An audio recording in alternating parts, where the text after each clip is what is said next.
hear the thunder roar, knocking on fate's unsteady door. Maps unfurl and kingdoms rise in this world where legends lie. 1,000 voices call the tune under the stars, under the moon. TNT tabletop, where dreams collide, where time won't stop. Raise your sword, claim your throne. Here we are, never alone.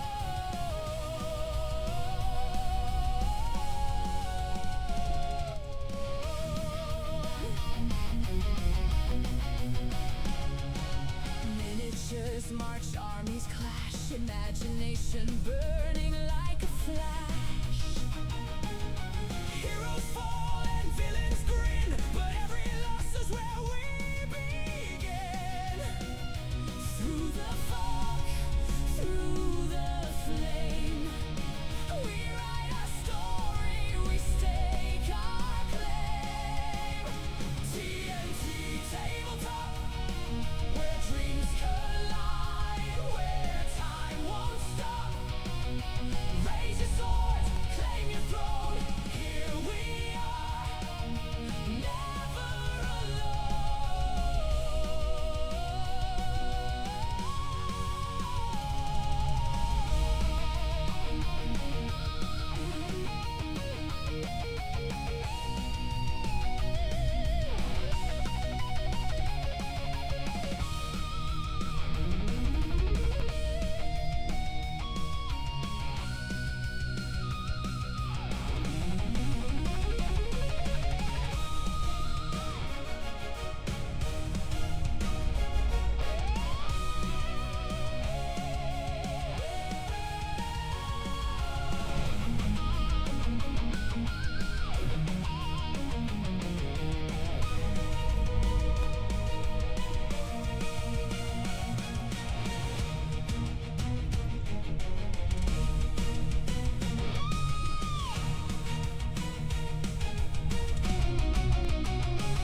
Through the fog, through the flame, we write our story, we stake our claim.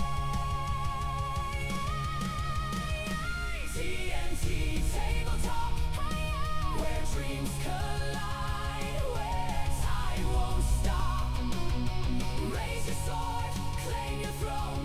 Here we are, never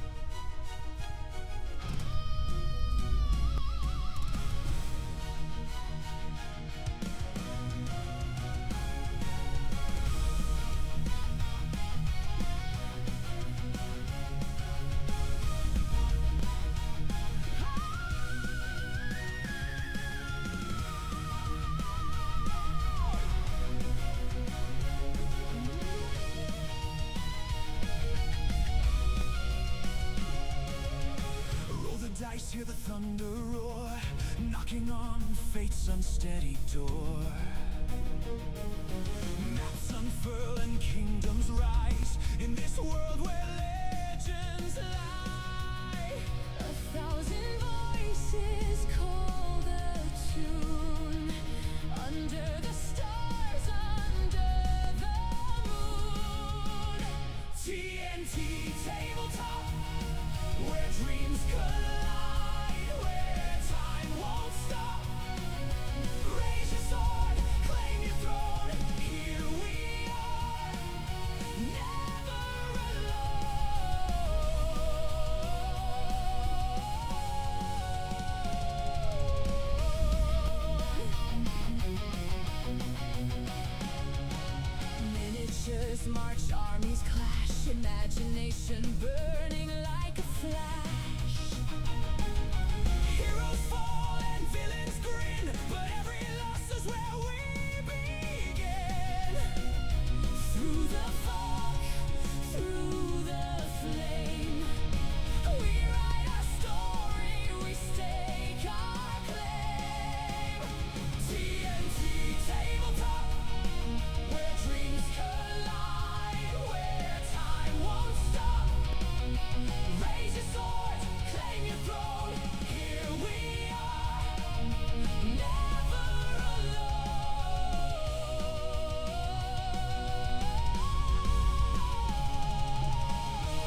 Hear the thunder roar, knocking on fate's unsteady door.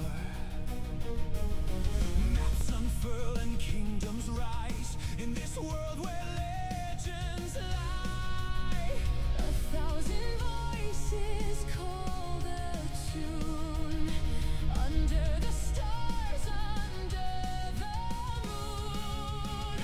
TNT tabletop, where dreams collide, where time won't stop.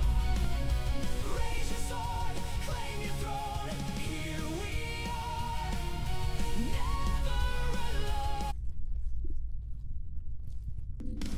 Thank you for waiting. We welcome you to TNT tabletop. So kick up your feet, enjoy the show. Here's your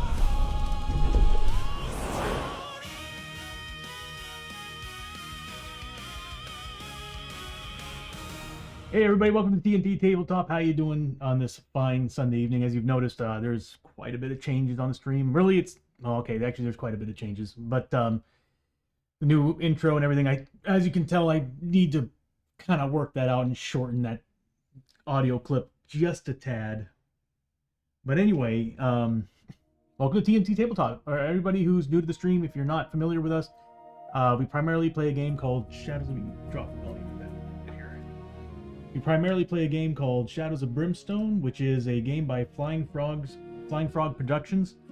It is a dungeon crawler dungeon crawler adventure game. Basically, as I tell everybody, take Diablo, put it in a board game, but feature the themes of the Old West, feudal Japan, Vikings, conquistadors, Norse mythology, all that stuff, and put it in here, like Lovecraftian horrors. Like, they're taking on Lovecraftian horror and a whole bunch of different other things. You can think about it, it's there.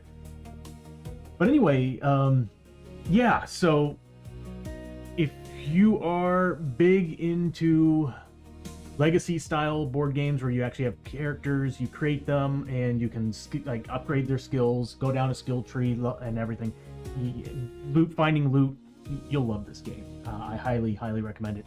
It's huge. It's a really big game. There's 4 Kickstarters, well, 3 Kickstarters out right now. They're currently finishing up the wave 3 of their 3rd Kickstarter, and we're supposed to be seeing more information on the 4th Kickstarter sometime this year, which I am stoked for. Which the new background and intro and everything, I kind of themed it to one of the worlds that's coming out in that Kickstarter. And the reason why is because I love the idea of that world, and it's basically what I've always wanted in Shadows of Brimstone. We kind of had it with Tradera, but it's like a world. Tradera was a world that's ridden in war over Darkstone and its powers. And Darkstone is basically this otherworldly mineral that has been seeping through these portals into these different worlds and corrupting them. And what you're seeing here is overgrowth, all these viney overgrowths and stuff, like fleshy overgrowths and all that. And that is basically what happens to this world. It's like, it's called Shakar, and it's basically, think of a world that was the civilization was high in tech and everything, and then all of a sudden they discovered this material, and then it started corrupting their world, and now it's an abandoned wasteland. And I'm like, it's creepy and cool. Kind of brings me to like War of the Worlds kind of vibes, you know. But like, yeah, I mean, we've already got post-apocalyptic stuff like similar to Mad Max, which is there's a lot of worlds in this game. So if you're into that kind of stuff and you like dungeon crawlers and all, you'll love Shadows of Brimstone. I highly recommend it. It's a lot of fun. I just wish Flying Frog would release some novels. I would love to read more on these worlds and stuff. I mean, they do have some fluff inside the manuals if you buy the games and the expansions, but I feel like it would be a lot cooler if they gave us more. But anyway, so for everybody who's been around, you'll see there's some new features outside of this. I changed the player plates. Now, you're only going to see this on the Sunday streams, because right now I'm treating the Sunday streams as my testing grounds for the new look. The only thing I don't like about what I'm building is that a lot of the stuff's coming out in 720p. but again, I'm just kind of testing things, making sure everything looks fine. So we'll see how that works. But I mean, I hope you all enjoy it. I like the new look myself. I think it looks awesome. I just can't wait to upscale it to 1080p.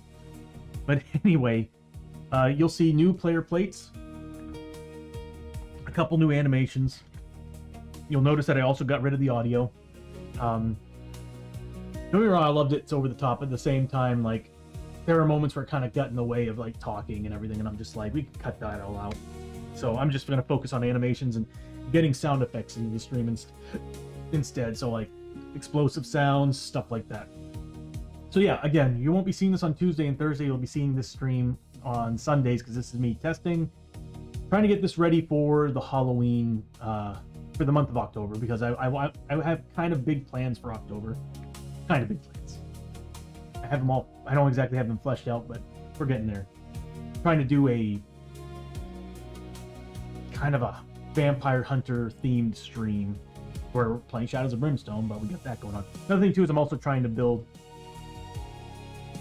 on a sideline, I'm trying to also work on another stream that's basically just for playing Shadows of Brimstone. And you're going to see, what you're going to see is Shadows of Brimstone is going to have this theme. The other theme is going to be the old school theme. That's just the TNT dice and the old one, the blue and white one. Blue, black, and white one. All right, so last we played, we left off our heroes. They were,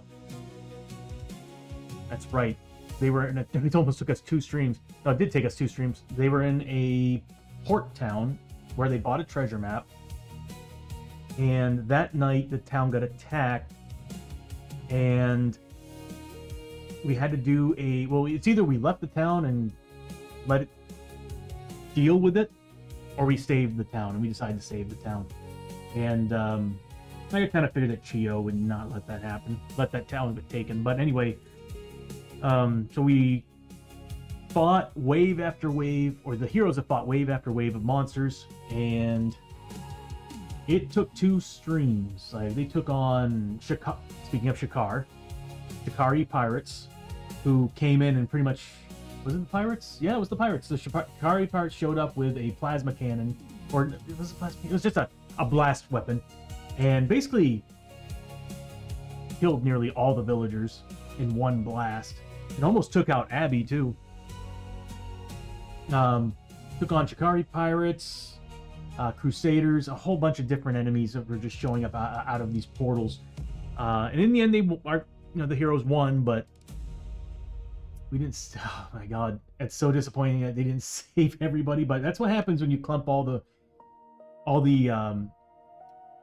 townsfolk in one area. I was thinking to myself, if I just kind of shuffled them between different sections of the board, like when this one's, because the cool thing about the mission was that you had to roll for every single checkpoint to see if it starts spawning, but they don't spawn immediately. They just have a little token, and then the next round you go by, and everyone that has a token spawns. And I was like, well, we can just kind of shift people around away from those spots. Problems, they end up kind of getting trapped in the middle, and I actually forgot to spend my movement points. So, but it was a really cool mission, and I highly recommend anybody who plays Shadows of Brimstone, play it. Some of these town stay missions are actually pretty awesome. But what's cool is they're actually treated as a regular mission, so you get all the benefits from a regular mission. Anyway, let's go ahead and jump into the game here. I want to get rid of that animation. It's so bad. I hate it. I remember when I built it, I was like, I don't know about it.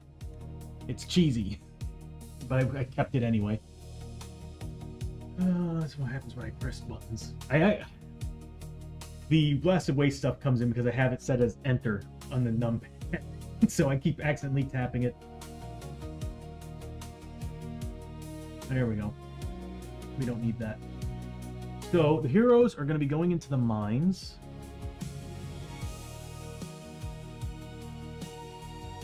I really need a piece of paper. Oh, one of my cameras ain't working.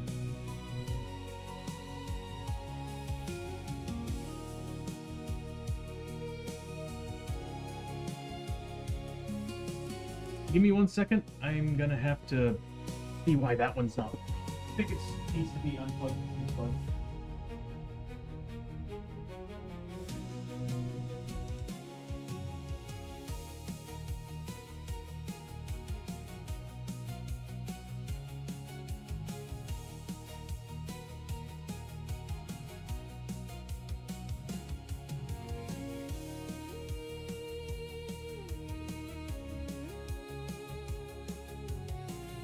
I love my Oswalt cameras, but I have to admit sometimes they're very troubling to work with. There it is. Okay, cool. Kind of like this shot for adventuring, and then when we get to battles, I like going to the top view. Unless there's only like 1 or 2 enemies.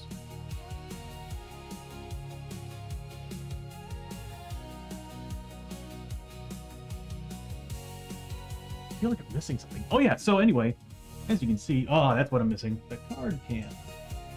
And I am sure I'm going to need to press a button. This way you don't see a whole bunch of craziness when I turn the thing on. There we go. Alright. So as you can see, new player plates. Still get some work to do on them because they don't match the colors too well. But I'm thinking what I'm going to do is I'm going to end up reprinting these when I get the printer working. I've been saying that for months, but when I get them fixed up, I'm going to have them match better. So I'm going to change yellow to orange. It really works pretty well, but I'm going to go with orange. And I also changed it, have them changed also for like vampire and werewolf. Looks pretty cool. You know what? I'll keep that as a surprise when we get to it, which could take forever because, to be honest with you, it's been a long time since we've seen anything with those. But the backgrounds kind of match the Brimstone mine theme. So we're doing pretty good on mutations over here. Okay, so we are in the mines. I need to turn that into a 2-second delay.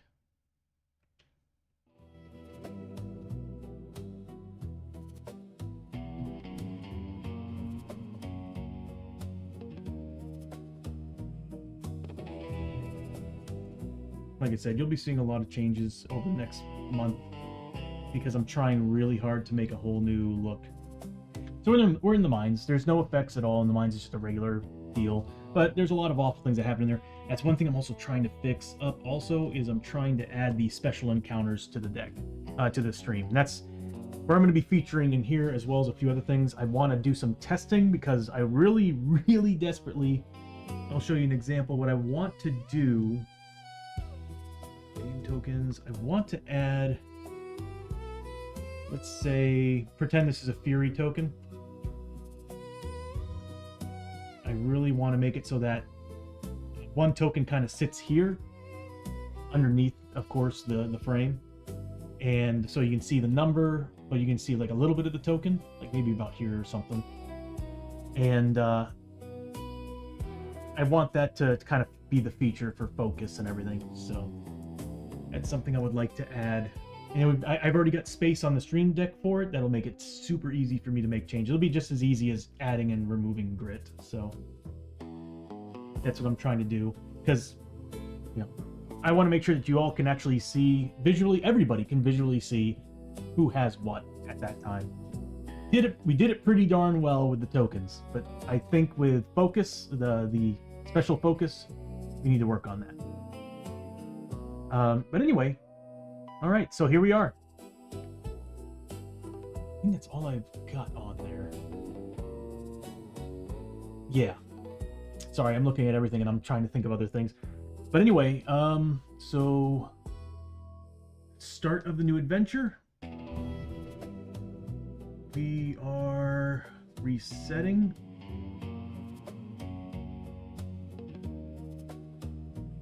Dice redeems. Redeem or reset. There we go. So we didn't use one of the +1 rolls, so therefore it shifted over a little bit into the other one. Oh, I didn't animate it. That's right. Okay, no problem.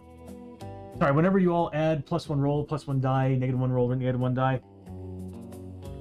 On this stream, I think I actually have it animated. Okay. So we're going to do the basic mission because we have a treasure map, because we get a lot of bonuses for the treasure map. Let me pull up the information on that. Oops.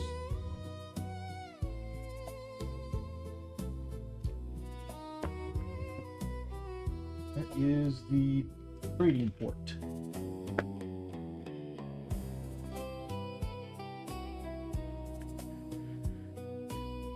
So play the Hunt for Darkstone mission. For this adventure, all enemies gain a free elite ability. So right now, I need to look up what our difficulty is. With Journeyman, it should be a little bit more than what I think it is. So I think we're at 2 elite ability on top of medium threat. So this will make it 3 elite ability. Oof. And for each Darkstone a hero would have gained from the mission reward, instead they may draw extra loot card. These loot cards ignore the normal limit, but do not gain XP. We'll probably be doing the hard version of the mission, so this way we get the most amount of the loot. I think it's D3 plus 2 if we do the hard, difficult mission.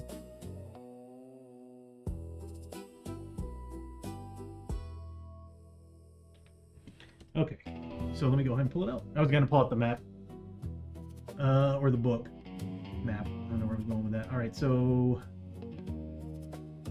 let's see, basic mission.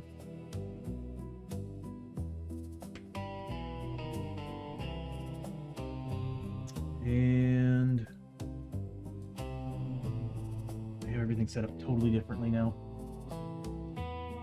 The Hunt for Darkstone. Yeah, I need to rescan these. Sitting in a tavern one afternoon, you overhear talk of an abandoned fortress up in the hills that has large stockpile of Darkstone, or in this case, it's a treasure map that led us to this deposit. Just waiting for someone to come and claim it. It sounds too good to be true, and probably is, but the haggard old soldier swears up and down they would go claim it himself if he were 20 years younger.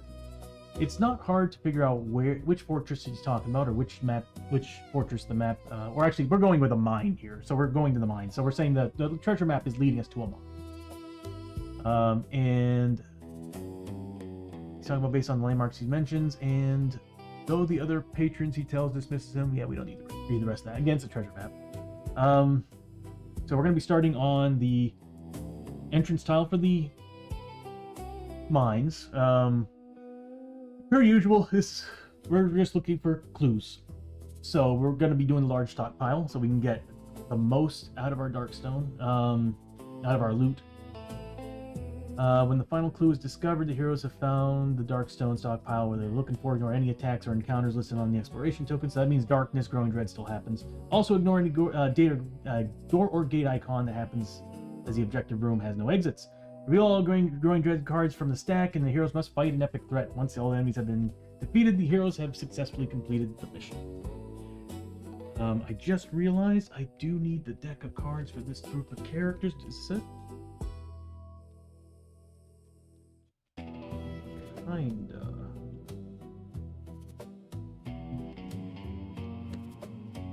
I am missing a couple cards.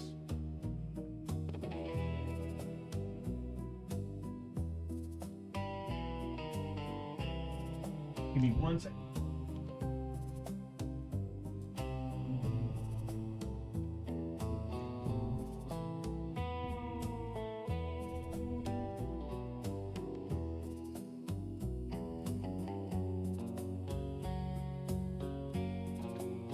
I am really good at losing cards. All right. That was a stack of the items that they recently got, but I am missing card that features the ghost that is on. Well, I do know that whenever we get a depth event, he has to take 4 checks. Question is, how many?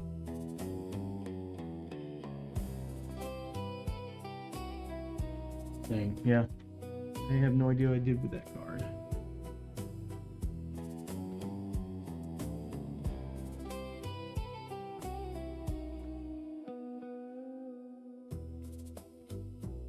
Okay. Give me 1 second to look it up. I think what I'm going to start doing from here on out is I might just take pictures of everything at the end of every stream. Make life a lot. Might make life a little bit easier. You all picking up that music? You kinda are.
apologize. I thought I'd be better prepared, but I honestly don't know what I did with that card.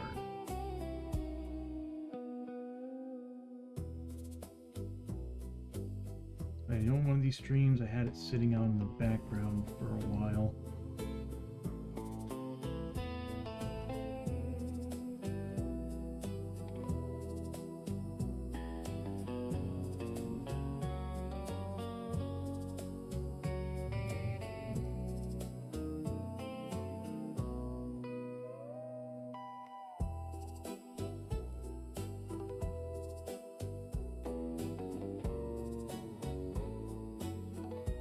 Okay, there we go. Okay, so he's getting +1 lore, +1 spirit, spirit armor 4+, and whenever a depth event happens, it's not sanity damage, takes wounds equal to your hero level, ignoring armor. Okay, I need to. Okay, all right, we can move on. All right, so that's what we're doing. We're looking for a large stockpile. We got to find 4 clue tokens, which is pretty much all the clue tokens in the stack. Because we're using the corrected ones that are from adventures, which is 8 clue tokens. It makes the game a little bit faster. So we'll go ahead and put those bad boys away, and we'll start the adventure. So we'll reset these. And they're at max. What's the max initiative? Okay, and we are good to go. So we need a 7+ right now on 2d6 to pass the very first darkness roll. Which we are good. We got a 7. All right. So start of the round, we got Abbie and Hosho who go first. Let me go ahead and reset them here. Okay, so Abbie is going to... My mic working? It is. Okay, Abbie's going to move... Does she have paranoia still? Yeah, she does. She cannot seem to get rid of that. She's going to move up.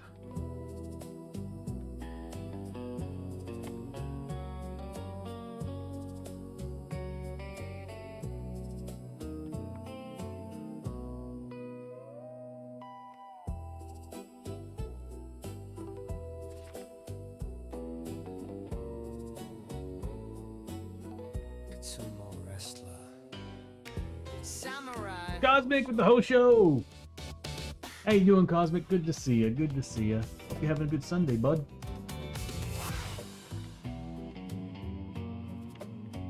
I plumb forgot how to play these characters already. I could have sworn one of them was a 5 movement. Oh, that's right. Lester was a 5 movement until we got rid of that leg growth. I think he got rid of leg growth. Let's take a look. No, he still has leg growth. Can't wear boots. So yeah, he should be a 5 movement.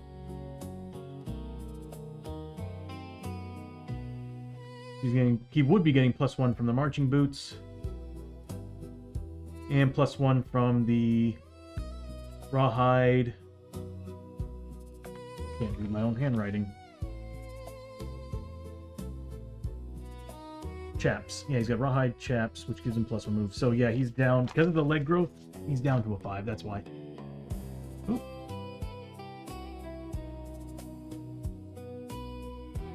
All right, so we'll have Abbie first roll for grit. Yeah, we'll start her off with some grit here. She does not get. So she's gonna move 1, 2, 3, 4. I guess we'll try to see if she can get out of her paranoia. I believe it's a 1, 2, or 3. Yeah, she needs a 4+. Just to make sure.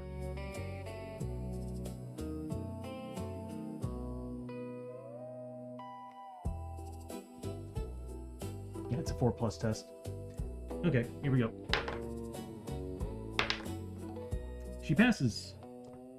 I might start using the digital dice because the dice keep rolling off the table. So she passes, so she can actually look through that doorway, and what she finds is a dark stone quarry from the base game.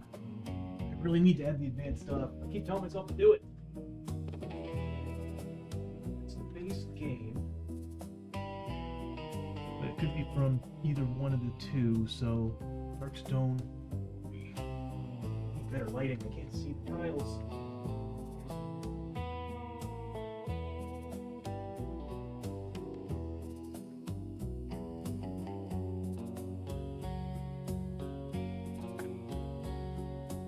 That be it?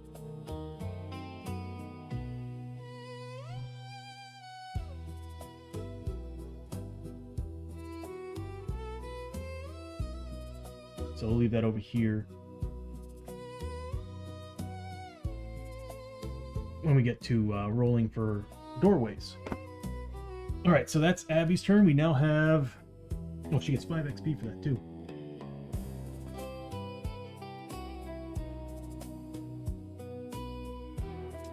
Next up is Hosho Rio. He's going to, you know, we'll say, because Cosmic was nice enough to give us a bonus, we'll just say that he's got 1 on reserve. 1d3 on reserve. Was it 1d3 or 1d6? 1d3. Okay. Here we go. Does he get grit? He does not. He's actually at max anyway, but he's just going to move up right next to Abbie. Actually, he'll move right here. Yeah, that's a good spot for him. And he's going to scavenge? He does have his laser drill still, doesn't he? Let's see what he's got. He's got his flashing blades. We did find him another item though. Yeah, that's right. Pinky found us this. I really want to equip that to him, but we need to get up. We need this. We need stuff for upgrades. We don't have any dark stone. We have money, no dark stone. No. Scorch pistol. We got a lot of stuff. Okay, next we don't have a lot of stuff. We just have a lot of cool stuff. We just gotta build it. All right, so he's gonna scavenge. He does not find anything, and if I remember correctly, he's got an ailment. Yeah, the chills. So the first 6 rolled on a scavenge would have been ignored. Well, that's Hosho's turn. Next up, we've got Lester. So Lester is going to roll for. He's at max grit. I should be forcing Abbie to. Well, I can still have her do it. It doesn't say it has to be during her turn. It's not an action. And I want Lester to mutate, so it would be a good idea. So what I'm going to do is I'm going to have Lester move up. It's going to scavenge. He fails. Yeah, he fails. And he's going to, well, Abbie is going to use not best of both worlds. Oh, it is, technically. She's going to use Outlaw Charm. Once per turn, cause D3 corruption hits to an adjacent hero to gain 1 grit.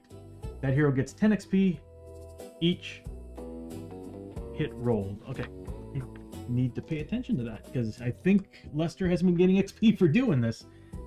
Alright, so he's going to be taking, how many? D3? D3 corruption hits. She gains a grit. So Abbie's going to get a grit. Might as well do it now. Are there any mutations on him I don't want? Leg growth. I might have to get rid of. Yeah, I'm gonna have to get rid of leg growth. But let's see what happens. So I might have Chiyo go up there and get rid of the leg growth stuff. She does have 2 hits for Canteen.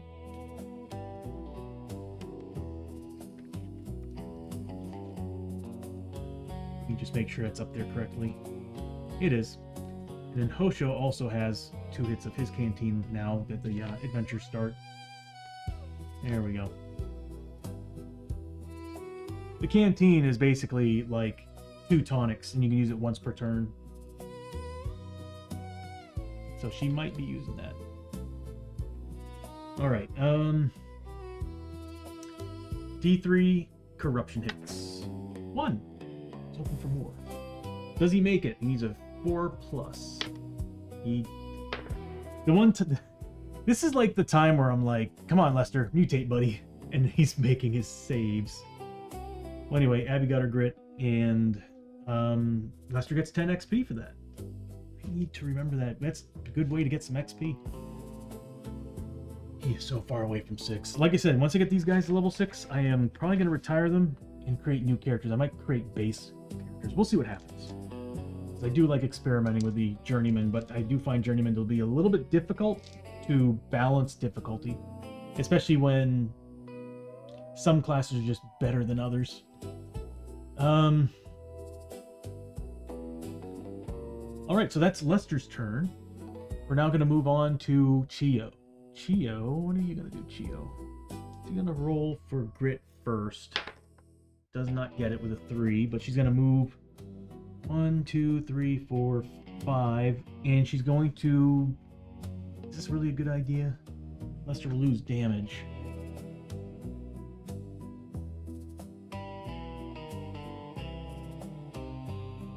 I want Lester to have his 6 movement back and his speed bonus.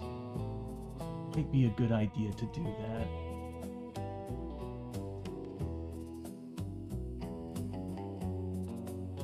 I'm gonna have to think on it.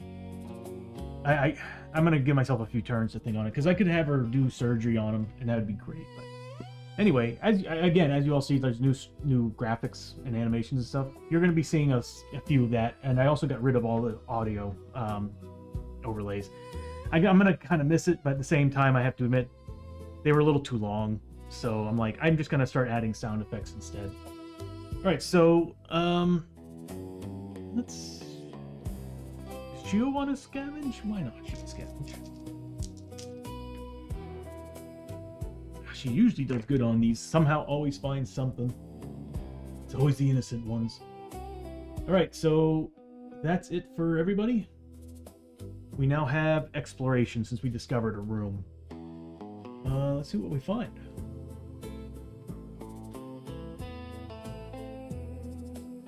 I'm kind of glad I got rid of the audio. Well, we did get a clue token, but we do have a darkness card. We do have 2 gates, 2 doorways. 5 and 3, so that means straight across and to the right. We'll probably be going to the right. So I need end caps. If I can find them. There we go. There's a whole bunch of them. That's nothing. That's not them either.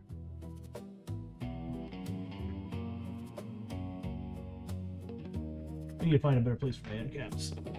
There we go. That'll work. So this closes off. One of these days I'm going to bring the 3D terrain. The game actually features 3D doorways that I can put here. And I'm like, why not? Let's... I want to make this as visually pleasing as possible. Okay. So...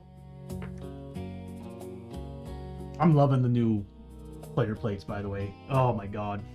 Everything's just looking awesome and tying together pretty well. My next thing to do is I'm going to enhance these a little bit more. And I'm still trying to work on this one. I want there to be a little more detail. Alright, so we get those 2 doorways up. We now have a darkness and an encounter that's happening here. Where's my discard? There we go. So, first things first is a darkness card. Oh yeah, I haven't added new animations on that one yet. I built new animations for scavenge and for loot. That looks sick, and they have audio as well. Alright, let's see what we get for a darkness card. Yeah, I just want sound effects. What's funny is I can just flip them on. Those came with sound effects. I can just turn the sound effects on. Whenever the hero posse unknown frontier. Whenever the hero posse marker enters a blood splatter space on the depth track, every hero currently in another world takes 3 horror hits.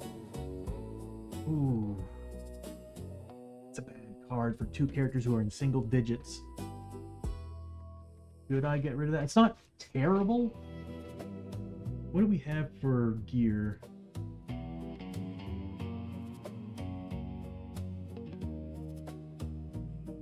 We do have whiskey. We do have ways to get some stuff back. Oh, their key should be low.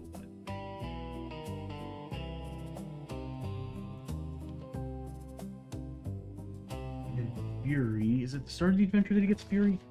I just want to get some at the beginning of the Fury. At the beginning of the adventure.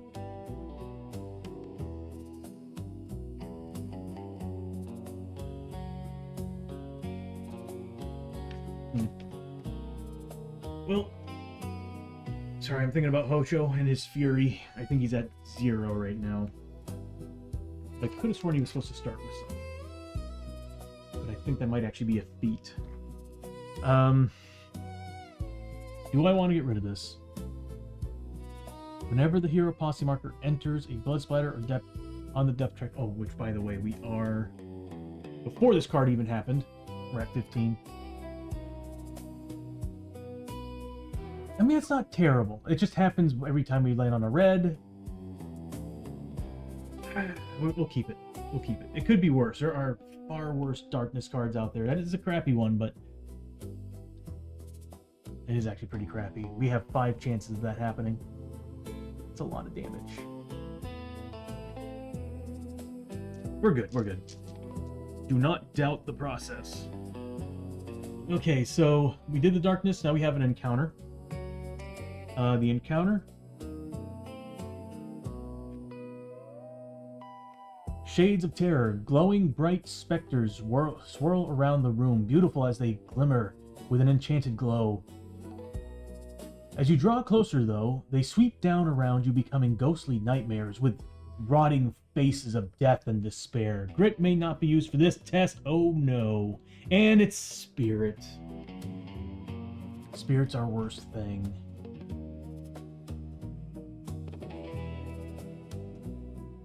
Oh, that's a terrible card.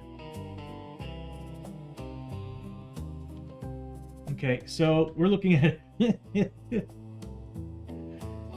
Well, now I'm regretting not getting rid of that darkness card because this might have actually screwed me over big. Alright, so everybody needs to make a spirit and you can't use grit. That's insane. Luckily most of the team has spirit armor. Most of the team. Of course, Lester has a 4+ spirit armor. That's awesome. Chiyo, I think, has a 6+.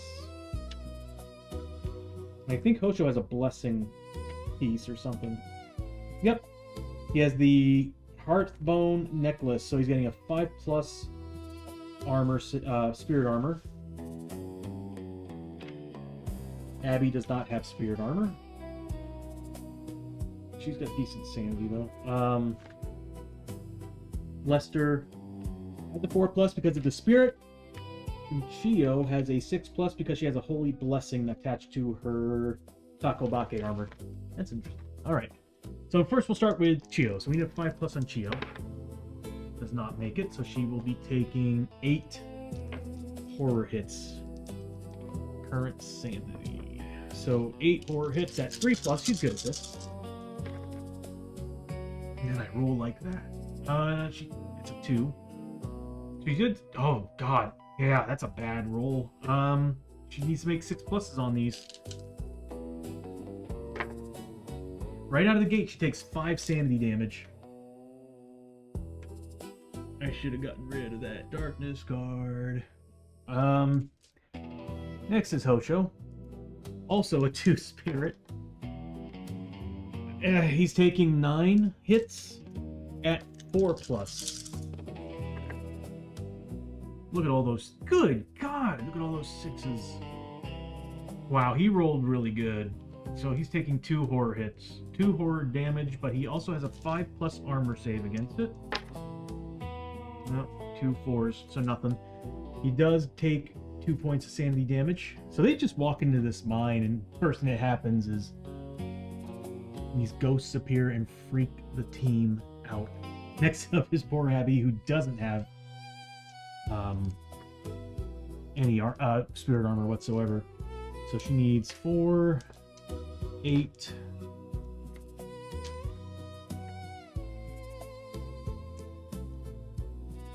12. Let's see if she can make it. Two dice. Good God, I can't get them. All right, here we go. Does she make it? She needs a 4+. 1, 2, 3. Oh my God. Oh my God. She has no spirit armor. We might be failing this mission already. We're looking at 8 points of sanity damage. Because she doesn't have any way to get rid of that. We can grit roll those misses. She's gonna spend a grit to re-roll those misses.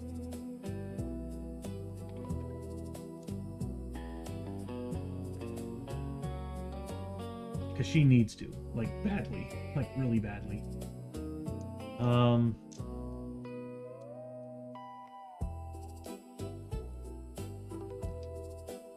Yeah. That's a lot.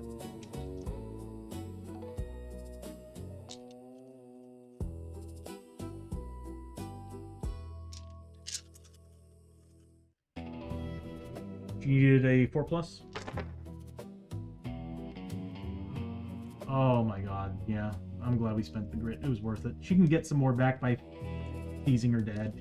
So 3 points of sanity damage. Yeah, I'm just gonna have her constantly mute her up to Lester. That's the outlaw way, I guess. So she does take 3 points. God, I love the look of the new look of these things. All right, so Lester is next. He's got a 5 spirit.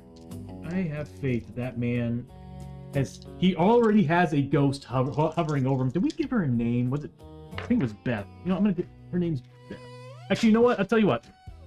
Cosmic, if you're still here, if you want to name the ghost that's harassing Lester all the time, you may have the honors.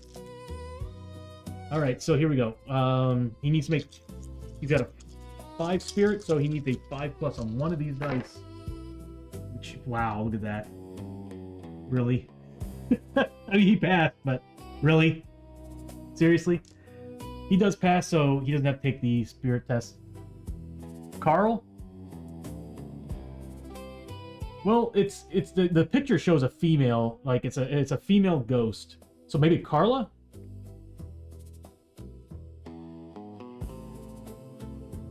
I guess we could make it Carl. Because it really doesn't matter. So we'll do Carl. Oh, okay. That is Lester who has the ghost. Really need to write that information down too on here. There's all this room on here now. I actually need to rewrite all this on new sheets because these are all beat up. Look at this. And of course my handwriting's terrible. Abigail, okay. That's the name of my niece. Perfect. Abigail. All right. Chiyo. Not Chiyo. Where's Lester?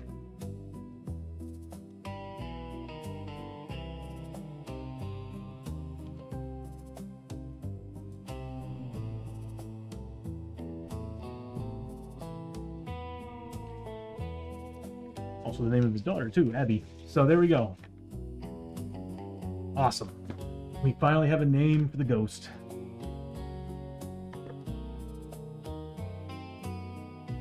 Okay. We're done with that encounter. That was a cool thing. End of the round.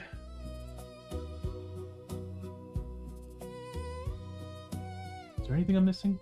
We did a depth event. We got a clue token. We are good to go.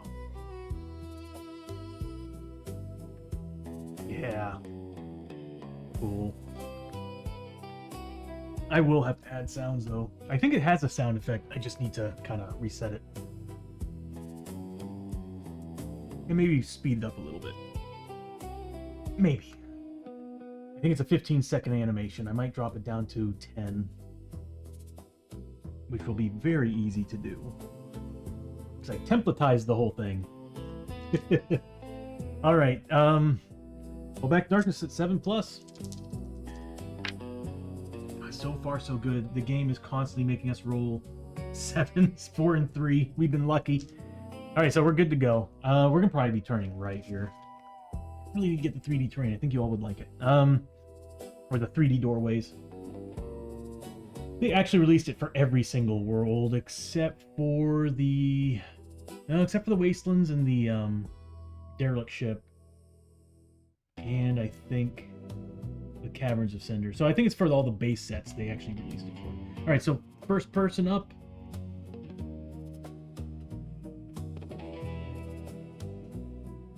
is Abbie and Hosho. We'll have Abbie taunt. Well, first Abbie will go for grit. Doesn't get it, but she's gonna force Lester. She's gonna use her outlaw charm to force Lester to get some corruption. He's gonna take 3 points of corruption. Come on, buddy, fail him. Fail him. Fail him, Lester. Casts every single one except for this one. Okay, so corruption, so he can't get his spirit armor, but he does take 1 corruption point. Yes, good, good. The first time ever, I'm happy that Lester has a 3 corruption resistance. I can keep. What I love about this is I have somebody who can keep forcing him to corrupt, and he's got abilities that make him awesome if he's got mutations, and I can just keep. And I have a doctor who can keep removing them. So he's like a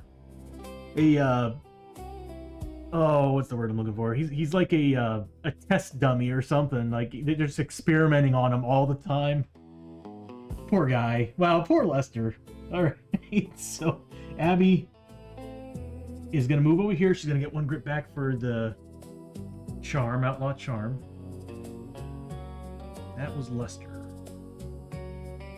who was at max grit anyway. I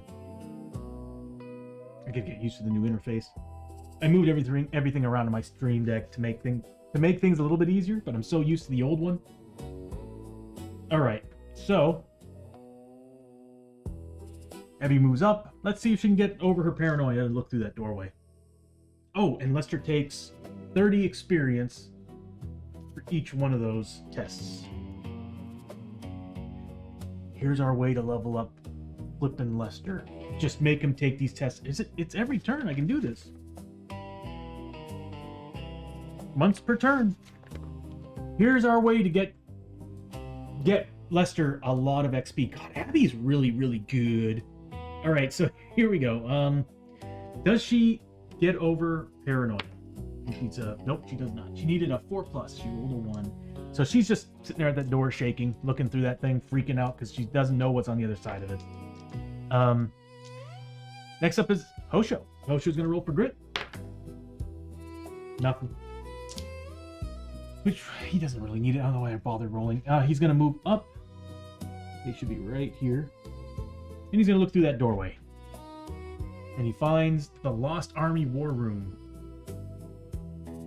I want to say that's specials. Let's see what are special.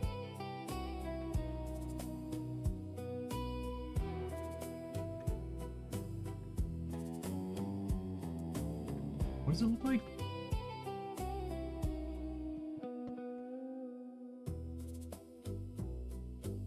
I think I know what that comes with. It might be... No. It should be under special.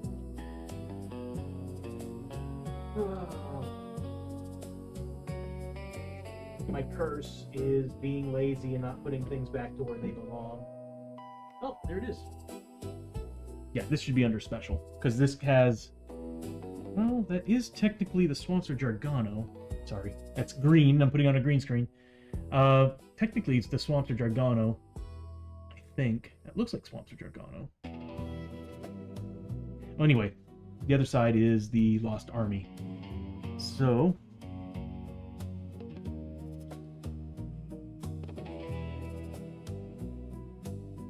There we go, put them there. He gets 5 XPs.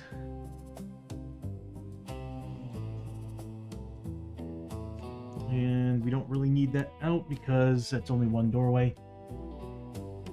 And that's going to be his turn. We will have to do exploration here, so I'm a little bit nervous about sending people to warping. Not sure if I'm crazy about sending people into that room.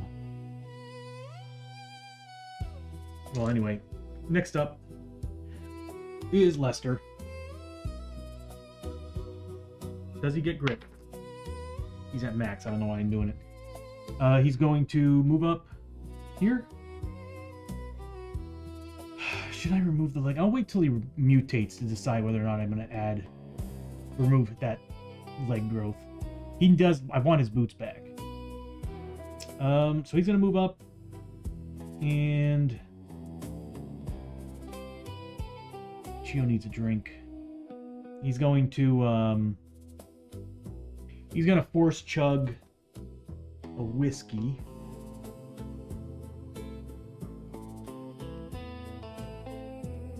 We really needed more whiskey. Down Chiyo's throat, giving her all the sanity she needed. She needed 5. She doing good. Oh my god, we need to do some missions to bump up her sanity. Sanity is like the hardest thing to bump up.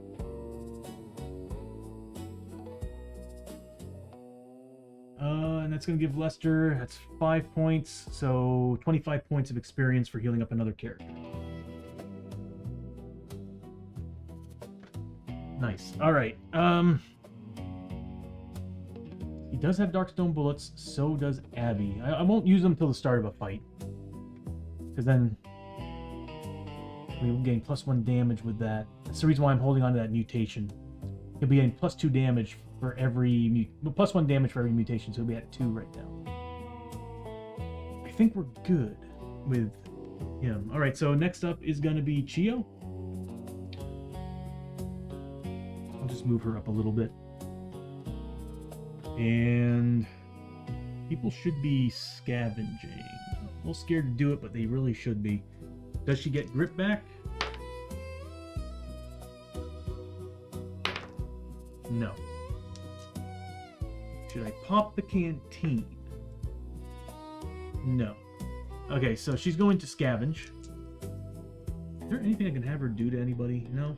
Everybody's doing good on health, so I feel sorry for her. Like, I made her a close combat like character, and she's got all these awesome combat skills, but she has the lowest health and the lowest sanity on the team. But she's always been like the weakest when it comes to that. But she's a super strong character. She does find something. I don't think I added the animations yet. I did not. Okay, so let's see. Scavenge. She finds 1 scavenge. Okay, I do kind of like my animation better than the new one. What I did is I took screen grabs of my animations, threw them into Suno AI, had them reprocess them. The cool thing is I add sound effects. The problem is that after just seeing that animation, I'm like, mine's cooler. Might not change them. All right, so we got 10 XP. I might just update them. I might actually just for 1 month get Cinema 4D back and just enhance the textures. I don't know, we'll see. Because I'm gonna want to build more models, and I don't want to do that. That's time consuming. All right, so she gets 10 XP. And finds a gear card on top of that. Alright, so I gotta shuffle the gear deck, because I kind of took a lot of different pieces and moved them around.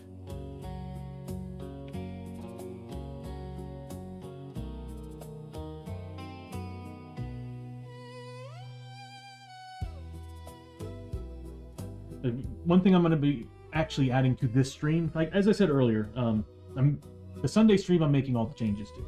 It's kind of my test stream. Tuesday and Thursday streams will look like the old look. And until I'm satisfied with this one, they will stay that way. This way I don't have to keep changing the character information over and over and over again. But I'll be making all the changes, additions, and everything to this stream. And then when I'm comfortable with it, and it's got less bugs, I will port all the information from the other ones to this one. And we'll have that updated. I'm hoping to have this all done by the stream anniversary, the stream's anniversary. So I've got a lot of cool things that I'm adding to the stream for the month of October, because you know, Cosmic, I love it when I love adding cool Halloween themed stuff to the stream like I did last year. Although I had to admit the pumpkins kind of got in the way, but I got some ideas on the new one. And so far, I'm really, really happy with the results. Extremely happy with the results. So I'm very, very excited for mid-September to start that. All right. Hopefully I can get some 1080p visuals in here. All right. I'm going to go ahead and pull 3 cards. I'm going to roll a die. This will give us an idea of what's in the deck. Because I just kind of pulled a clump of stuff. I'm excited to put it up. I was almost ready to start doing it already, and I'm like, dude, wait till mid-September when Halloween, it starts feeling Halloweenish. So I get too excited when it comes to Halloween. I can't help it. And I've got ideas for holiday season as well. So I'm trying to build themes for different holidays. And then after building the new intro and everything for this one, pretty excited to do that. All right, so what we got here is, because I want you all to have more ways to spend your redeems points as well. And I might start increasing the prices on certain things. Let's see. I'm gonna roll a die. I'm looking at these cards like, what was I doing? So number 1. Second one would have been a fine cigar. Those are actually pretty awesome. Gives you, I think, 3+ armor for a turn. Bandages. We don't really need bandages. Which, by the way, Chiyo should actually, at the start of the adventure, be getting 3 more bandages, putting her her maximum in her bag, Doc's bag, to 5, as it should. So, yeah. I also want to build a redeem. I'm going to add it to this stream. I want to build a redeem where, when we do this, you guys can give us. I'm going to be adding to this guy up here. I'm going to be changing this, adding it, making it better looking. But I'm going to be adding some more to this, which is going to be card reserve, is what's going to be called. And what it is that when we do these cards, and I'm going to do it for the tokens as well, because as much as I love having these, love the animation and everything for it, I might actually pull out the actual tokens, and when we flip them, we have the ability to switch that token out for another one, but we have to keep the other one. And I don't know, I might just do what we're doing with the cards, where we pull 3 and we can actually keep one in reserve and put it into the next group. That's what we're going to do. So it's basically going to be reserve.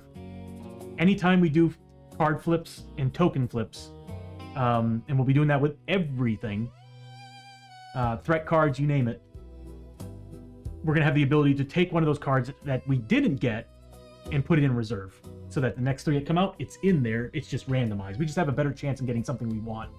So I'm looking forward to adding that. So here we go. Gear card. It is flipping hot in here. Holy crap. Expendable gear.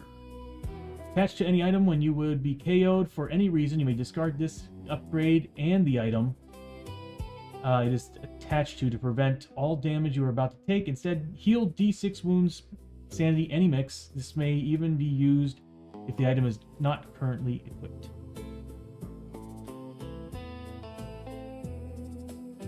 It's just an upgrade. That's pretty slick. I like that. All right, so we found, if I remember correctly, I think the Thursday crew found that as well. So this room has been explored once.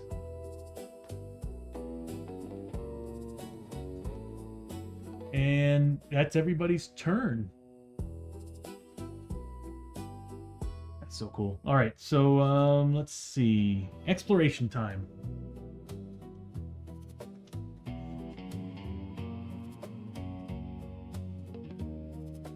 Ooh, okay. So no matter what, this was a doorway. We get attacked, but we do find the second out of the 4th clue token already. Awesome.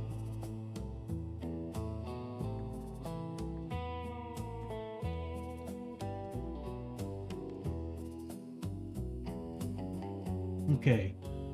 You know, I just realized that that reserve card thing would be amazing for Growing Dread if we save it, because then we can, like, find a Growing Dread card that's not that bad, that we didn't get, put it in reserve so that this way we have another chance of getting it. Oh yeah, I need to add that to the stream. That'd be cool. But I also want to make sure that it's something that it benefits us, so it would definitely be adding to the red side. All right, so we get attacked. So if I do this, then all these animations that I have for the threat cards, the darkness, are probably gonna go away, because now I'm gonna be pulling from the actual decks, which is great. So that means I can actually pull from the proper decks from that game. Which means I might actually separate all the gear cards so that if we want a specific card from the Old West, we have to go to the Old West. If we want to go get a specific card from the frontier, from the feudal era, we have to go, or from feudal Japan, we have to go to feudal Japan. I feel like it might be more incentive to move from one area to the other. That's actually a good idea. The only thing is, it is kind of hard to tell which one goes where. Okay, so, sorry, this is like a brainstorm session, I swear.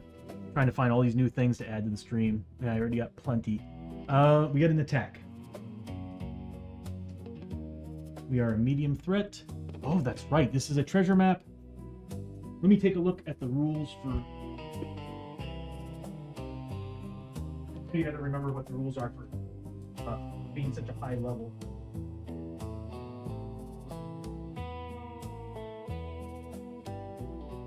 Pretty sure this is the book.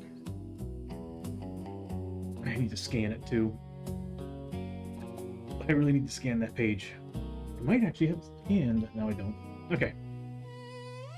I know I don't, because I just went for the missions. Which is weird. I thought it was in the adventure book. Now, here we go. Heroes at level 5. Oh! Oh, no, that's how many heroes. Okay. Difficulty scaling. So we're still taking on medium threat. If I remember correctly, there should be a scaling based also on hero level. Although I could be wrong.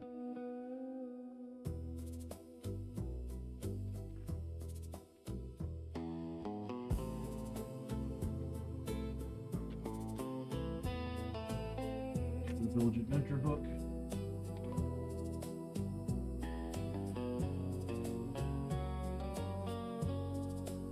And Fortress Adventure book. There we go. Okay. I am sweating in here. There we go. Party level. We are all level 5. So right now they're saying... So this is what it says. And I'm kind of deciding on rules for Journeyman, but base level characters, we'd be fighting brutal side enemies, which we've been doing. But I'm thinking that on top of that, for every Journeyman character, it should be 0.5 elite abilities. So we should be fighting brutal enemies with 3 elite abilities. That's terrifying. Because we are doing a treasure map mission. Let's give it a try. It's medium threat, so I shouldn't be scared. And then I say that jinxing myself, I know it.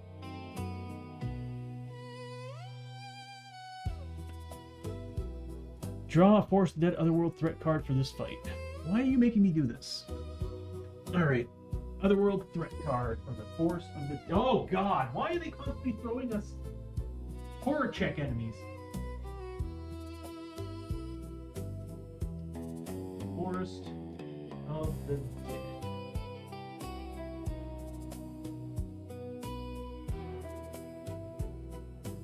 I'm not gonna lie, it's not really cool. As soon as we walk into the dungeon, specters come down and freak out the team, nearly driving them crazy. The next room... I don't think anything crazy happened in the next room. Oh no, we're in the next room. But anyway, like now we're taking on enemies that most likely have horror checks. there are some enemies that deal damage at Sandy instead. All right, so we go ahead and pull out 3 cards.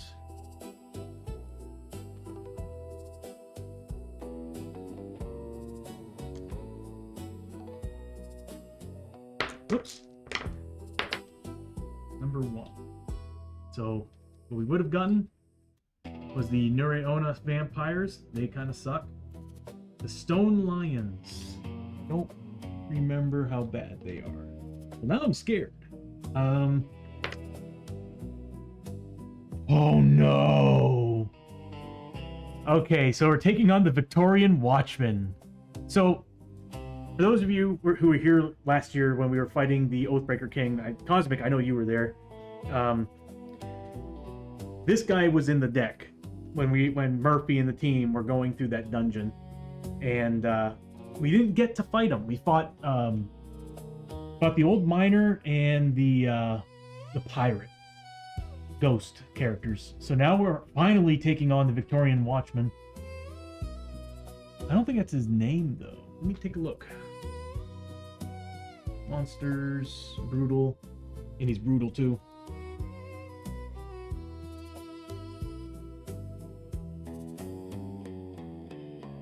Yeah, I didn't think so. Ghostly Watchman, these Spectral Horde. Oh, that's Spectral Hordes. Okay, that makes more sense, because yeah, there's an actual enemy that model represents. Oh, it does come with the Constable. Vampires kind of suck, question mark. Thank you for catching that, Cosmic, thank you. I did not. Normally I'm a little more self-aware. So it is Constable Ludlow. So we're taking on, I'll go ahead and pull him up first. Constable. Start of each turn, a Constable Ludlow has less than half of his starting health. He withdraws. Okay, so we need to beat him down for him to run away. He's like the Red Ronin. So God. This is going to be a hard mission. And we don't have the sanity for this.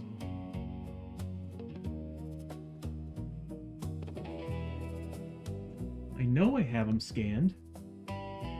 Constable Ludlow. There he is. We are taking him on. And he's a legendary. Oh my god. Oh my god. Alright. You know what? Let's just go ahead and get it over and done with. Oh my god, he's Fear 4 Terror 2! Oh, this game. Oh, this is bad. Oh, I'm so glad we have Spirit Armor. We're gonna have to spend all our grit on just avoiding horror checks. Metaphysician, how you doing, buddy? We're about to take on a really bad enemy. Oh, he needs to be brutal too, I forgot.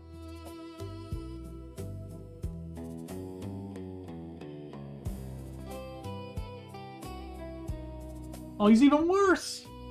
Well, of course he is, but still, oh my god. What 3 elite abilities does he get? Oh, he's got a lot of XP.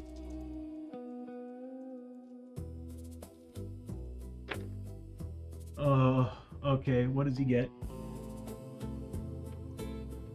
He gets 2, 4, and 5. So it's here somewhere. Heroes on his map tile may not use or equip their item with the highest printed gold value. This is why I tell everybody to write down the gold value of every item you carry. May not use or equip. May not. Heroes may not use or equip their highest printed value weapon or item. And then number 4, that really sucks. That really sucks. Because that means some of our weapons are gonna go. The hero's light source now only covers the map tile.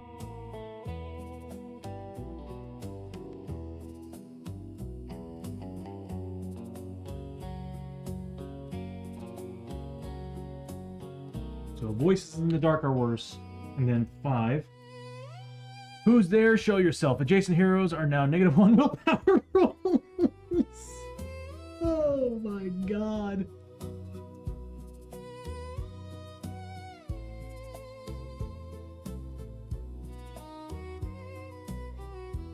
Oh. Oh, this is bad.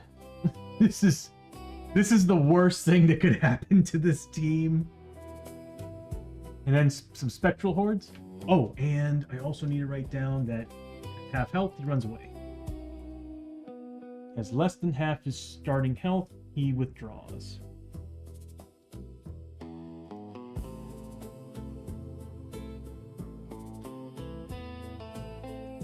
Good.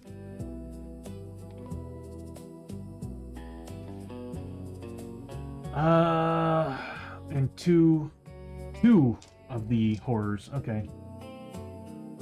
All right, let's see what they're like. I mean, we already know what they're like. They suck because they have armor saves.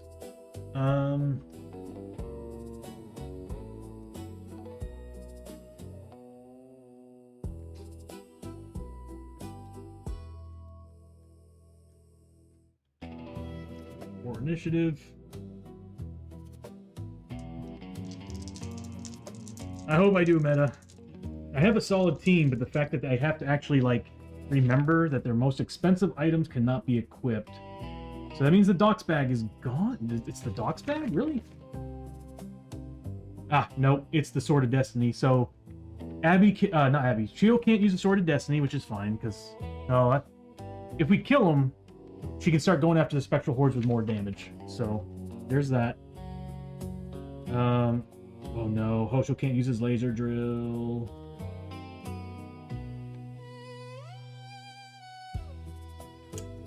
That means, luckily, we do have a weapon for him to use to replace that. That's going to make him an 8 initiative. So I'll have to bump him up. Once per turn. Yeah, so he's going to have this equipped since he can't use the laser drill. Luckily, we have that in reserve. I'm just trying to make sure I know what people can actually wear. Oh no. Oh, please God, no. Oh no. Lester's useless. Lester is useless.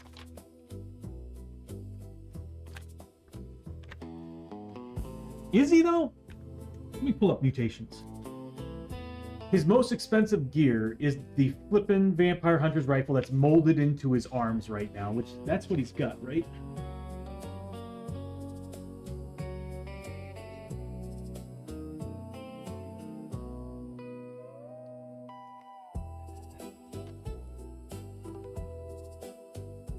Dang. Alright, so let's see what... It molds it into your arm, but you can't be stolen. I know that for a fact. But the question is...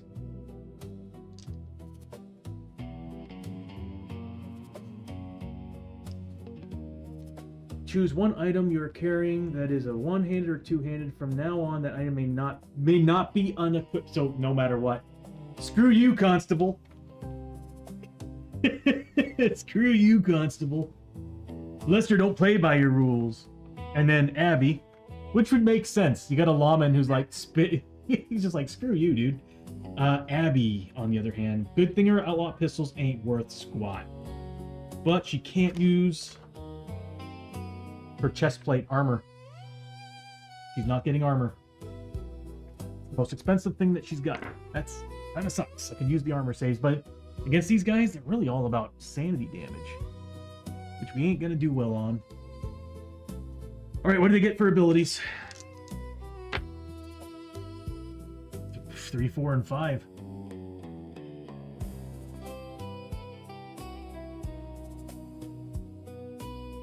All right, so number 3. Plus 5 health. Number 4. What's her special abilities?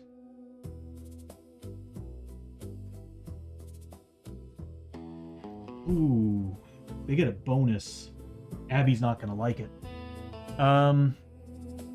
Soul Starved. This enemy's combat is now equal to the target's spirit +4. Luckily, we have +4.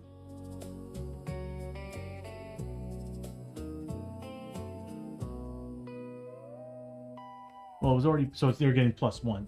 So on top of that, they're also getting +1 against Abbie because she's an outlaw, because they're ghostly watchmen, and anybody who's already activated. And they're an initiative 4 with a 3+ to hit. Oh God, we need to take. We might be popping the. You know what? We might be popping the badge already. We might be popping the badge already, because these guys are gonna wipe us out. On sanity damage alone. Look at all the terror tests. That's 5 terror tests being on the same map tile. On the same map tile. Oh God, this is awful. So combat equals. You know how to spell. Spirit targets. Spirit +4. And then the 5th one, 2 hit, 3+. Oh God, that sucks. And then finally, they also gain +1 combat. You know what? This is what I'm gonna do. Ghostly Watchman.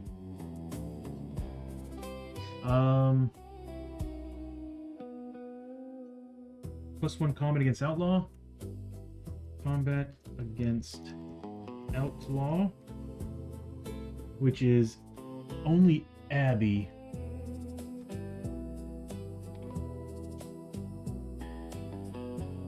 Yep. Yep. So +1 against outlaw or heroes that already activated. Or +2 of both. Woo!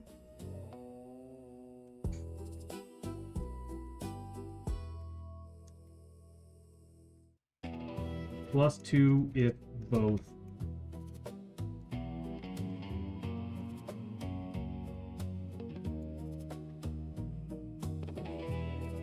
This is going to be a tough fight.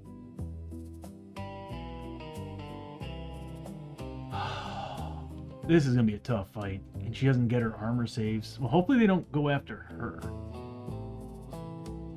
Alright. I'm going to grab the 3 models and then we'll start this battle. I'll be right back.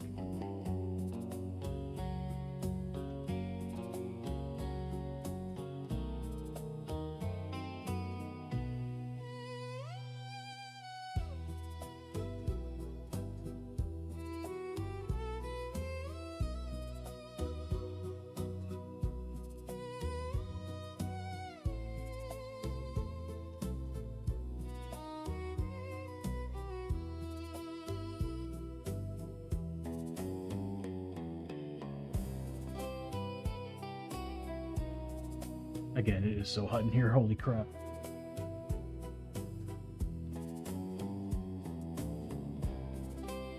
And you know what, we'll zoom in just a tad here.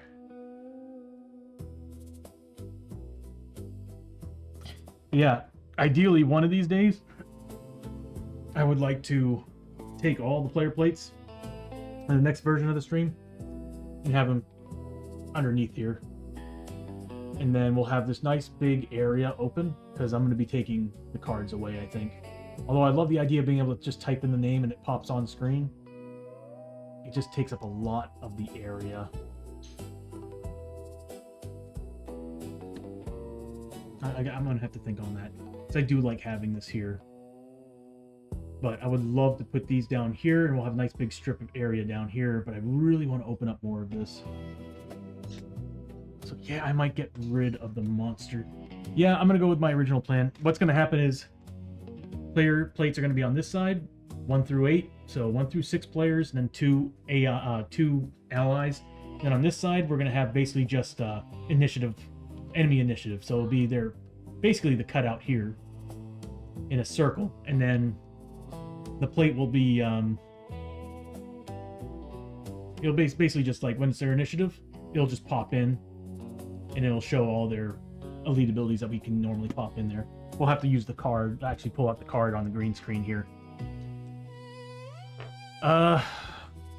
That's gonna be a while till then. So I want to make sure I flesh out all the ideas first before we start building it.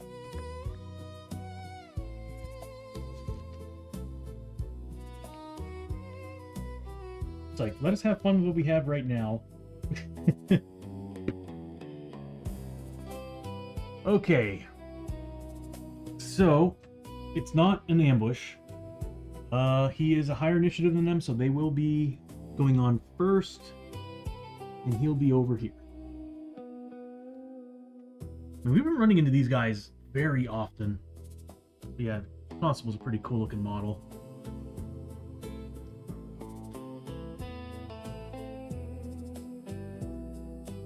And there we go. All right, I think we're good to go.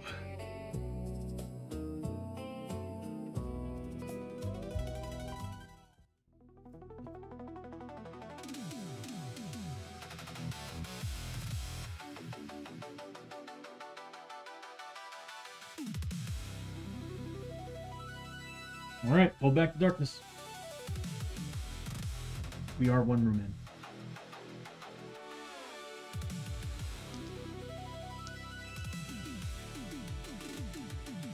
I might shorten that a little bit. And if we run into that red space, we're taking horror checks. Oh my god, I should have gotten rid of that. Oh my god, and then the console makes things worse. Alright, well, you know what, let's go ahead and... I need to actually look at these again.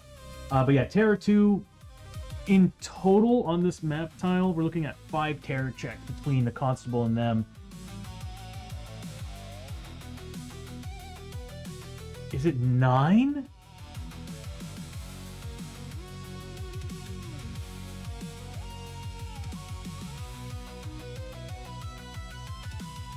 That's 9 terror checks if you start your activation adjacent to the Constable. Why? Okay, so Wraith form, armor 3+.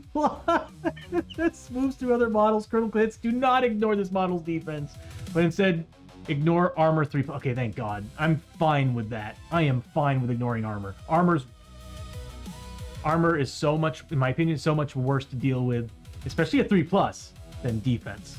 I'm happy to wade through that defense, and I will re-roll everything, all my passes too, to get crits on this guy, just to avoid the damn armor rolls, because 3+ is so bad. Victorian Watchman. While this model is in play, a cold London fog encounter is active. This model carries the Death Lantern Wraith Relic. Really? What is going on?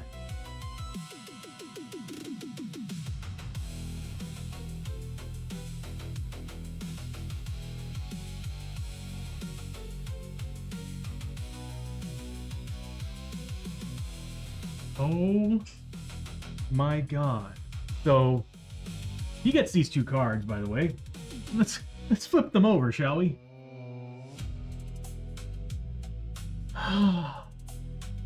So Death's Lantern, Wraith Relic.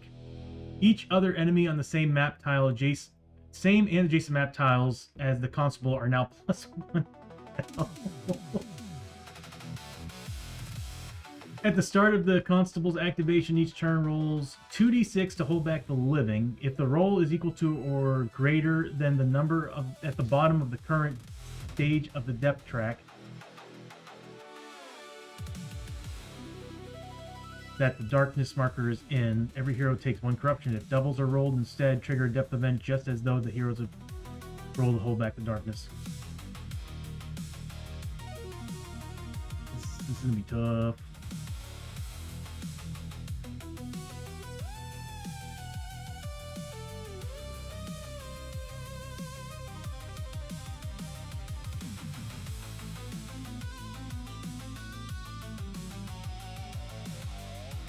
So we have to make 9 plus. We can potentially double depth event? Is that what this is saying? At the start of the constable's activation, each turn rolls 2d6 to hold back the living. Have his activation. We need to kill him. We need to kill him now. Yeah, we're popping. This is a boss fight. We're popping the badge, the marshal's badge. We're giving ourselves cover saves. We're using everything. Because this guy, this is a flippin' boss fight. A cold London fog. You pull your collar tight, shivering against the cold chill in the foggy air. The frigid mist is so thick here, it is hard to see more than a few feet in front of you as you pick your way through the uneven ground. Who knows what new horrors might be lurking in the shadows ahead. Fog covers this map, oh no. As well as every map tile adjacent to it. Enemies in the fog are +1 combat. Heroes in the fog are -1 move and may not re-roll defense rolls. Oh my god. Ranged attacks may not draw line of sight for more than 3 spaces. When this card first enters play, roll a d6 on a 1 or 2 attack. Draw another freaking threat card.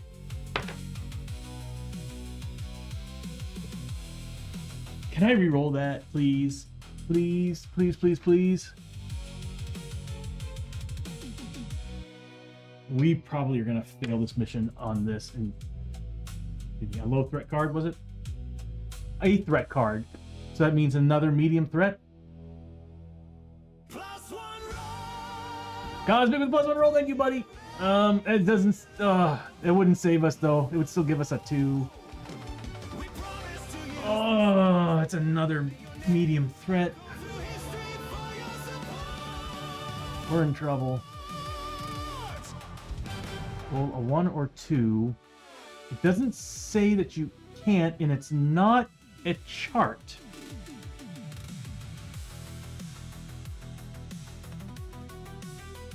Yeah, but it's not a player-controlled roll either, so it...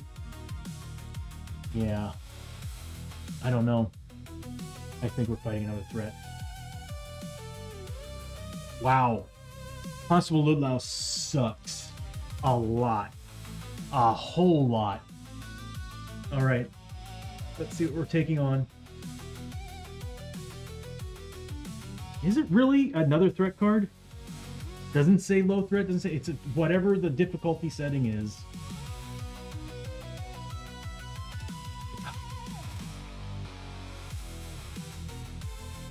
Okay. They hurt like hell, but... I don't think we're gonna pass this mission.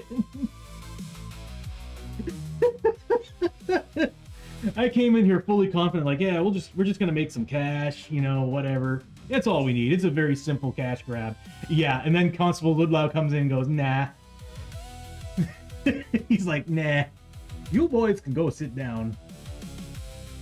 Oh, good on 5 initiative. That's another thing I need to do too, is have an initiative editor after the monster comes in, and I type the information. Alright. What 3 elite abilities do you get?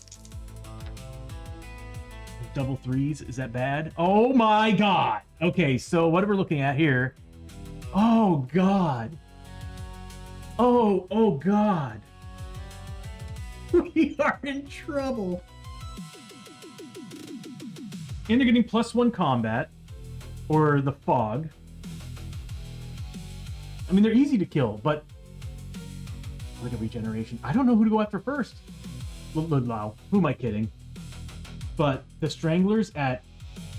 They're getting double 3, so that's 4 combat with 4 health, so they're 10 health. With 9 combat at 6 of them. Oh, and they get tough. They get tough. +2 initiative? Are you kidding me? Do we have flashbangs? Oh, we do. I get 2 free items to a character. I think it's Hosho that has the badge.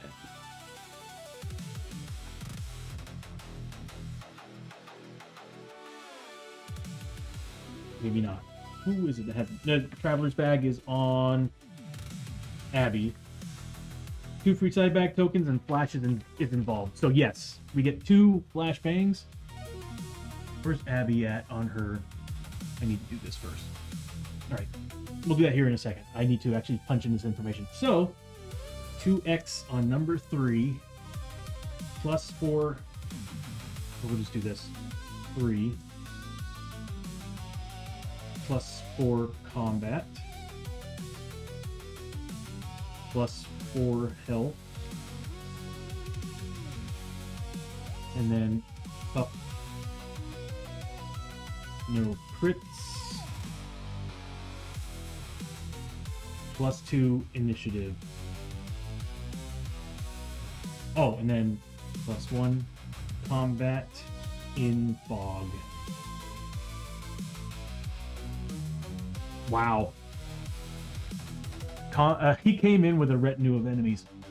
So let's see. They are initiative 7, so they would be actually in the front line anyway. So we might actually have to make them priority. Yeah, we're busting everything out. This is more than a boss fight. This is like, this is a terrible, like, epic threat. How did this turn into an epic threat? Oh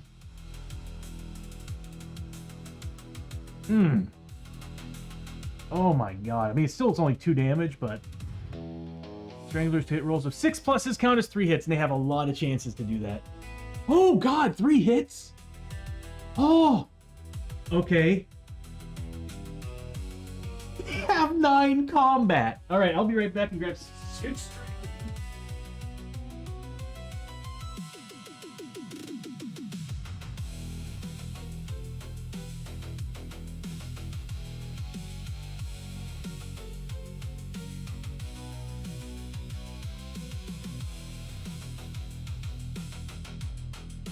Put me up against, like, regular everyday monsters. But bring in a frickin' legendary. I am now pissing myself. Alright, we've got 6 stranglers. Do I have dynamite? I don't think dynamite's gonna matter with the health that they have.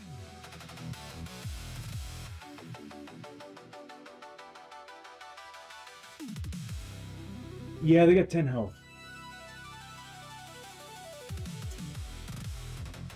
No crits, but we still go through it with dynamite. If we can somehow pull them together, we're in a lot of trouble here. We are in a lot of trouble. But what we're gonna do is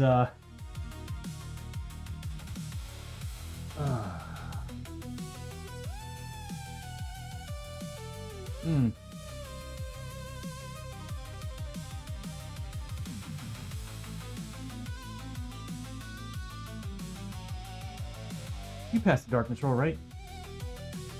Started here, we got a 7. We started here, we got a 7. We did not do the darkness roll yet. Okay.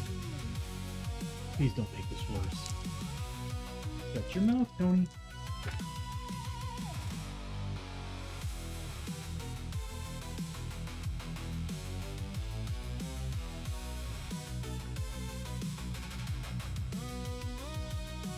I'm going to use an ability to try and avoid this, because I think that's sanity damage.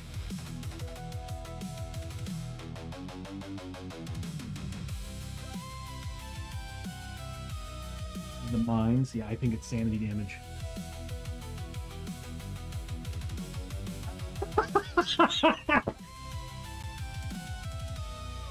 Terrifying shriek, a shriek of pain and suffering goes through the mind, chilling you to the bone. Each hero in the mines immediately takes d6 for hits. What is with this mine? We're gonna use something to avoid that. I think it's a Shahari Finder. Yes. Cancel a depth event on a d6 roll of 3+. We're using the Shahari Finder. I will flip and grit roll this if I have to. We got it with a 6. Oh my god, why didn't I use the 1+ roll you gave me, Cosmic? Alright, so we passed that. Depth event doesn't happen. Lester doesn't have to make any horror checks because of Abigail. Abigail's still floating around. You know what I'm gonna do? Oh god, that's such a great idea. Cosmic, I'm going to add a ghostly animation around the characters that have that ghost parasite. Oh, just like the vampire stuff and everything. I'm gonna have like a little animation of a ghost just floating around them. Oh, that would be so cool. All right, yeah, I'm doing that. I'm doing that. That is happening. God, I can do that with the parasites too. There's a lot of things I can do. Getting all these ideas. Okay, you know what? I will write this stuff down. I need a piece of paper. Oh. Yeah, cardboard will work.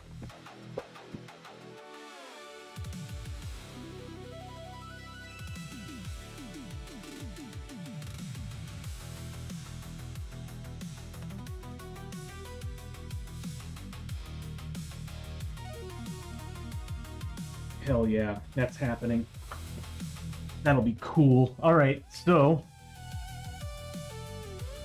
we didn't pass nor fail because we got a depth event, but we ignored the depth event using the Shahari Finder.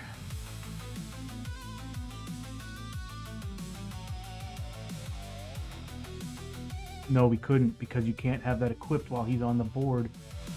Is it while he's on the board? Or adjacent to him? Wait, the Shahari Finder isn't the most expensive item on him. It's the drill. So we're good. We used the Shahari Finder. I was in full panic. All right, so, because I was like, don't make me use the Norse traveling pants. We need to save that. All right, so we used that. And what are we doing? We're starting the fight. Can't believe I'm doing this already. Lester's popping the Marshal's badge. So everybody's getting +2 combat, +2 range, their choice. I'm going to wait for Chiyo to use hers till they go first. Oh, we're popping a flash grenade too. So we are actually getting a couple flashes. Let's see what Abbie has on her. I think I might have given her too much. Yes. Yes. I'm getting rid of 2 bandages. She's just gonna drop the 2 bandages. Like this would have happened at the start of the adventure. She would have dropped the 2 bandages, giving her those 2 flashbangs. I keep forgetting she gets 2 free items. She's like Chiyo, but she has options. Yeah, flashbangs are awesome. She's popping a flashbang, so she will use one of them, dropping her down to 1 flashbang.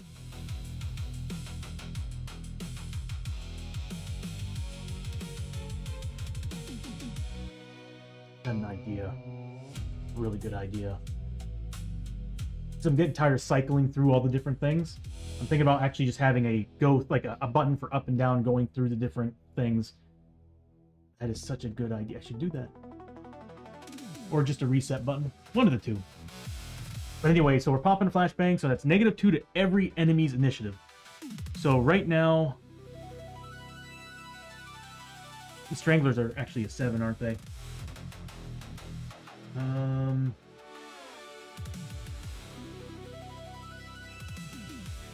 Yep, they're a 7.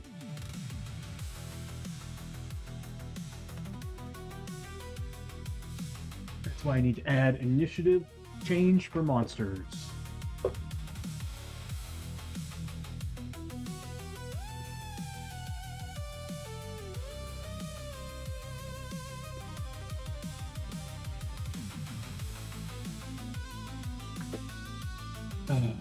Glad I'm doing that. I really need to. I keep forgetting what I need to make changes to. Okay, so what we're looking at is they're 7, so I do need to bump up the max initiative here. Not 8, it's 7. There we go. So we're getting 2 shots to that. I'll wait for the Marshal's badge. So right now they're initiative 5, so that means we have 3 characters that will actually go before the Stranglers. We might be able to we might be able to take the Stranglers down before they get a chance to do anything. But I really want to take the Constable down first. I don't think we have any dynamite.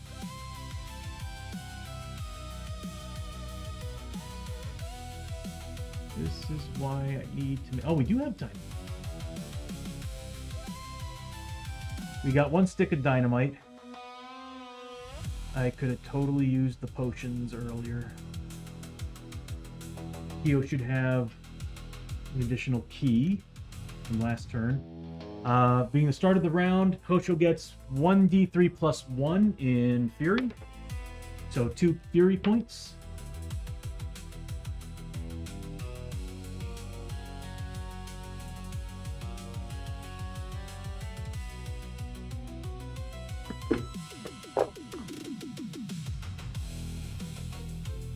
Add focus to top of plate.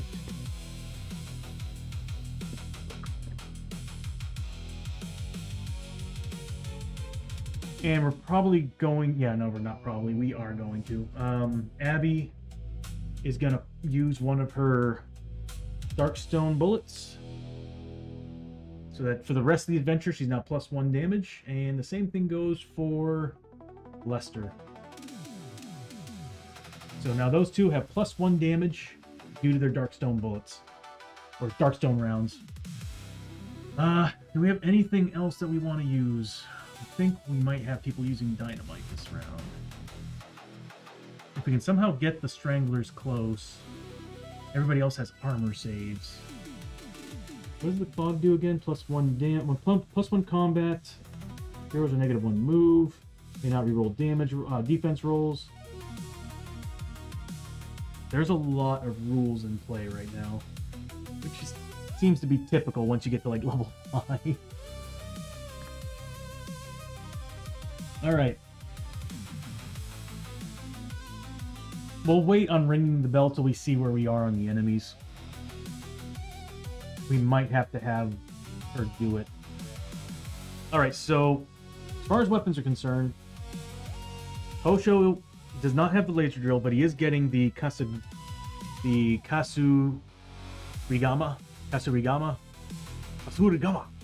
+2 initiative, so he's now 8 initiative.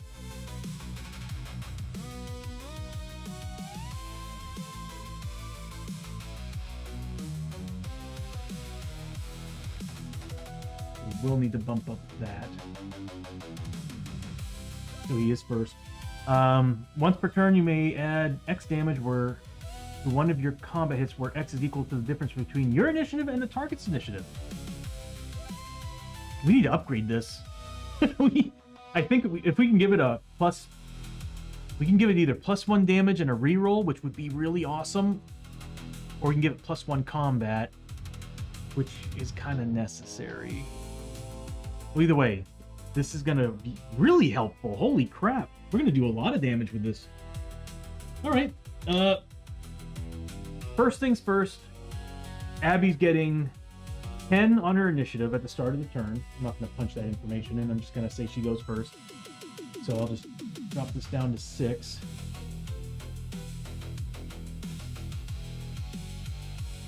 So Abbie's going first because she's technically at 10 right now. At the start of the turn with Gunslinger, she has the ability where she gets her initiative set to 10 and she gets +1 range. So she's looking at +3 ranged attacks on top of everything else that she's got.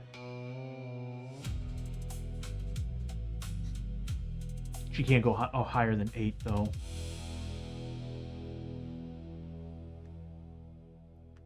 Well, 8 hits. You can't have more than 8 hits.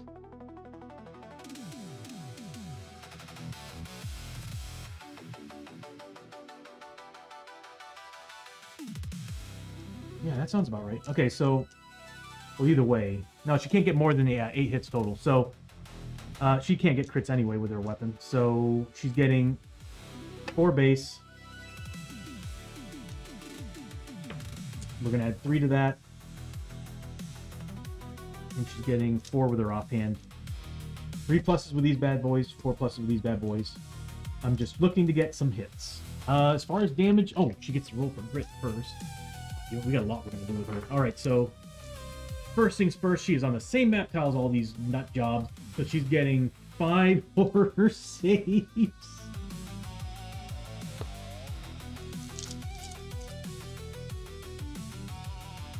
At 4+ willpower. It's adjacent guys that lose the willpower bonus, that are -1 on their willpower, if I remember correctly. What else? There's so much. Oh, they're more than 10 health. They're +1 because of the Death's Lantern on top of that.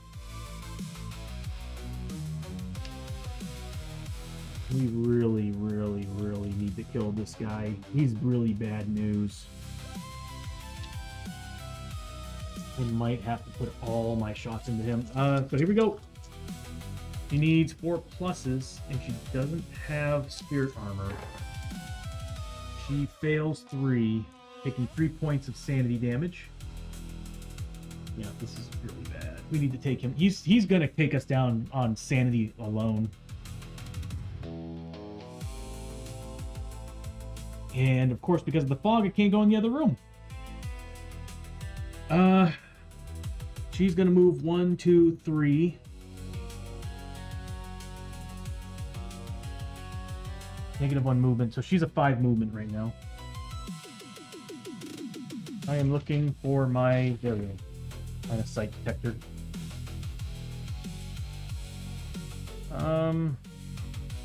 Yeah, she can see him. Can she? Hold on. Yeah, she can see him. Okay. Yeah, I can decide where they go to, but let's look at the damage rolls here.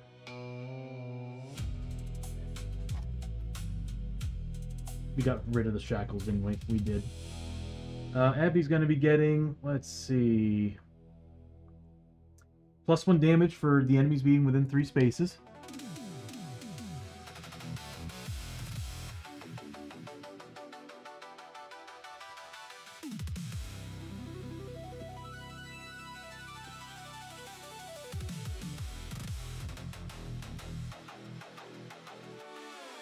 +1 damage for the 3 spaces, Darkstone bullets, and then of course Yeehaw is +1 unless it's +2 if they have a 4 on their deal. What does he have? Might have to actually move her closer and get locked into combat.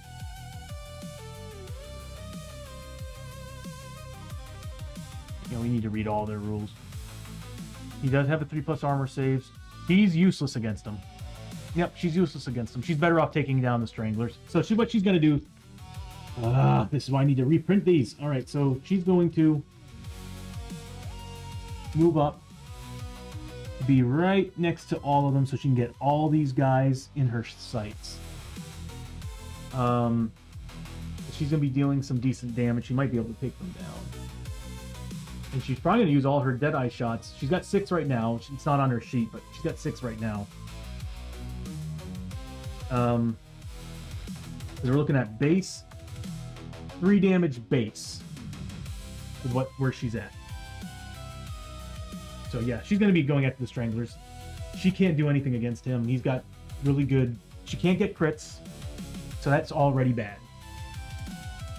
She's going to have to wade through his defense and armor, and he's got a 3+ armor. I'd rather have somebody who can deal damage to his armor. So these guys are technically an 11 because they're getting +1 from the fog, or from the Death's Lantern. So she's getting, let's see, those were their main, these were their off. Did I roll grit? I don't think I rolled grit. No, I did not roll grit. I had to do the terror test. Grit, nothing. She's gonna, before she moved, she's gonna have Lester roll for corruption. He's taking 3 corruption hits. I'm counting on him to mutate. He needs 4 pluses. He passes 1. Come on, mutate, buddy. It's like, you now have my permission. But she does get a grip back from that. God, this team up is so good. All right. All right, she's making shots. And she's unloading all this into the brutal Stranglers at 11 health. But 2 defense, so she's getting +1 damage. But yeah, she's going to be killing some Stranglers. Here we go. She better be killing some Stranglers. They're deadly. Okay, we got some good hits here. So we got 5 there, 6, 7, 8. So she did get, these could have counted as 2 extra hits. I could have added 2 extra hits in there, but you can't get more than 3 hits. So more than 8 hits total. So we're looking at 8 attacks. What I'm going to do is I'm going to turn some of these into regulars because I am adding all Deadeye shots to these. So we're looking at, let's see, their defense 2. So we're looking at +5. So +3 on the Deadeye shots, +1 on the regular hits. So +3 on the Deadeyes. So we'll start with the guy right in front of her right here. So +3 to this roll. Well, I think I can do better than that. She can get grit very easily. But she can also roll a 1 on any of these. We'll take it. So that's 5 damage right there on him.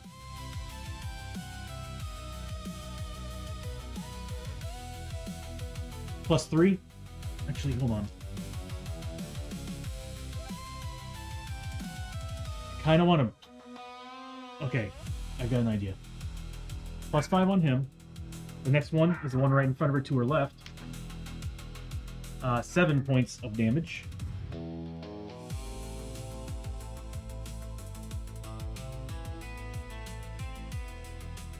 +1, I'm going to use one of the regular hits on him. Because he's at 4 health, so it's going to be +1 to this roll. Nice! 6 points of damage, he's dead. I'm trying to do my best to be use some strategy here. We'll do a regular shot on the guy right in front of her, because she does have to attack adjacents first. So, +3 to this one. He's already at 5 damage.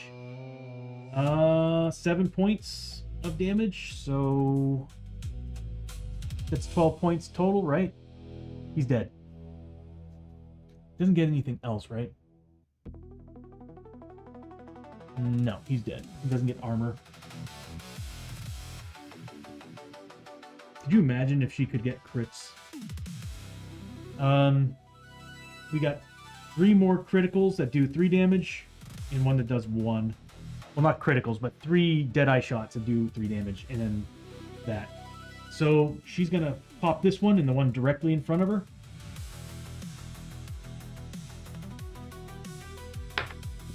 Oof, that's 9 points of damage. And regular shot at +1. That kills him. If I rolled a 1, it would have killed him. He's dead. Nice, Abbie. All right. And then the one next to the constable, so we have a better line of sight. These are Deadeye shots. Do I have any way of bumping this? No. I'm going to re-roll it with a grit. Why not? She can get back pretty easily. That's going to be 8 points of damage.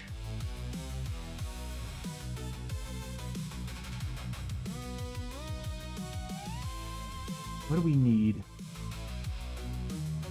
We need 3 damage. This shot will kill him. Straight up, because it's 3 damage base.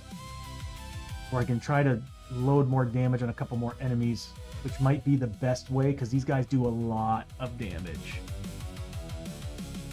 It's just I hate the idea of forcing Lester to clean up after her, when I know he can do some decent damage to the undead with the Vampire Hunter's rifle. I need to make him holy. I need to make him holy. A holy lawman. Or marshal. I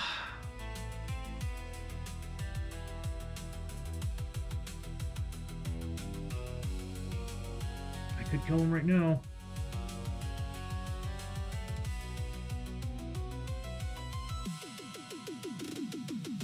I feel like it's a waste. That's just the base damage is 3. He's gonna cut through and kill him. How far is she from everyone else? These guys have armor save, so I'm not gonna do that on them. Him, on the other hand, I could pop a shot on him and do some extra damage. But then I'd have to have someone to come in He's way over there. I should have popped that shot on this guy and had Hosho come over here and finish these two off. Yeah, that's what I should have done. He's... that's a lot of damage. That's 9 combat at 2 damage a pop. That's a lot.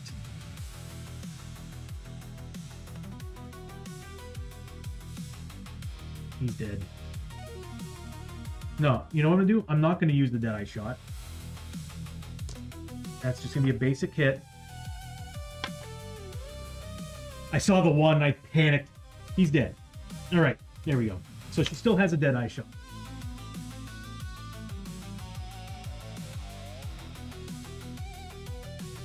There's the token. Is that showing up as a different number? Hold on a second. Okay, now we're good.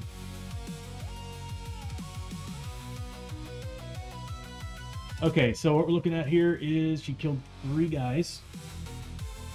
That is... they're triple elite. They're 40 apiece, so 120 points of experience, which she just gained.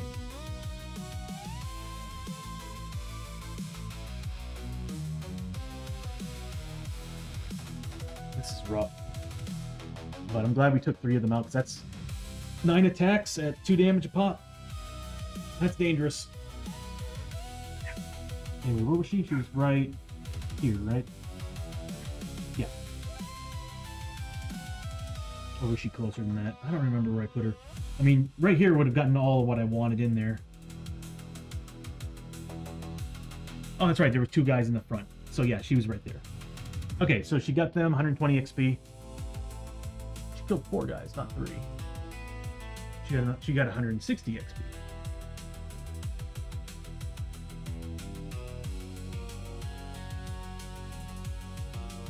She doesn't get any bonuses for killing enemies. No.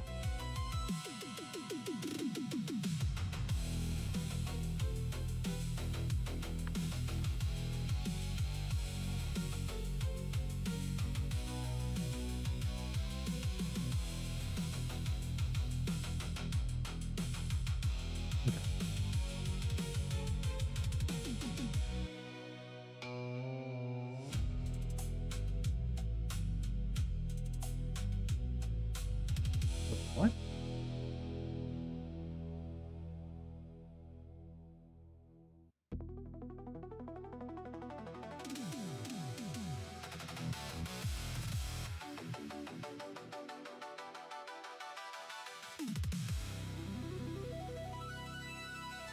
Once per adventure.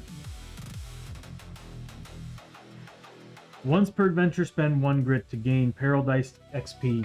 That's because she's putting up wanted posters of herself. I forgot about that. Okay, so I hate to use that ability. That's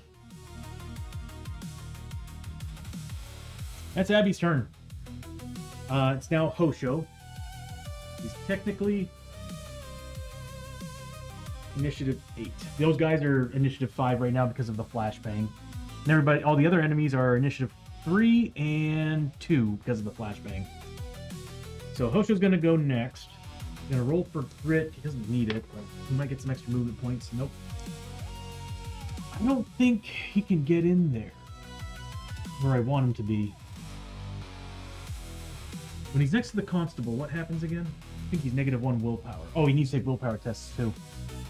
That's fine. Hero's light source only covers the current top. Ooh, Chiyo needs to get in there fast. -1 on their willpower rolls and withdraws with less than half. Okay. Need to fix that thing.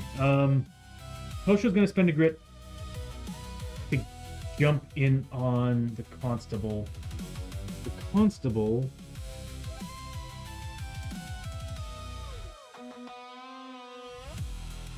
Armor 3+.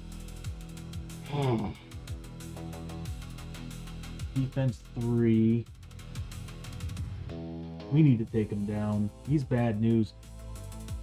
Hosho's going to spend a grit just to get in there, and he's going to use his canteen. Okay, actually, this is what he's going to do. Yeah, he's going to spend a grit, give himself double his movement, because we're -1 movement in here, unless, actually, hold on. 1, 2, 3. Never mind. He doesn't need to do it. He's -1 movement because of the fog from the constable, but he's going to move up. He's a 6 movement down to a 5.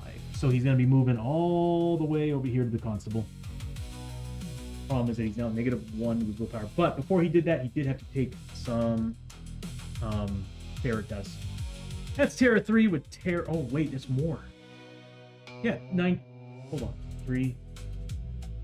That's 2 enemies. Abbie should have taken 2 more. She failed one, passed the other. Yeah, this is not a good fight. We're going to be using our whiskeys pretty quickly. Hosho needs to take... So 2 sets of 2 for the hordes, and then 3 for the constable. That's how many terror tests this group is getting. Adjacent to him, he's taking a ton. Maybe we should take the hordes out first. The hordes are an armor 3+. It's just crits do ignore the armor.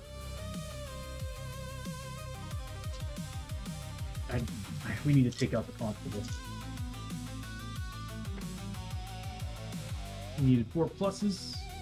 He failed 2, but he does have a spirit armor 5+ because of he's got like a charm spirit armor test. So he does actually save one of them. So he does take 1 point sanity.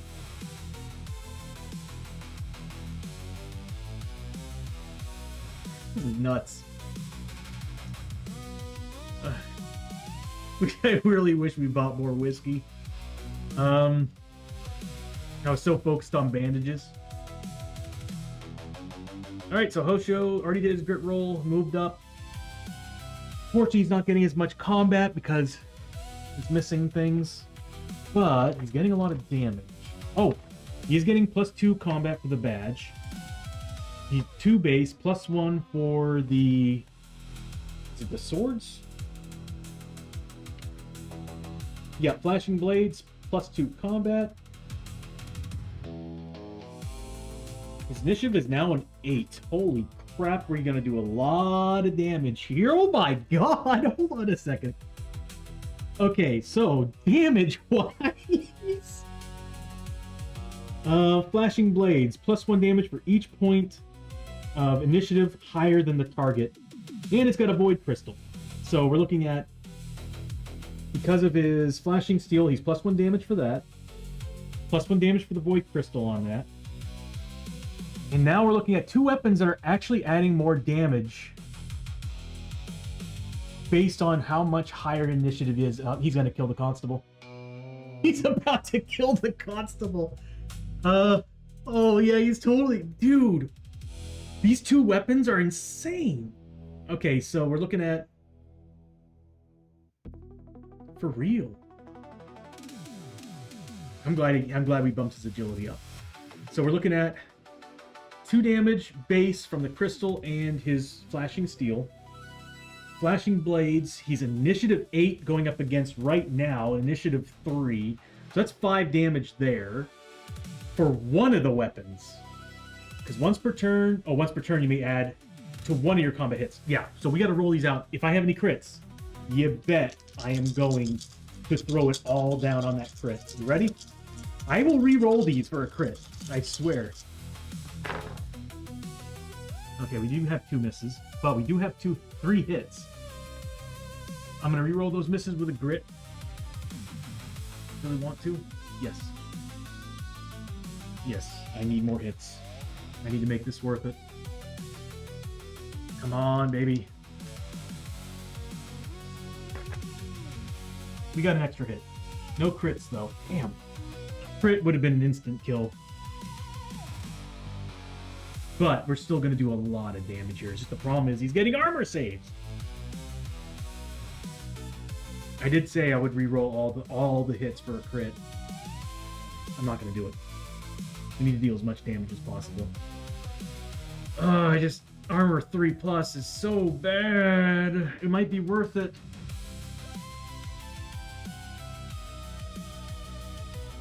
He has a good chance of avoiding every single hit of damage.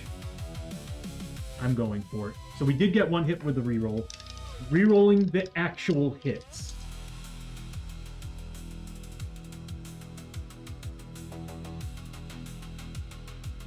I have a dark zone inlay. I didn't need to do that.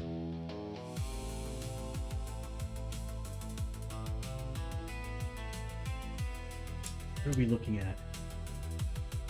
So I'm doing 12 points of damage base based on these weapons. Wandering Samurai is disgusting. Oh, I keep forgetting he's also a sumo. Rolling for push on him as well. I needed a 4+.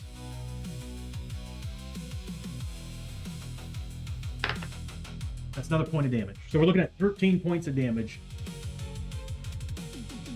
13 base, meaning we'll be doing 10 points of damage each hit base, meaning he needs to make, with these, we'll keep the hits.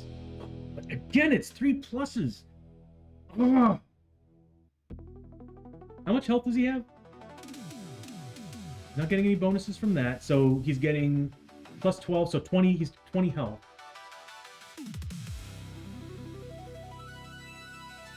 We could, oh my god, if I had a crit, we could kill him. If I had a crit, we could kill him. I'm just gonna go with the regular hits. It just seems like the safest way to do this. It just sucks he has to take 3+ armor saves on everything. And seeing how bad my rolling was, I could lose all those hits and not gain anything. So we'll just go with this. Okay, so it's gonna be plus 10 to all these rolls. Because he's using, yeah, 2 weapons that are actually dealing damage based on the difference between his initiative and theirs. And since he's a 3 right now, that's 10 points of damage. Well, 5 for each, so that's 10 points of damage. Yeah. All right. Is there anything else that I'm missing? Nope. All right, let's do this. And I will have enough to do a whirlwind strike after this. Actually, I'd be able to move away from it. Well, either way, let's see what happens. So plus 10 to the roll. 16 points of damage. There's part of me who's telling myself I'm doing this all wrong, but Wandering Samurai allows me to use two-handed weapons. Two-handed weapons.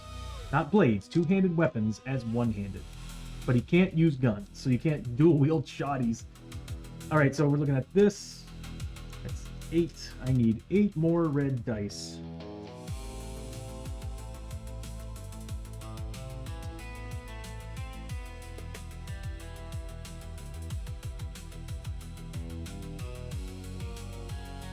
Alright. 16 rolls at 3+. You could really do this. I know, there was that 6, right?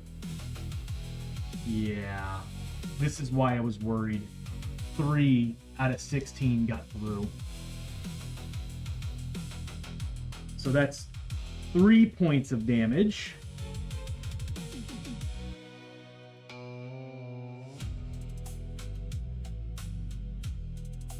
This is why I was worried about the 3+ armor save. I was like, this could really, really suck.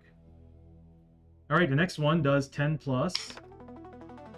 So it's 12 points of damage. So 8, 9, 10, 11, 12. 3+. Again. Frickin' again. 4 points of damage.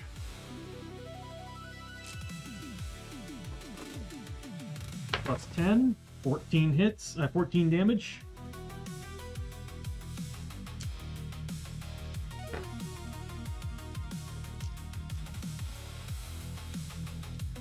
Can you believe this? 3+ armor save. This is where it gets you. Being almost invincible. That's better. Not great, but better. 5 points of damage. Yeah, I don't think we're gonna be able to kill him with Hosho. Lester might be able to do the job. If we had gotten a crit, I think we could have killed him. All right, here we go. Plus 10. Oh, wait for one of your hits.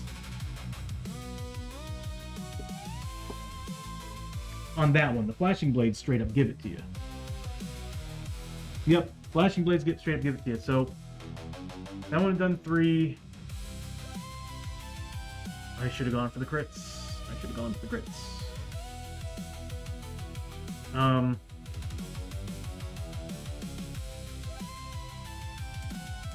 Okay. That was 16. That was 12. I'll just redo these. Okay, so that was a 16. That was the one that I put the extra damage on. So now we're, instead of 10, we're looking at 7.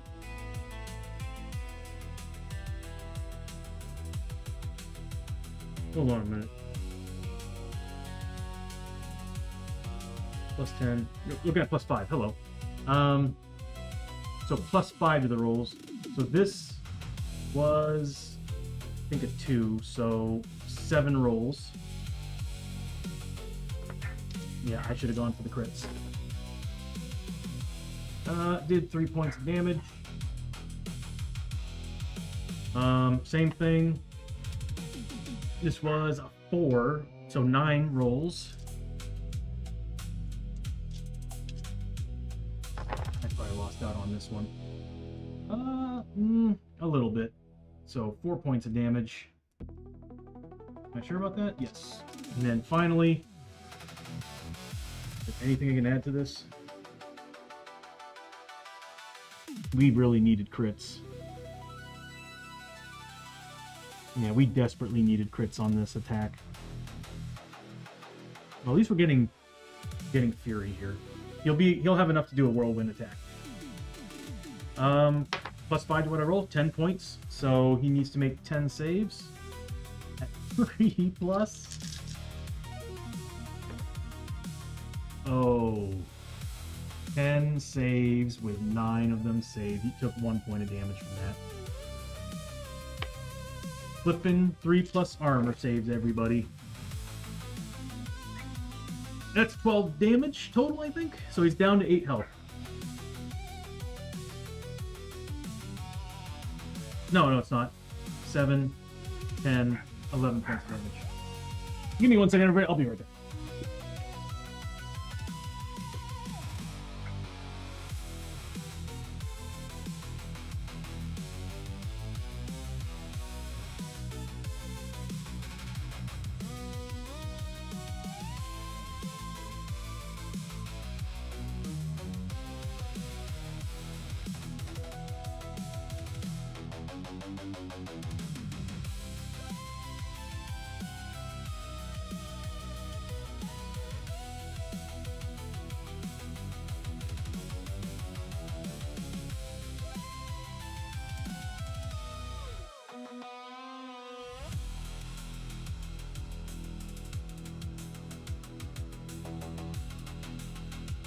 Oh. So he took 11 points, so he's down to 9 wounds. Hosho couldn't get a crit.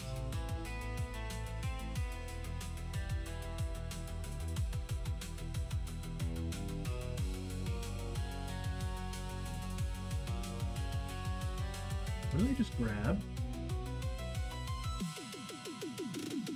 Ah, my warning disclaimer. Okay. My epilepsy disclaimer that I started putting on the stream. All right, so we did 11 points damage. He's got 9 wounds. That should be a lot of XP though, because he's 30 XP plus 10 for each. Okay, so we're looking at 60, 120. It's plus what, 70, so 190, and then 40 for that, so we're looking at 230 points of experience. That is some really good XP. That's some really, really good XP.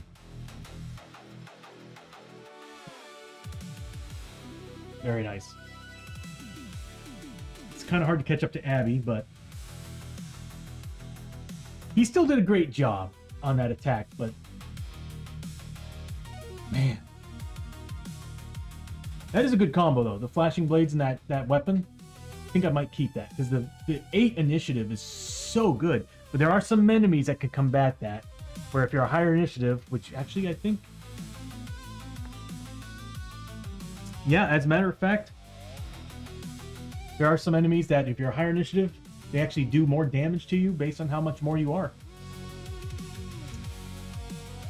Ooh, Abbie.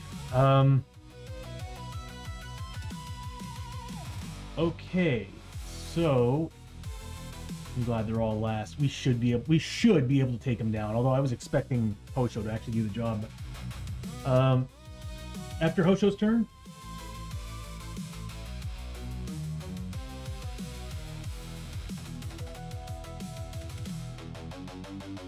they are a 7, but down to a 5. So they might be going. Hold on a minute here. I think the Stranglers are about to go. Yes, they are. They're technically a 7. A 7, but right now they're a 5 because of the flash bomb. But they get to go. Let's see who they're going after. Are they random targets every turn or just... Okay, so they get to choose. Oh my god, they get 9 attacks. This is gonna hurt. Alright, what's their movement speed? 6? They can, I think, get to anybody. Yeah, they should have -1 movement too. 1, 2, 3, 4, 5. Yeah, they can get to anybody. So we'll roll a d8. The guy here in the corner next to Hosho is going after Hosho Rio. He sees a guy right next to him. He's attacking him. And the one at the other end is going. I was worried about this. The one I don't want him going after, Chiyo.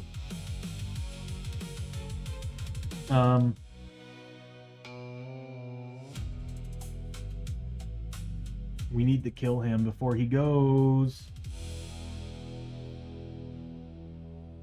Can he not reroll defense rolls?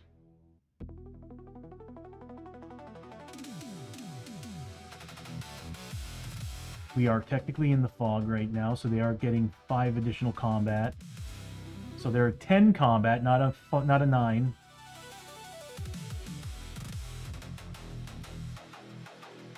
Yeah, this is why I wanted Abbie after them. They have toughness. Where did I get the +1 health? Oh, from the constable. Okay. All right. We'll start with. Good God, Chiyo, you're about to get your ass kicked. I'm pretty sure she'll survive it because she has Takobake armor, but damn. Oh, we also have cover saves. Oh, thank God we have. No, I'm gonna use the cover saves. Go. There we go. We're gonna have to. Chiyo's going to ring the bell, giving her and everybody on the team cover saves for the turn. I was not expecting this to be as bad as it is. So, it sucks we're using it already. First fight in the game. The Brutal Strangler is getting 10 attacks against Chiyo. I really don't want to use the damn bell.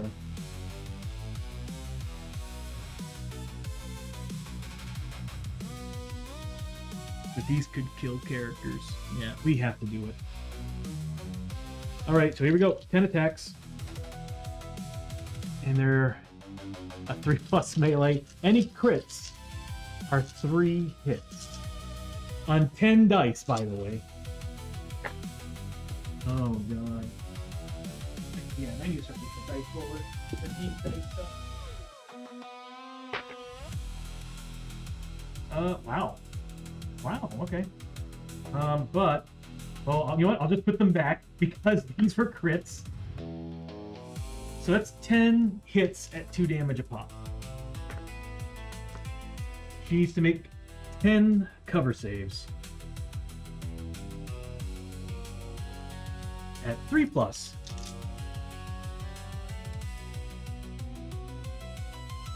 I really need to move the keyboard to keep tapping it.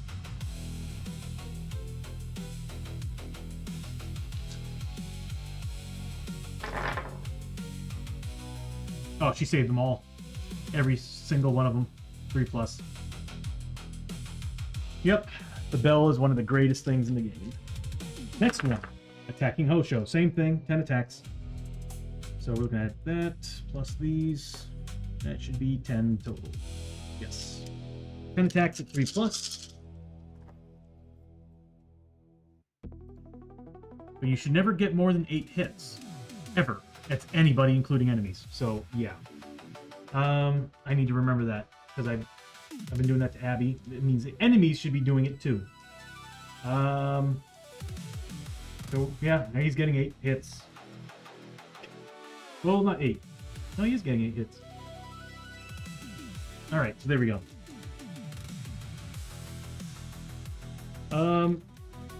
Again, we need 8 saves against these guys with Hosho.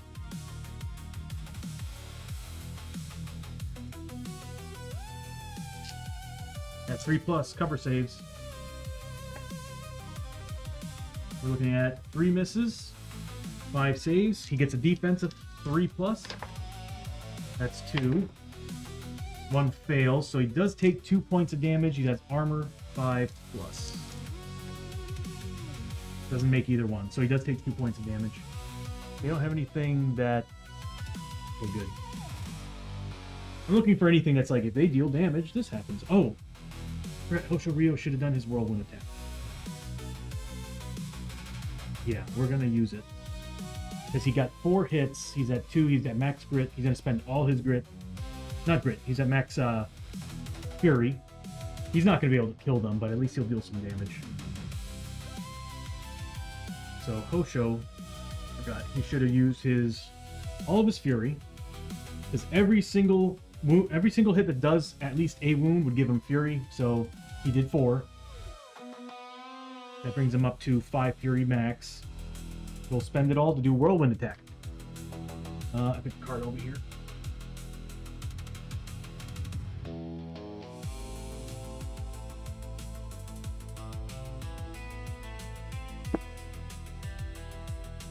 Whirlwind strike. Every adjacent enemy model immediately takes 1 hit that does damage equal to peril dice plus your hero level. He's level 5. Ugh. So, +5 to the roll, but it's peril dice. So here's on the Strangler. 9 points of damage. So it took 9 damage. Bringing it down to, what was it, at 11 health? Yes, so I bring him down to 2 health.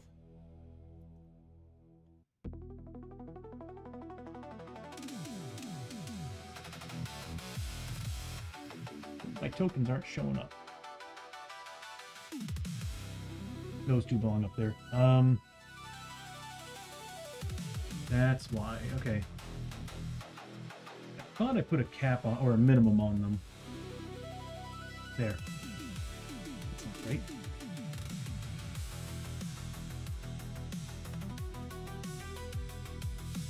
So he's got 2 wounds left. Not quite dead. And then, of course, the other guy, the wonderful constable. He's got a defense of, what, 3?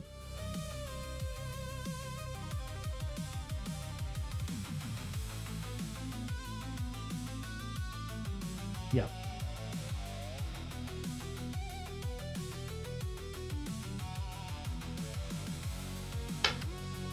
Ooh. 11 points of damage. So he needs to make... It's 11 points of damage minus 3, so we're looking at 8. He needs to make 8 saves against this.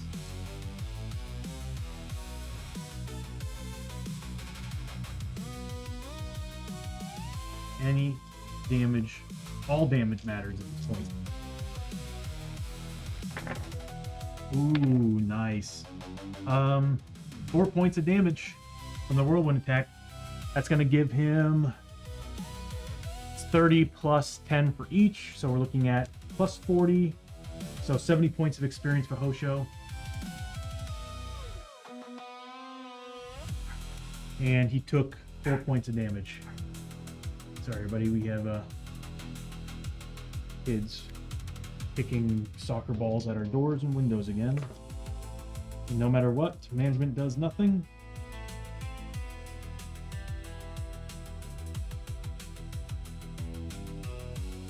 Now we know why this place was vacant, as long as it was. Anyway, so yeah, we went ahead and used that.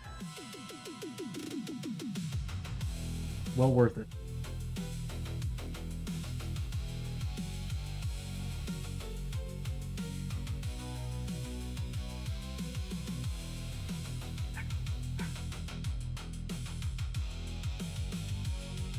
I need to figure out why it's doing that. That's a weird glitch.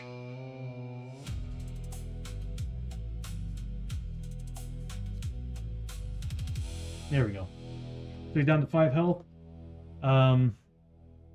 Strangler did 2 points of damage to Hosho, and that's going to be the end of his turn. Next up is Lester. Now he starts on the other map tile, so he's not taking any terror. But he's going to have to move in. Oh, he's stuck. Does he have anything to give him an upper hand? Oh, he does. But can he move through other models with that? That's the question. Lester.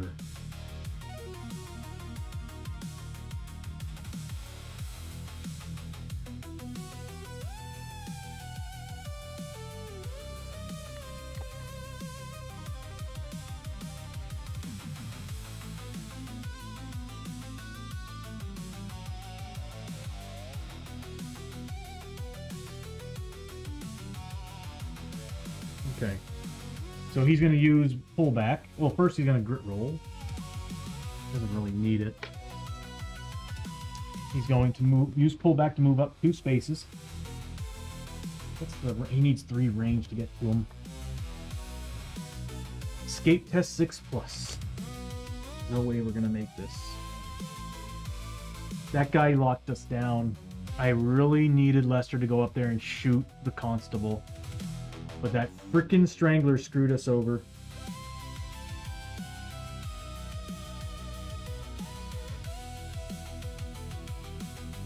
Yep.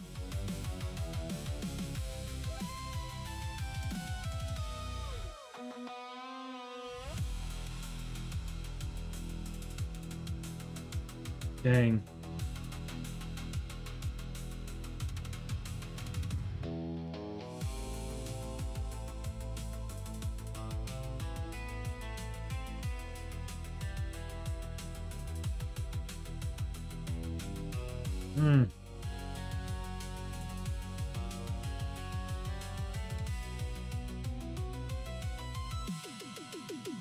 I don't know what to do. If he kills the Strangler, great, but he's now wasting all his extra shots because of a frickin' Strangler. Is there anything I can... He has... No, he doesn't have to shoot him, but he has to be within 3 spaces to actually see an enemy because of the damn fog. You need to kill the Strangler. Get Chiyo up there and attack the other guy, but you can't use their other weapon. I think the constable is going to survive and beat the living hell out of somebody. Yeah. I got nothing. That Strangler screwed us big.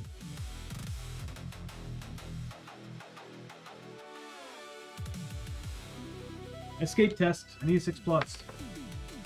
That's a 5. I should have used the +1 roll.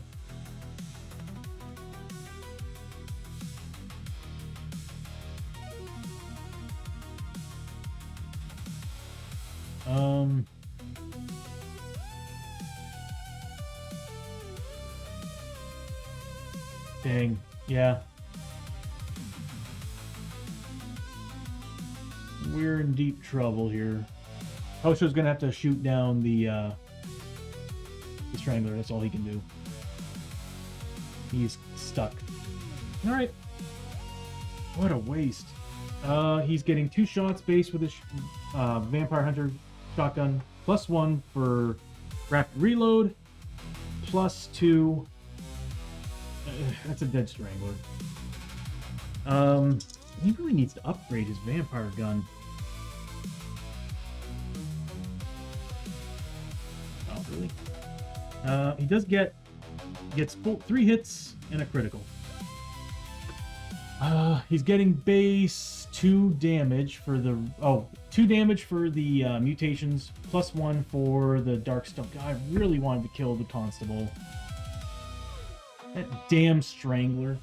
All right, so +3 to what I roll on this. Is that really a 2? That is a 2.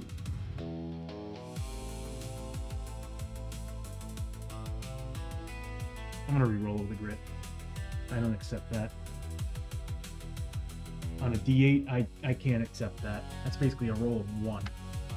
That's better. All right, so +3, it deals 11 points of damage, which it has 11 health. That's a dead strangler. And the rest of the shots are a waste because he can't see anything else in the room.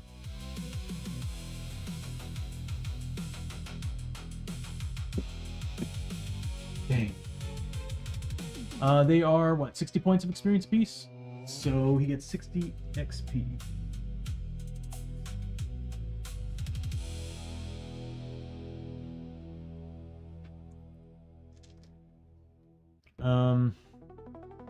What a shame. I got 3 extra shots. I can't use them.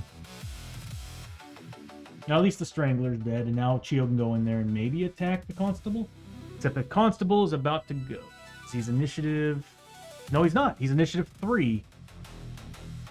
So Chiyo gets to go first because of the flashbang. We still have a chance. Alright, so Chiyo... Of course, she can't equip her legendary weapon because it's the most expensive thing on her. But she does have some cool stuff. So she's definitely got her trusty axe, and I believe she's using the monk staff. Yeah.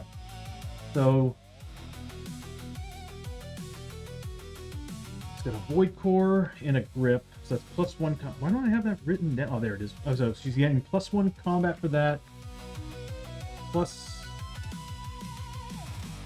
she's getting 4 combat. Okay, so she's got 2 combat. Oh, first let's move her around. Grit roll first. Nothing. She's got 6 movement, but in 5 movement. So she's gonna move 1, 2, 3, 4, 5.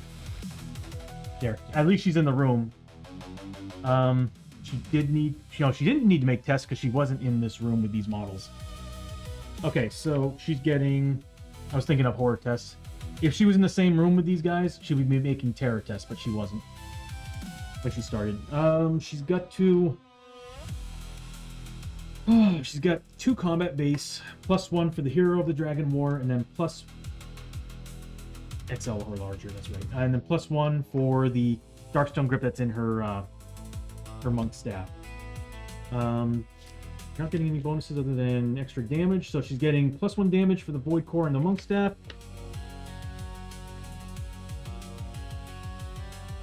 +2 damage from the trusty axe because it comes with +1 damage, and you want to get to reroll a melee hit too, melee miss, and +1 damage for the void core in that as well. So we're looking at 3 damage base with these. How you doing, buddy? So we're getting... That's right, Hosho didn't have the drill. That's why I like the drill. Get to roll D8s instead of D6s. I would have definitely gotten crits on those. Yeah, dude, we're fighting a really, really bad fight. Been alright? Oh, man, I hope that's... Work with the bitch. It usually seems to be that way, man, on Sundays. I'm sorry, that sucks. But that's... Try and convince me anybody that actually loves their job, unless they own the business. Which even then, I know of some business owners who get frustrated and talk about a bad day. But work's work. So, but I'm sorry that you had a bad day, man. I hope the week it gets better for you and get some rest. All right, so we're looking at, she needs 4 pluses on these. I did not. I'll have to look at it. I haven't really been paying much attention to the homie chat, bro. Whoop, whoop, whoop, whoop, whoop. I didn't see it. If I didn't see it, it didn't happen. All right, here we go. Not a single flipping hit.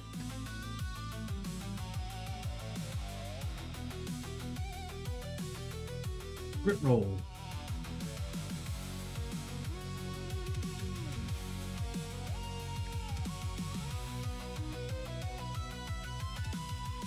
Ah, there we go. All right, we got a crit. That's what I needed. She should have 3 ki on her right now. I'm going to spend 2 of that to add +1 to the damage. This is going to be against the constant. Does have 5 wounds, but if I can deal enough damage... She hasn't used her canteen yet this turn.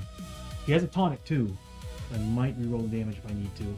She has the chance to kill him with this crit. Because she will ignore his... She will be able to ignore his armor saves, because they are so awful.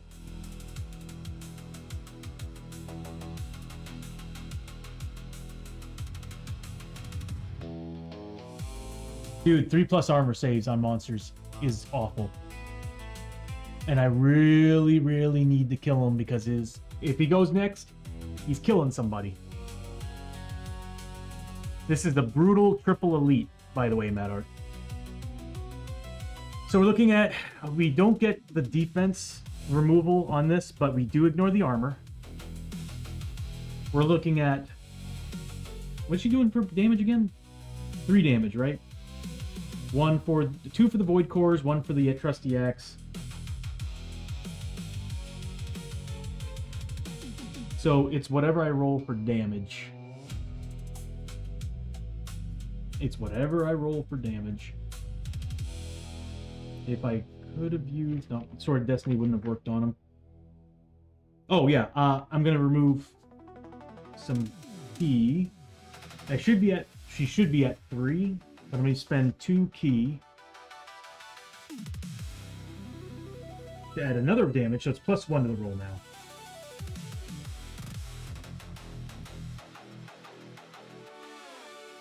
Here we go. He does have the canteen, so I can pop the canteen if I roll anything bad on damage. Here we go. +1 to the roll. Freaking knew it! I'm going to spend a grit to re-roll that damage roll.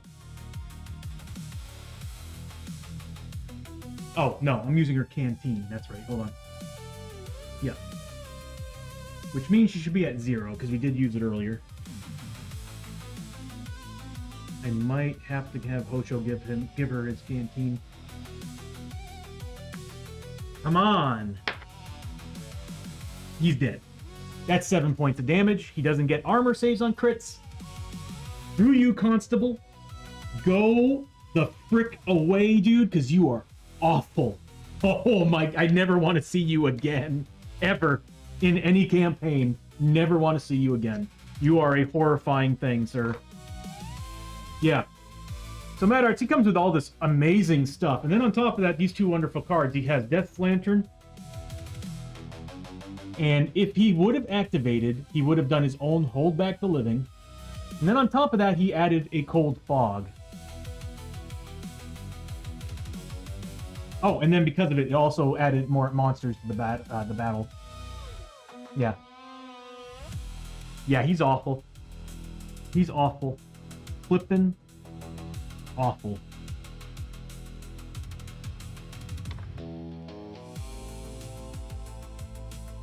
I want to say, if I remember correctly, those guys get bonuses.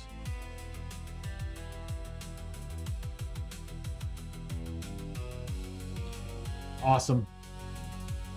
He didn't get a chance to actually run away.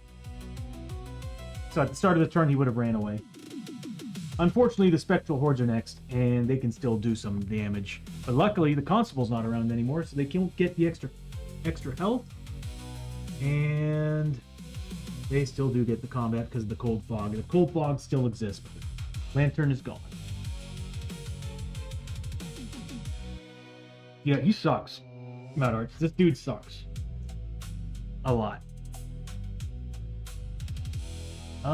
That crit killed him. We still have 2 regular hits that we can put on Strangler with 2 wounds. Oh no, she's not next to that guy. She's next to the Spectral Horde. She's gonna attack the Spectral Horde. So goodbye, Constable. See you anymore. Ever again. These guys also get armor saves. Oh yeah, they're plus 5 health, so they're 20 health. Yep, 20 health. They don't get the +1 from the Constable anymore. Oh yeah, 2 hit rolls of 3+. Their combat is 4. Is +4 the Spirit. Oh, with 4 damage. I'm so glad we popped the yeah, we needed to pop the bell. Get that cover save, that 3+ cover save. Alright, so we can get rid of that token now.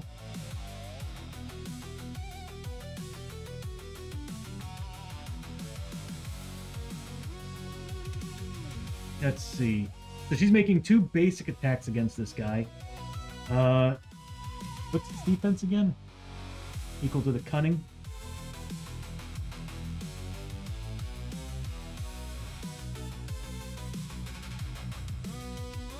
So 3 damage against.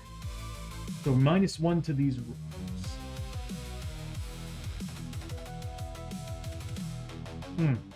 With armor saves. They have a lot of defense. Here we go. First one, -1. Nothing. That's better. 5 points of damage. With 5 health. It needs to make 5 armor saves of 4. At least they're not 3+ armor saves. Good lord. Alright, so here we go. 4+ armor saves against this.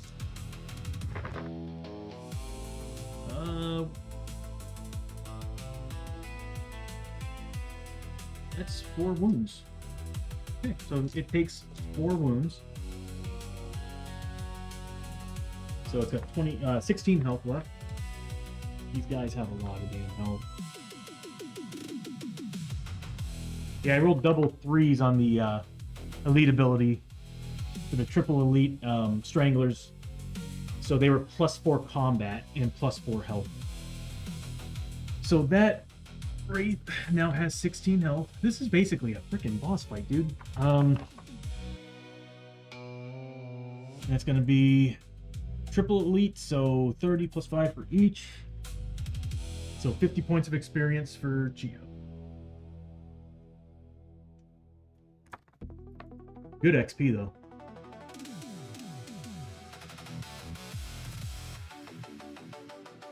Yeah, triple elite brutals are a big challenge for this team. I think I kind of dig it though. The idea of for every journeyman character, it's every journeyman character is 0.5 elite abilities. Rounded down. So it's actually, in my opinion, really balancing it out. It's difficult as it should be, but it should be scary. All right, that's it for them. The Spectral Horde is next. Since the Constable's dead. All right, so who are they going after? They can reach anybody. So the first one, right here, that was attacked. Going after Abbie. He did not like Abbie shooting at all those stranglers.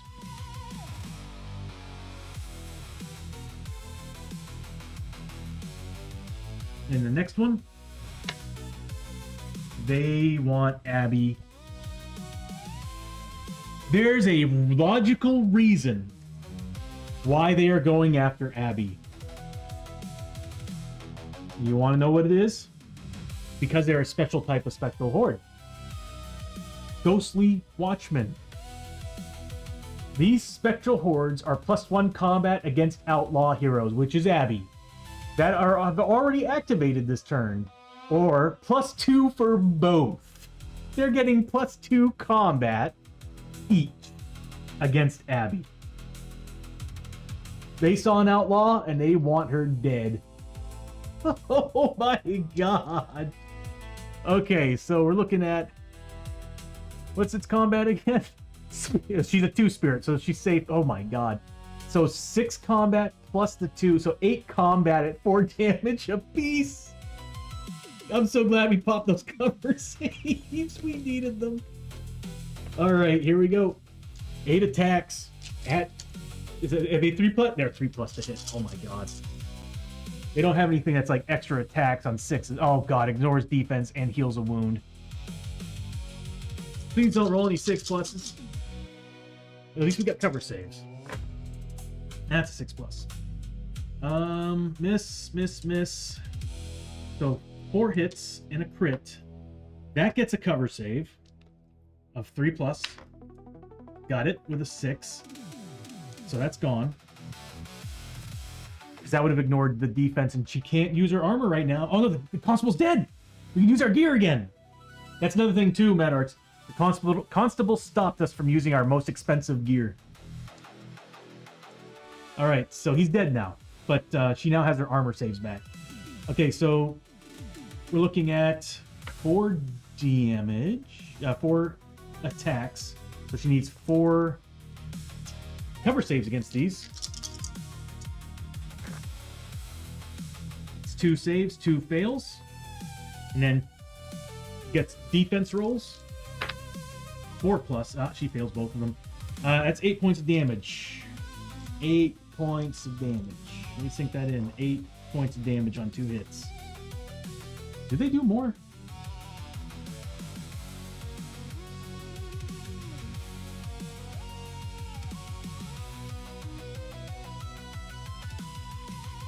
Okay, no, they don't. Okay, so we're looking at 8 points of damage. Armor save 6+.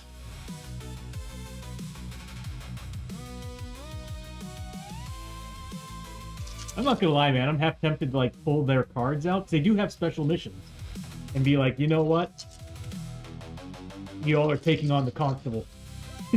I actually want you all to take on the Oathbreaker King. I want this team to take on the Oathbreaker King. Brutal Oathbreaker King would be insanely fun.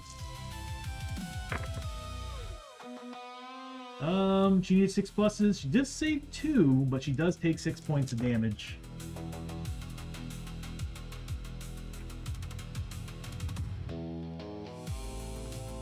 Need the fan back over there. I think it would work better blowing this direction. Was that just one enemy? That was just one enemy.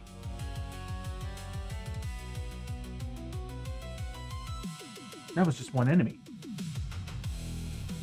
All right, the next spectral horde. Oh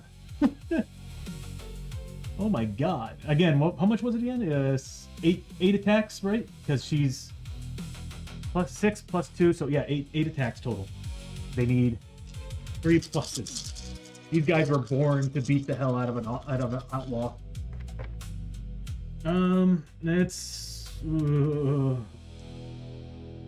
That's 6 hits. I can still get a cover save on that bad boy. Got it. All right, good. All right, so now if I didn't get that, it would go right through the defense and armor. Right through the defense, and it would heal. Should probably have declared who would have gotten that.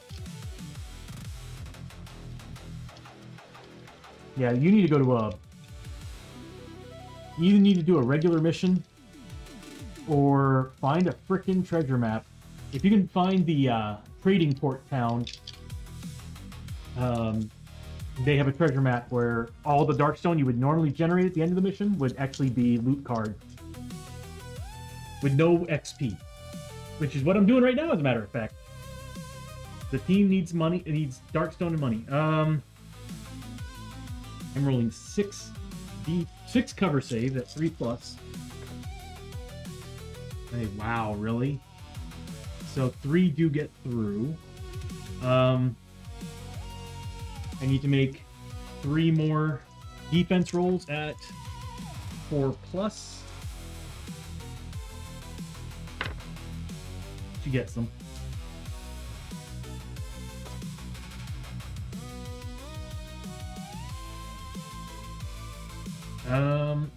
That's it for the Spectral Hordes. Cover saves are saving grace, but if we don't kill them next turn, they are going to kill whoever they hit. Guaranteed. The cover saves are what are seriously what's saving us right now. Because that's going to go away. We've already used them. That's it. Thankfully, there's no constables. We don't have to worry about doing all those checks. And it's now end of the round. We lose all our cover saves. Let's see what we can do. Hosho's now initiative 8, so he gets to go first. And I could switch him back to his drill. He rolls d8s on his drill. I'm gonna go back to the drill. I'm not gonna lie, that weapon's awesome, but until I upgrade it, it's not. It needs work. So his initiative's gonna go back down to a 6. So he's got his drill back on since we killed the constable.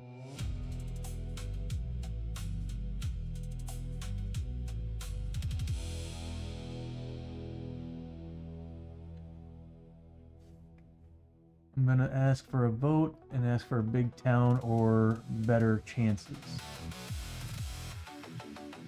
Yeah, on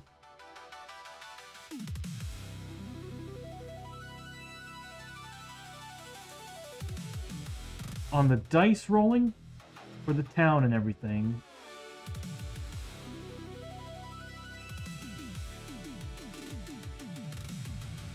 you could always spend a +1 die or a +1 roll to see if you get what you want.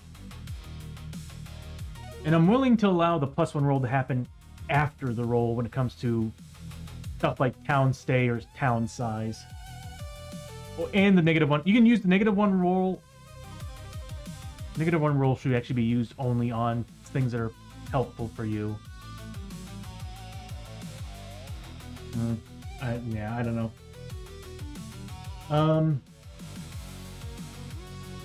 Because there's a benefit for using it, and if it's a double benefit, I feel like that's kind of cheesing the rule a little bit. First thing we do. Oh yeah, we need to change Hosho's initiative to 6. And that means max initiative is now 6.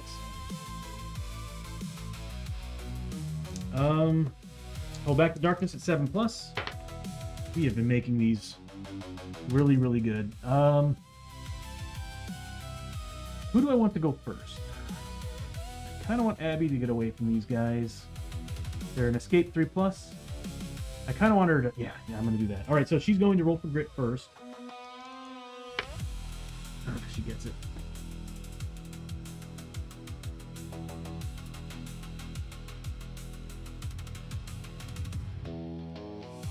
Got an idea. I need this to happen. She's going to roll escape. She passes. I needed her to fail. What can I spend that grit on?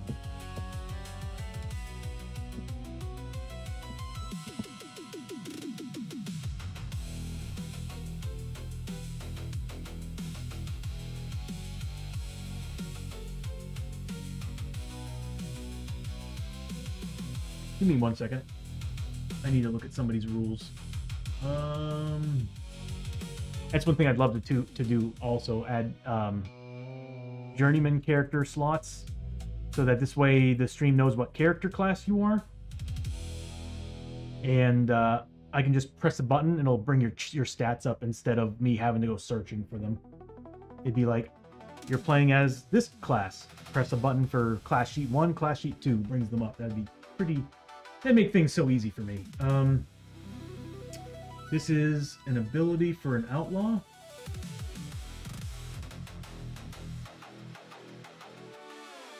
Yeah, it's definitely not this.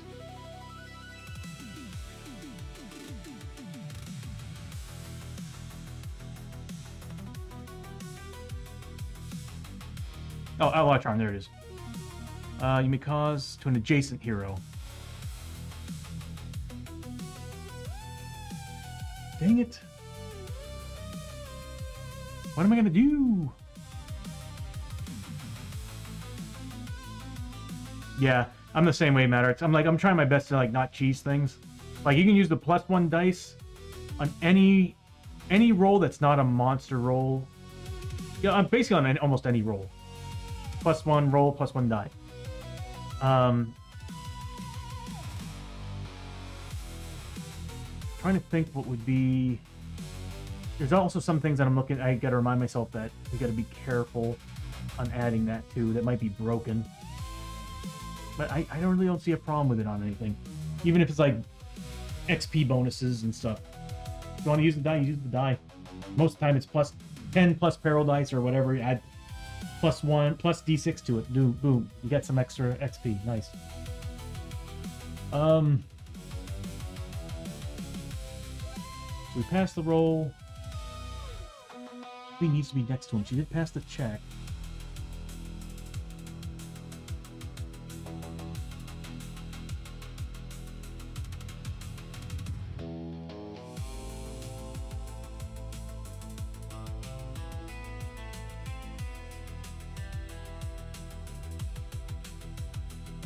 Trying to think. I want her to gun down this guy so Hosho can go do some damage. But if I move her out here, I won't be. You know what? How far is she? 1, 2, 3, 4. Yeah, she needs to be within 3 spaces because of the fog. And actually, she needs to be further than that because she doesn't want to be adjacent to this guy because she'll have to start shooting at him. All right, so.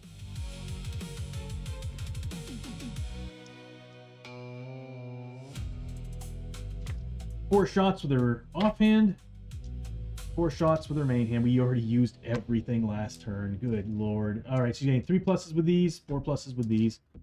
I also learned, Mad Arts, I forgot about this rule. You can never ever roll more than 8 dice. So if you get more attacks, you can't be any higher than 8. The same thing goes with enemies. Enemies can't make more than 8 attacks on you. I kind of screwed that rule up. Oh, actually hits. You can't get more than 8 hits. So, actually, I'm gonna have to look back into it. It's either dice or hits. If it's dice, then I've been giving the enemies too many attacks. All right, so she's getting 8 dice. Any 6s are extra hits. Okay, so that's an extra hit. I rolled poorly. Well, actually, hold on. So these are all hits.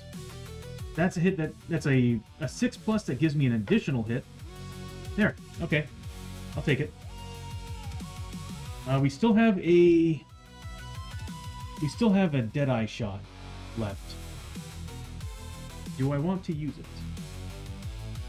That's +2 damage. These guys, their defense is going to be what? Cunning. So there are 3 defense. So all her attacks right now with the Darkstone bullets, Yeehaw, and the laser pointer. Against these guys, she'd be whatever she rolls is going to be the damage. Let's kill the Strangler. So we'll just do the regular shot on the Strangler. He's a 2 defense, I think. That's the whole purpose of this anyways, a free Hosho. Hashtag free Hosho. It's got 2 wounds. If I roll a 1, it's... Oh, no, it's at 4 wounds. It's got regeneration. Regeneration. Weird, I kind of liked how I said that. Anyway. Alright, so we're looking at 3 damage base minus the 2 defense, so +1 to my rolls. If I spend a Darkstone bullet, not Darkstone bullet, a Deadeye shot, it's dead.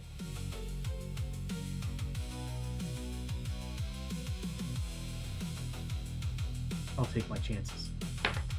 And that was a good idea. So, 6 points of damage. Easy goner. She gets 50 points of experience. It's +15, right? Have I been doing the math wrong? Yeah, 50 points of experience. I think I've been doing the math wrong.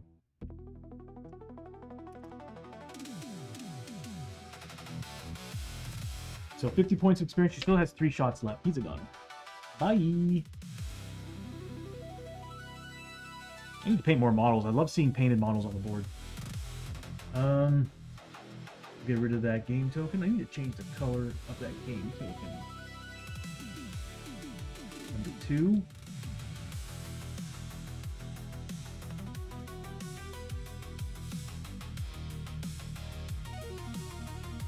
There we go. Now we got these annoying spectral hordes. All right, she's gonna. First shot is going to be. I mean, at least we're gonna be at max loot after this fight. That's awesome.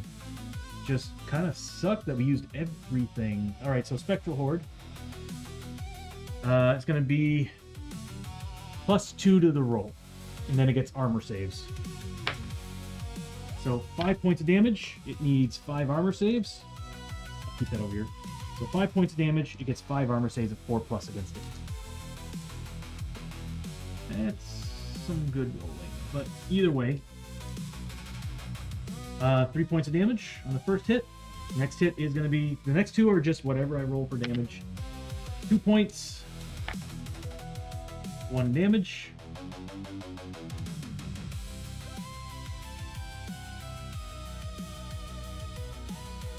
We need to count one. 6 points of damage. 6 rolls at 4+.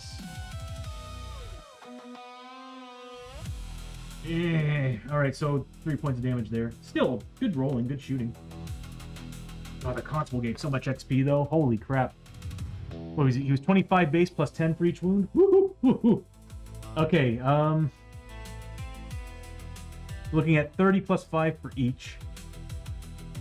So that's 45, 90, 125.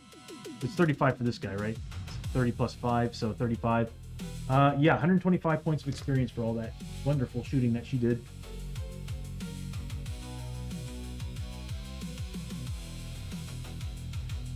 That's one thing that Abbie and Julio have in common. They are experienced hoarders, Mad Arts. She's already level 6 and actually already leaning into level 7. She's already nearing level 7. I never had a character at level 7. Alright. I was going to retire these characters the moment they hit level 6 to start a new season. She's just stopping them from gaining XP. I might actually have to sit her on the sidelines and create a new character. Or let them go alone. Alright, so she did... 7 points of damage.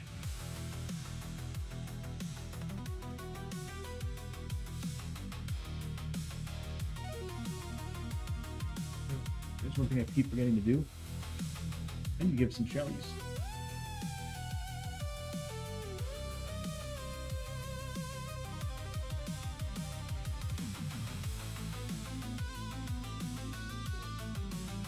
Red guy's coming, red guy's coming, red guy's coming.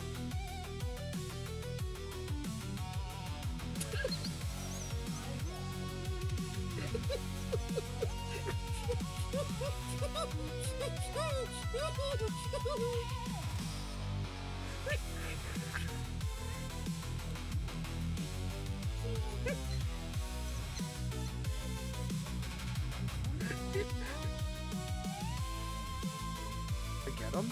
Fucking hey, look at me go. That's a shot. I don't want the shot. Yeah, everybody. For those 2 streamers, I highly recommend checking them out. Mad Arts has a really fun, he's a really cool guy, really awesome person. He also streams. I haven't seen him do it in a while, but he'll sometimes like repurpose silver trinkets and I was about to say artifacts. I have artifacts on the mind, but anyway, he does.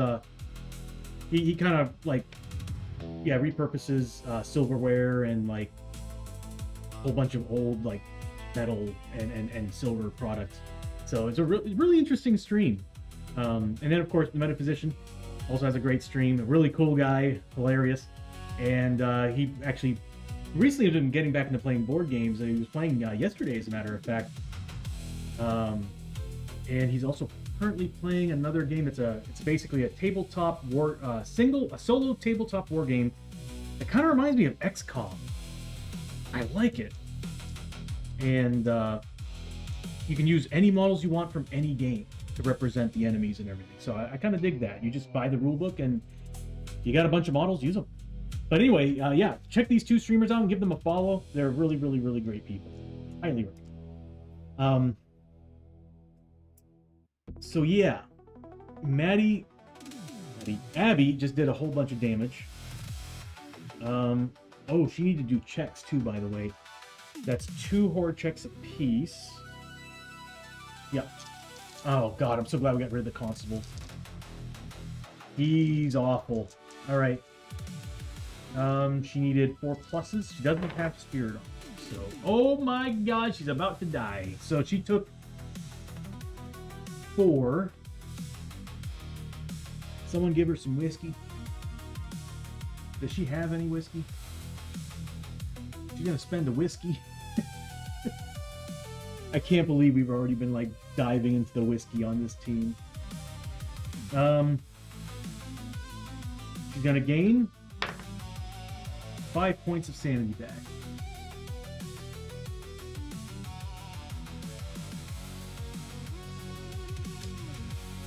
Jeez. Alright, now it's Hosho's turn. He's now free from the grasp of the Strangler. Because I think they're like a 5 or... No, they're a 6+ escape test. So what he's going to do... In the fog, he's -1, but he's got 6 movement. 1, 2, 3, 4, 5, 6. There we go. This way, he doesn't get locked into here. He can just move on in that direction. Oh, wait, hold on. 1, 2, 3, 4, 5... Yeah, he's gonna go here and escape test. There are 3 pluses, so he moves on in. I was trying to avoid escape test because I was like, if I get locked in there, I want him to be able to attack both. He gets to use the drill, which I definitely would have chosen at the start of the turn because we need to upgrade the other weapon. Well, I already did because we did drop ourselves down to a 6 initiative, so he is using the laser drill, which means he does D8 combat. D8 combat or D8 damage? I'm pretty sure it's D8 combat. Yeah, D8 to hit rolls. It's the reason why I have a hard time letting go of that thing. It's so good. I gotta admit, the other weapon's pretty sweet too. So he's getting, let's see, 2 base. I think he gets +1 for the, yeah. I say yeah, and I'm looking at the wrong character sheet. He's got the laser drill, +1 combat for the laser drill. And +1 combat for the flashing blades. Roll for grit. Nothing. Does have the canteen though. I can always pop the canteen. Anything else that he's got? Damage wise, +1 for the laser drill, +1 for the void core and the flashing blades. He gets a re-roll with the flashing blades. And +1 damage for every point higher. So there are 4 initiative, he's a 6, so it's 2 points of damage there. So we're looking at 1, 2, 3, 4 points of damage base. 5 damage also because he's got his prestige level. What's it called?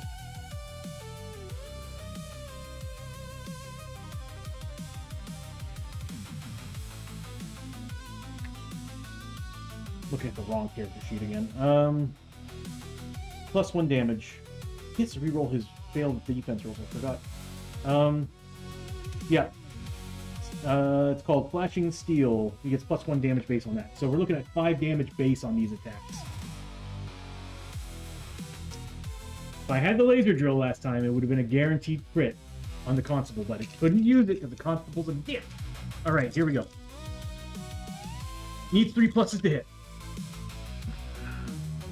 That's a critical and 3 regular hits. That was a 4 or 5, I don't remember, but it was a hit. I was hoping for a miss to reroll. I want a crit. Okay, so we're looking at here. That's funny that the one that's a different color actually happened to be one that crit. Damage-wise, again, it's 5 damage base. Its defense is a 4. because it matches the cunning of the character.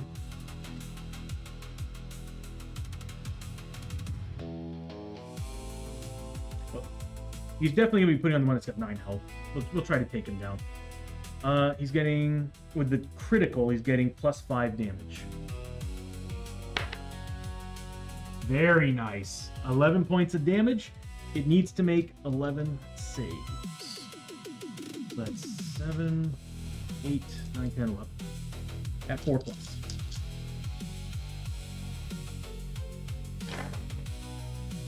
Ooh, that's bad rolling on his part. That is bad rolling on his part. Of course he's got 1 wound left. No, 2 wounds. That's 4 saves. 7 points of damage. He's got 2 wounds left. Let's use this to show that he's got 7 wounds.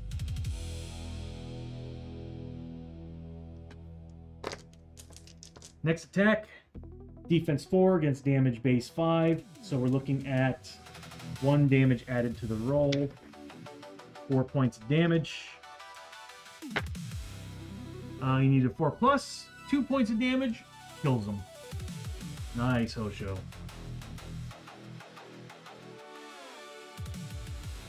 I'll keep that up there. I'm probably going to need it. So we got 7 and 2.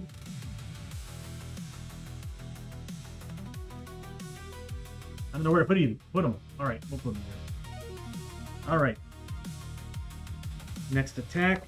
Again, +1 to the roll against the guy the other one that's alive and full health. +1 to the roll, that's 5 points of damage. Needs to make 5 saves of armor. 4+.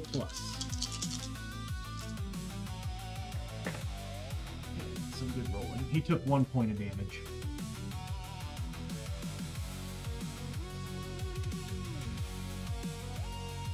And then finally, 6 points of damage.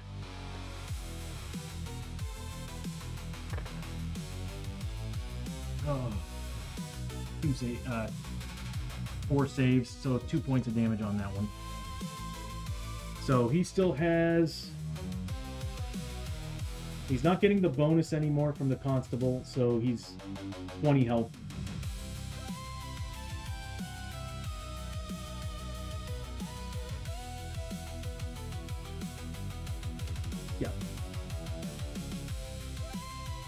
Yeah. 20 minus 3, so he's at 17 health.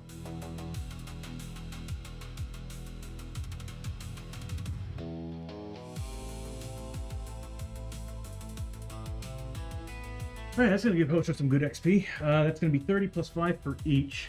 So we're looking at 35 for that one. 40 for this one, so 75. Let me get a calculator. I'm not going to remember all this. You're welcome, buddy. I hope your day gets better. I hope your week gets better, man. Nothing's worse than having a coming home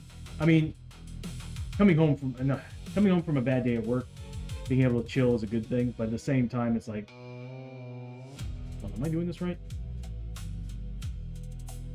No, I'm not. It's 30 plus 35. That's 65 points of experience. But no, I get it, man.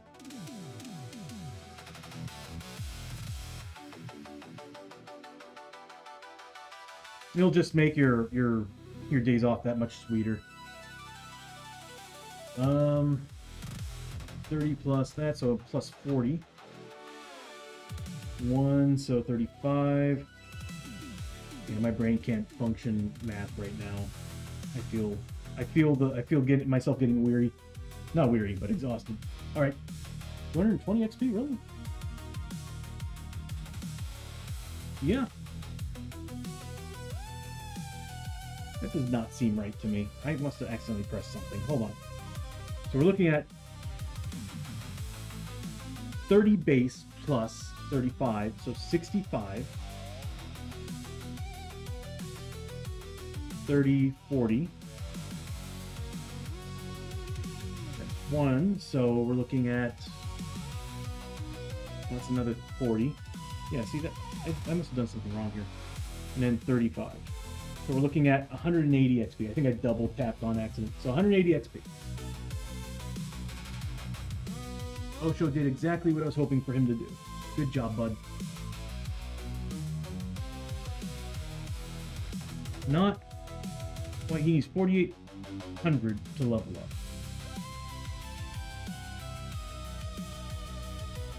Did good, though. How much damage was that? 7...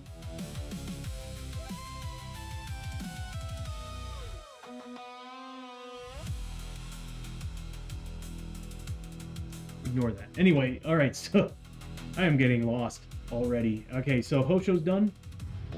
Next up is going to be Lester.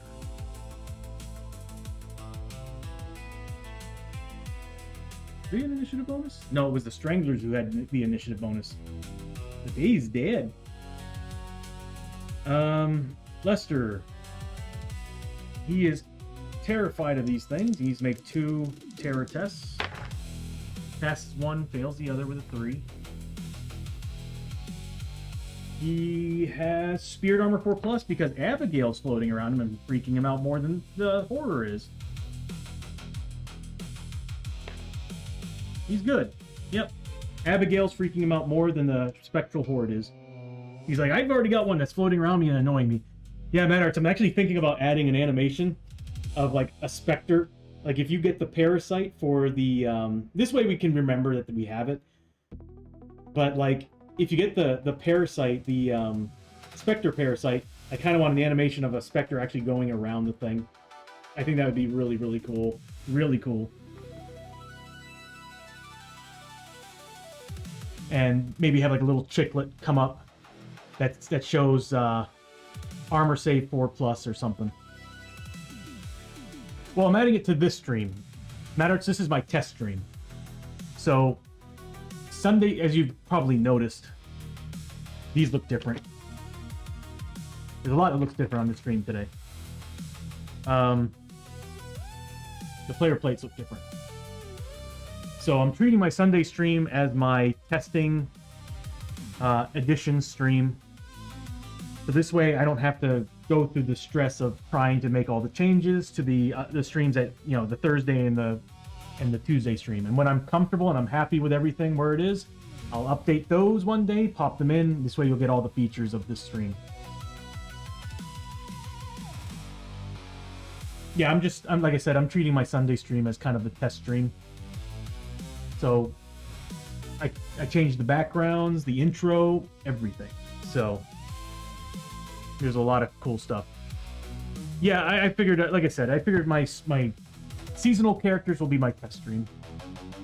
So my goal, I think I know why that's doubling up.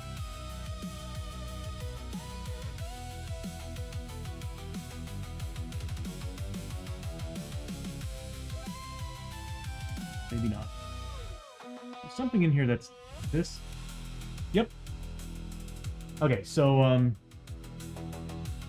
going to be changing this up here. Well, not changing it, but I'm going to be processing it through AI to give it some little more detail work. But first I'm going to design it better, and then I'll patch it through and have it add a little bit extra flair. And then, which has been kind of difficult. I tried it already, and it does not do a good job with my partitions, so I might not be able to do it. But we'll see. I got some ideas. But yeah, this is going to be my test stream from here on out. So it's Lester's turn. He failed his grit roll, maybe? I don't remember if I rolled his grit or not. Oh, I did his horror test. Grit roll.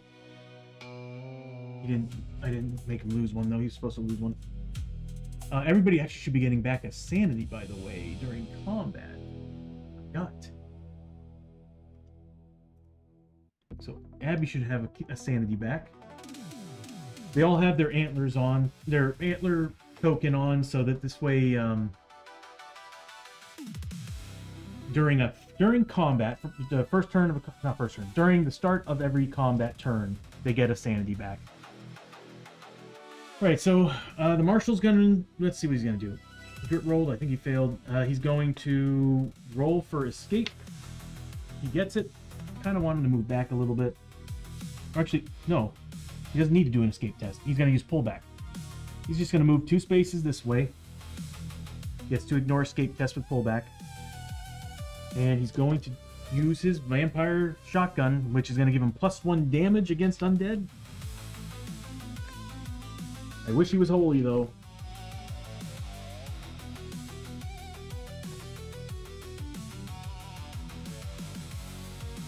Yep, +1 damage against undead. Unfortunately, he's not holy, though. I need to find a way to do that. I think you can get a blessing at a... Just like going to the Old West, you can, like, get deputized and get bonuses. But the... Holy, I think you can get at a church. You get blessed. What do we got here? So he's getting 2 combat base from the shotgun, +1 for rapid reload since he used pullback to move. Is he getting anything else? Nope, that's it.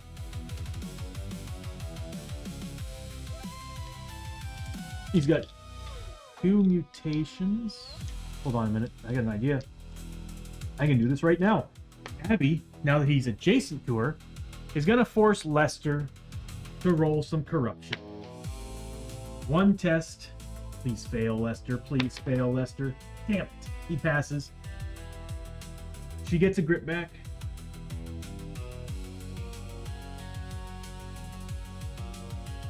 And I was hoping for him to mutate. All right, so he's going to take some shots at the ghost. He's getting Darkstone bullets, 2 mutations, Vampire Hunter's gun, so 4 damage base. What's his cunning? Wow, Lester. Just flipping wow. 1 hit. He's gonna grit roll that miss. Doesn't quite yet have an inlay, or actually, you can't put an inlay there. You can put a Darkstone item in there. So grit rolling. That's 2 extra hits. So just 3 regular hits. Luckily, they're D8 for damage. It's going to be +1 damage since it's 4 damage base against this guy. Against his defense of 3 cunning. So what we're looking at is... Was he a 4 cunning against Abbie? No, I think she was a 3. Anyway, we're looking at +1 damage to these rolls. And then he gets his armor saves. Oh, God. Okay, so that's 3 armor saves at 4+. Saves all of them but 1. So he does have 1 damage on him right now. What was that? Next one, again, +1 damage to the roll. 9 points of damage with that second shot. All right, that's good. So he's made 8 saves at 4+. Looking at 8. There we go.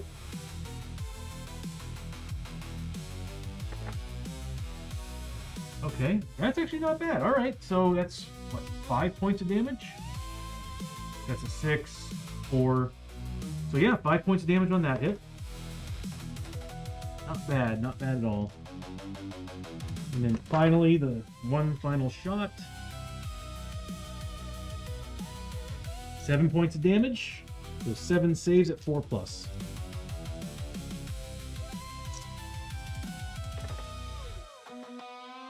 Not bad. Okay, so again, not bad. 4 points of damage. So we did 10 damage total against this guy with the Marshal. Oh, he also gets 10 XP for making that corruption test. I should have been using that since I got it. This is the way to get Lester some XP. All right, so XP wise, oh my god. Again, it's 35 plus 5 for each, so we're looking at 35 for you. 55, so 90. And then 20 plus 30, 130 points of experience? No, 90. That's 50 points of experience. 140 points of experience for Lester.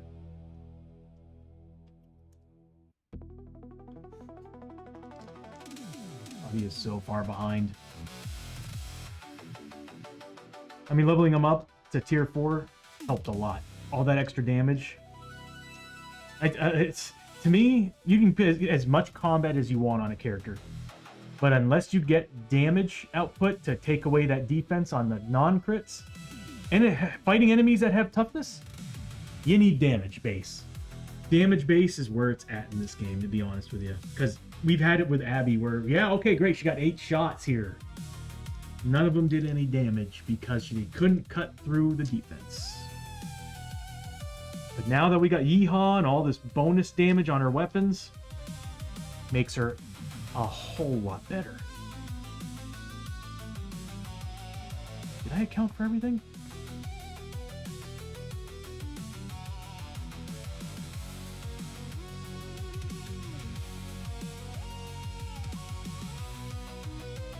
What else was we getting plus 1 damage from? Yeah, so we did it right. Okay. So that was... Alright, that was 10 points of damage.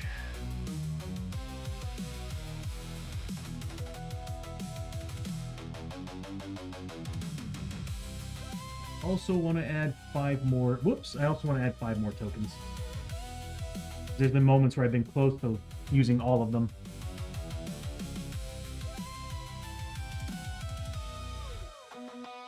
Okay.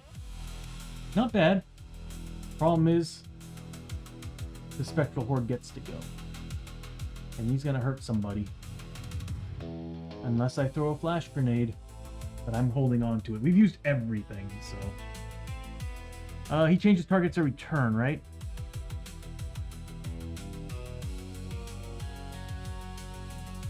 Change targets every turn. Okay, good. Good. I don't want him going after Abbie anymore. Alright, so who's he going after? Yeah, because he gets to go first. Yeah, exactly, Matter. It's more damage, more opportunities. Like I said, when I had Abbie, I was all excited about Abbie being like 4 range on each hand.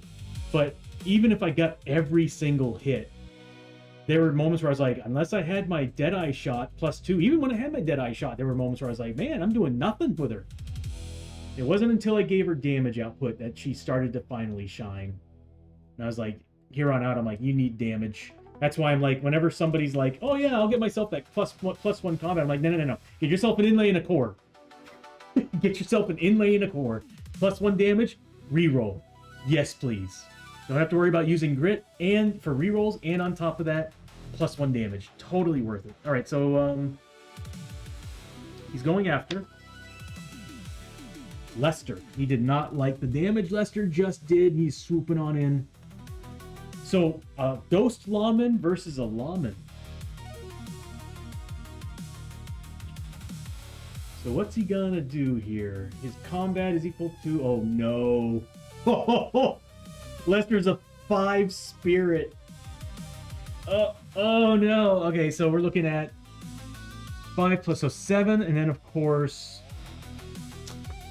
7... Well, he can't... Okay, he can't roll more than 8 dice, so he can't... Let me take a look.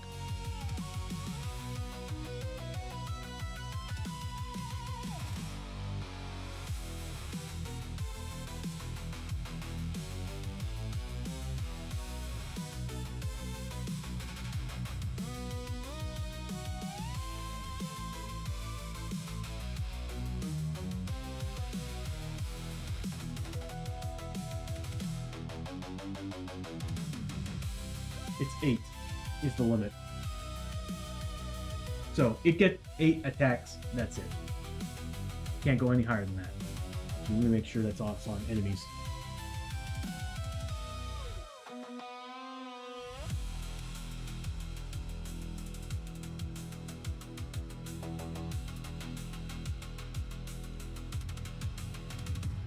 You gotta be freaking kidding me.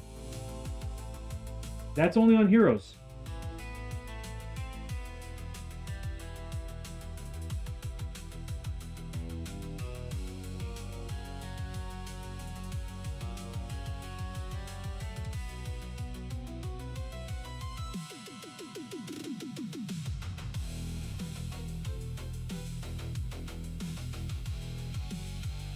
That seems a little unfair. If you have like several enemies in one group that are getting as many attacks as they're getting, which is 7 and all that, it seems a little broken. But we are fighting brutal, triple elite brutals. Yeah, okay. They're supposed to be scary. Until I can figure this out, I guess they're getting their extra attacks. So 7 base plus 4, that's 11 attacks. Oh, Marshall. And any 6s, ignore defense. Oh god, and heal a wound. The Marshall's gonna be hurting on this one. That's 7. 11, and he needs 3 pluses to hit. I almost kind of want to house rule it that if heroes can only roll 8 dice on attacks, so should the enemy. But then again, I guess it makes sense because then you're adding a lead ability. Yeah, that makes sense because there's a lot of enemies that do 1 damage with a lot of hits, so it makes sense. Oh, cover saves, I need you. Bad rolling though for him. Does get 4 hits. These ignore defense at 4 damage. They should get debuffs for attacking a lawman since they go after outlaws. Is it also armor or is it just defense? It heals 2 wounds too.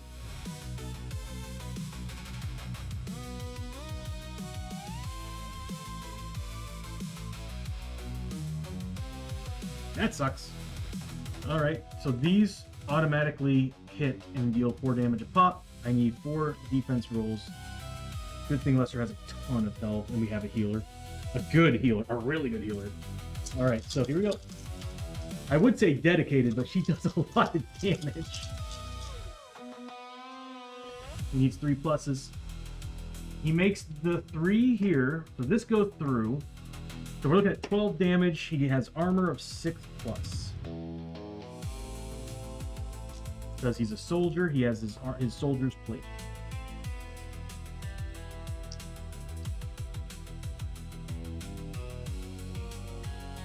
So we need 6 pluses on 12 dice.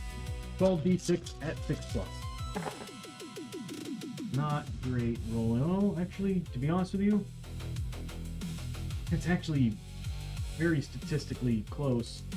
Actually, really good. So he ignored 3, but he still takes. That is 9 points of damage. Anything happen to him from these guys when he deals damage? Ow.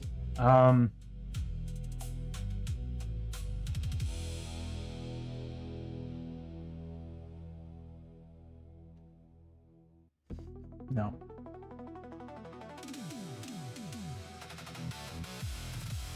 Hold on a minute. Am I missing a rule?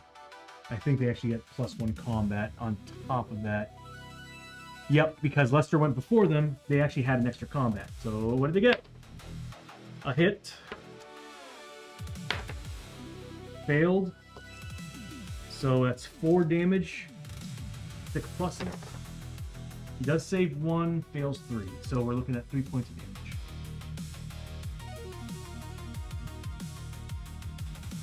That's okay. Chiyo needs some leveling and we have plenty of bandages. Not enough whiskey, but plenty of bandages. Ow. Next up is Chiyo. She's gonna first take her horror tests. Passes both. Flying colors, damn. And then she's gonna roll for grit. Doesn't get it. She's gonna move 1, 2, 3, 4. And she's going to, what is she gonna do? She's gonna attack. She gets 2 base. She can use the legendary sword, but it never would have done anything to this guy. So +1 combat from the monk staff. So 3 attacks total. Oh, and +1 combat for the hero of the Dragon War. So 4 combat total. Needs 4 pluses to hit. And again, as far as damage is concerned, oh, she should have more key. Yeah, she should have an additional key. Yeah, that's one thing I'm actually going to be adding to is I kind of want the focus tokens. I kind of want the focus tokens to be of every player plate, probably behind it, but like here or maybe here to show that you got, and it'll be just as easy for me to input as grid. So that's what I want to do.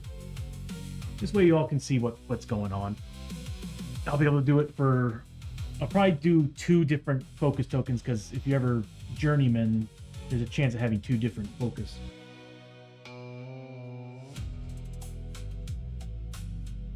Okay.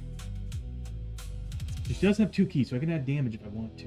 I can save it for healing. I might save it for healing, and we need some heals on this team. Yeah, we do. Right, for combat, we need 4 pluses. Is she next to Hosho? She is. So if she wanted to, she could trade for the canteen and use his canteen. Oh! Oh, God! Oh, I am so sorry, dude.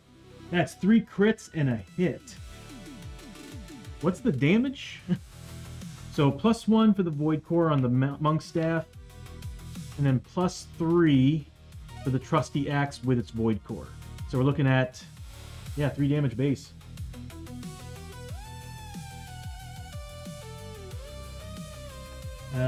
I might go ahead and use the key to add +1 to the first hit. Yeah, why not? We need to cut him down. So what I'm gonna do, it cuts through his defense. His defense would normally be 4, but we're looking at, I'm gonna use 2 key to add +1 damage to this roll.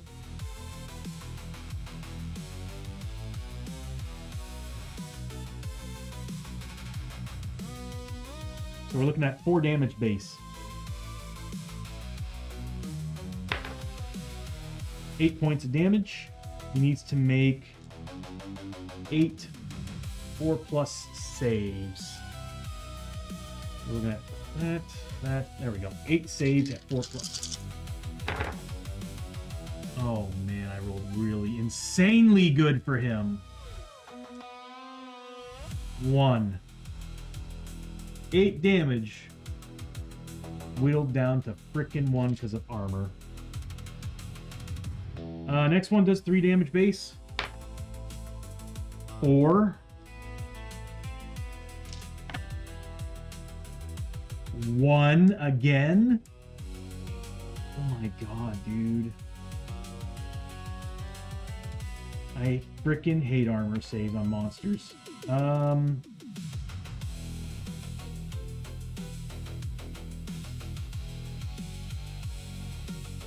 +3, yeah. So 8 again.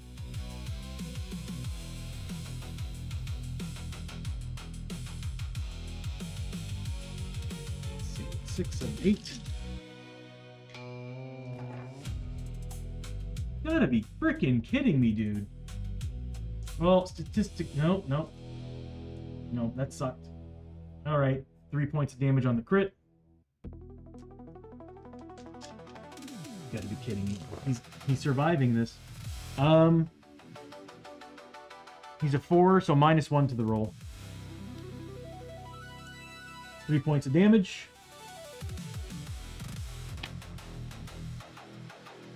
Another 1 whole point of damage. I hate armor saves. Actually, I love and hate them. They're wonderful. But monsters with armor saves? Oh my god. Okay, so we're looking at some decent XP. But that's going to be 6 points of damage. Can he just... Please just die. He's going to be dead next turn for sure. Just sucks that this is rolling over. Let's see. That's going to be 30 plus 5 for each, so we're looking at 70, 105, 150. Yeah, 150 points of experience.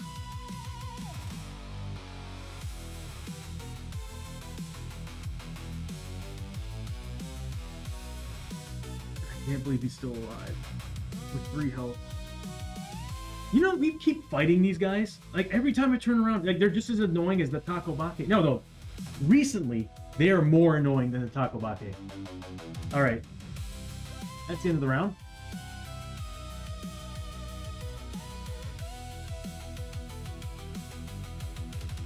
I also probably should program it to put all the... When they're not actually in initiative and I'm dropping initiative, it should probably drop them all. Alright, hold back the darkness, 7+. I swear, the game's taunting me.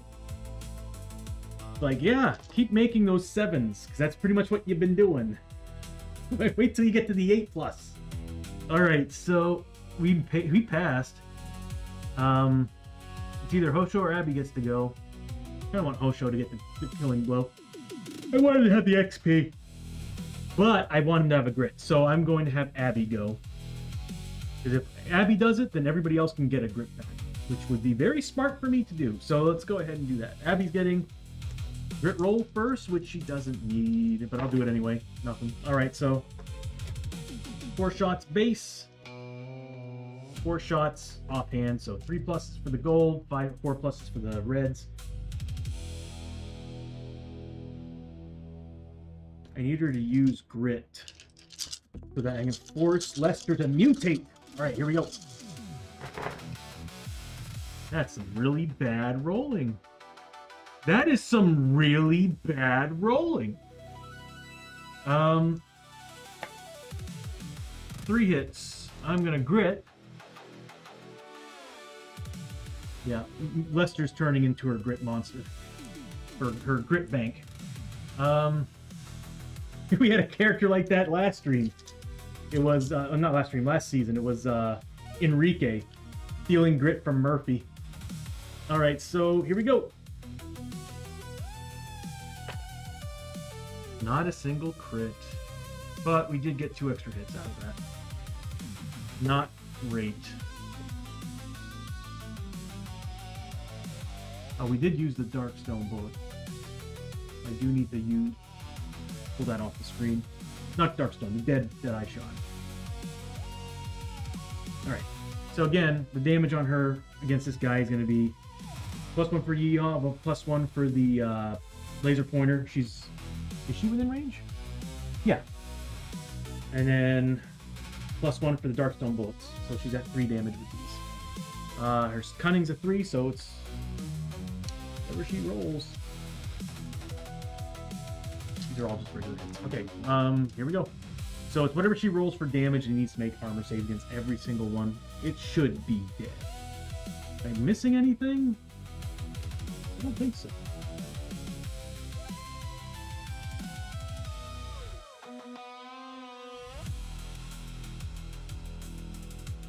No. Yep, 3 damage base. Yeah. So, 3 damage. He's to make 3 defense rolls. Fails 1. Next one. 5. Hey, this should kill him. 5 defense rolls.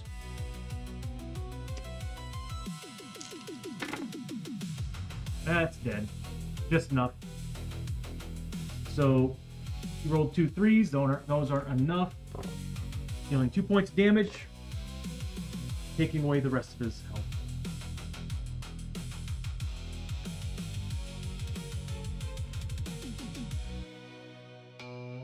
Goodbye, buddy. Hands are all sweaty. It's so damn hot. Oh, that was actually a frightening battle. Literally.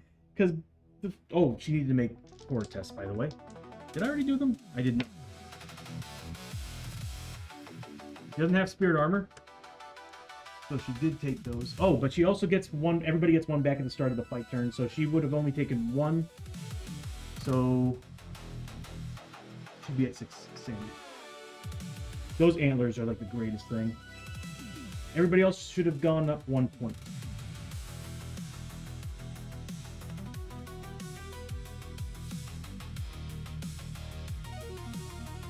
what would be really awesome is if I could actually fully program this whole thing to do every little thing.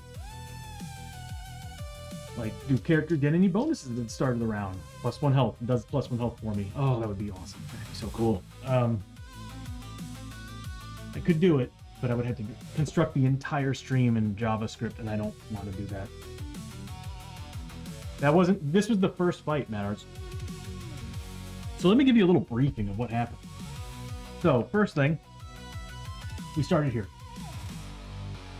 Walked into this room and ran into a wonderful, wonderful encounter card.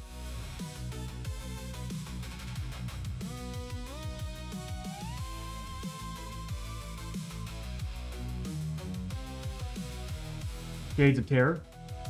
So I'd read the fluff, but I already did. Grit may not be used for this test, by the way. Everybody needs to make a Spirit 5+ test, which everybody on my team sucks at Spirit except for Lester.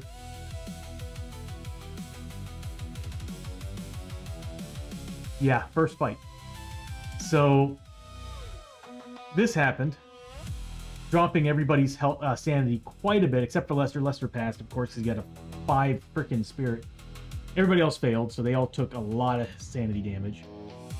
Had to have, yeah. After that, I also rolled a 5 double 5s at the start of the next turn after this crap happened, which was horror tests.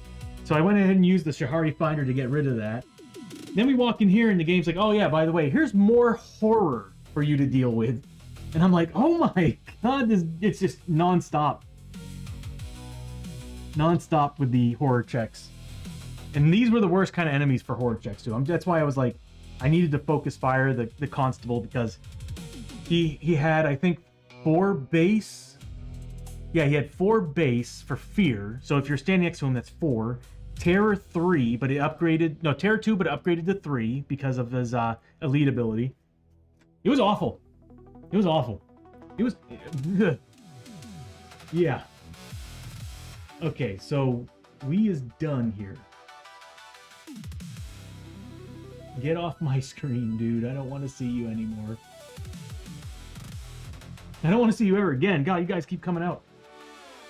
Oh, it is pretty awesome to see painted models. Those guys are awful. Especially elite, triple elite. Anyway, yeah.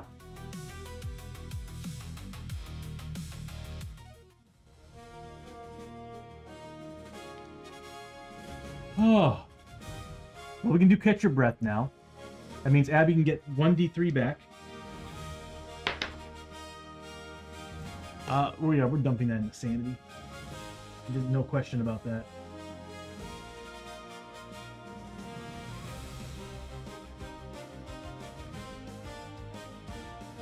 Next is, do I want to give 1d6 back or do I want grit? I'm going to go with grit. So everybody else is getting a grit back.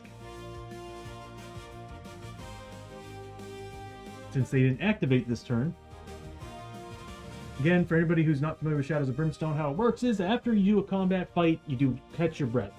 Anybody who's activated during the turn, during that last turn, before the victory, just get a 1d3 back health sanity any mix. If you did not go, you get 1d6 back, or you can get a grit back. And of course, I'm choosing grit because grit is really hard to come by, and we already got a good healer on the team, so I'm not worried about health.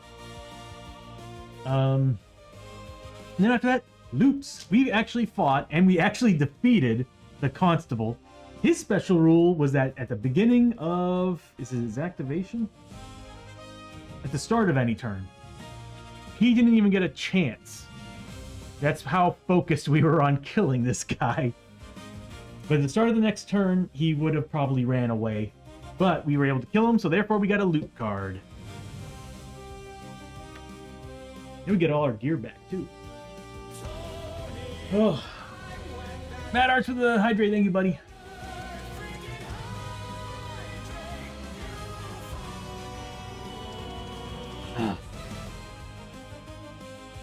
Alrighty. I also want to bring my old hydrate animation back in, too. I had like an old animation I made in 3D. I had the word hydrate pop up and then like water dribbled down on it. Kind of want to bring that one back. Kind of.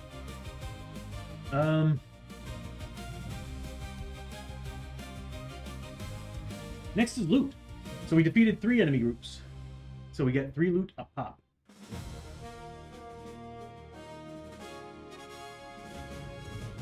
So here we go. Here's for Chiyo. They're really good at adding new animations. That's a lot of goodies. She's getting 60 XP.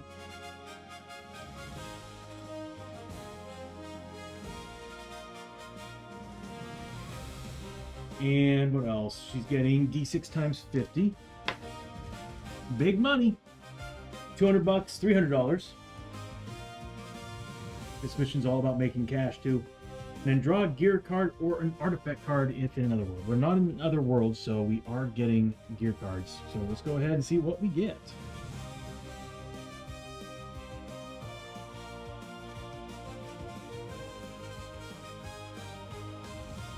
You know what, Mad Arts? Go ahead and choose which one.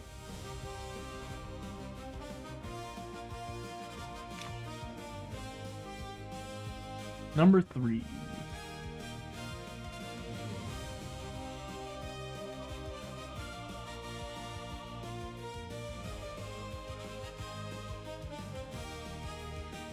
Alright, so the first one would have been Mining Lantern. Once per turn, use 2 grit to reroll the Hold Back the Darkness roll. This grit may be spent by any hero, by any mix of heroes. It's pretty good.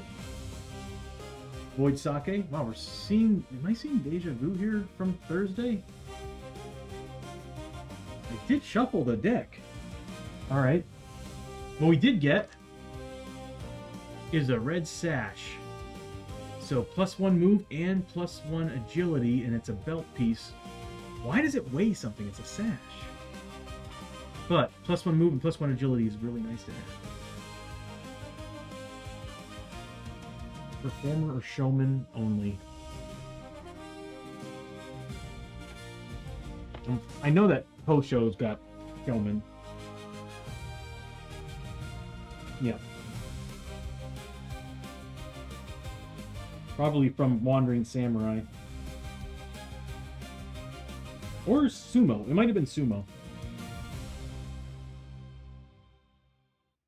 So does Abbie. Abbie has Showman as well. I could put on Abbie, give her another movement and an agility buff. Well, we'll figure that out another time. Alright, next up. Alright, that fan, I love it, but oh my god.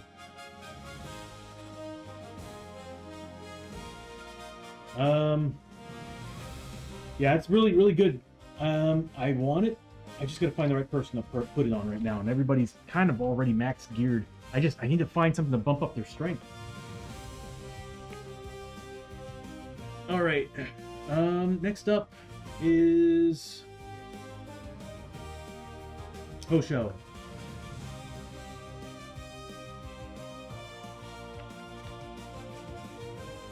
Can't wait to add that new animation.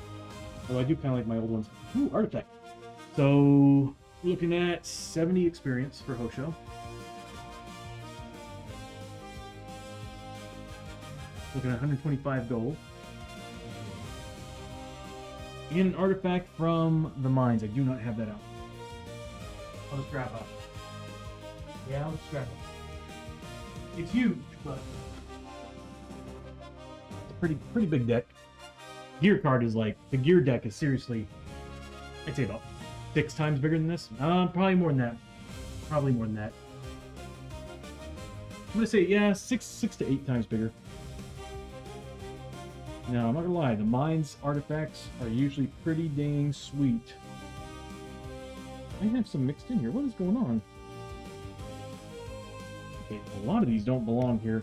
I think I know where my old cards were. Somehow I mixed in some cards.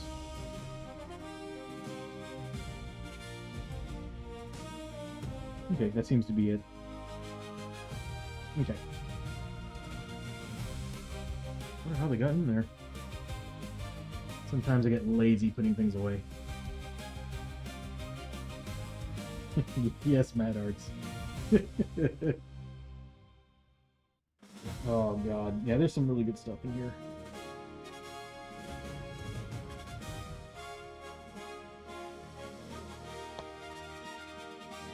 All right. Who would like to choose the card?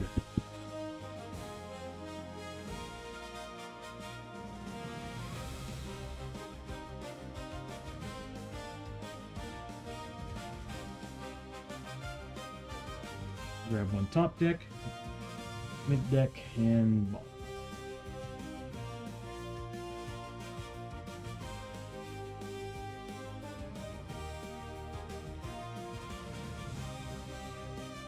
There's no 7 cards, Mad Arts. There's just the 3.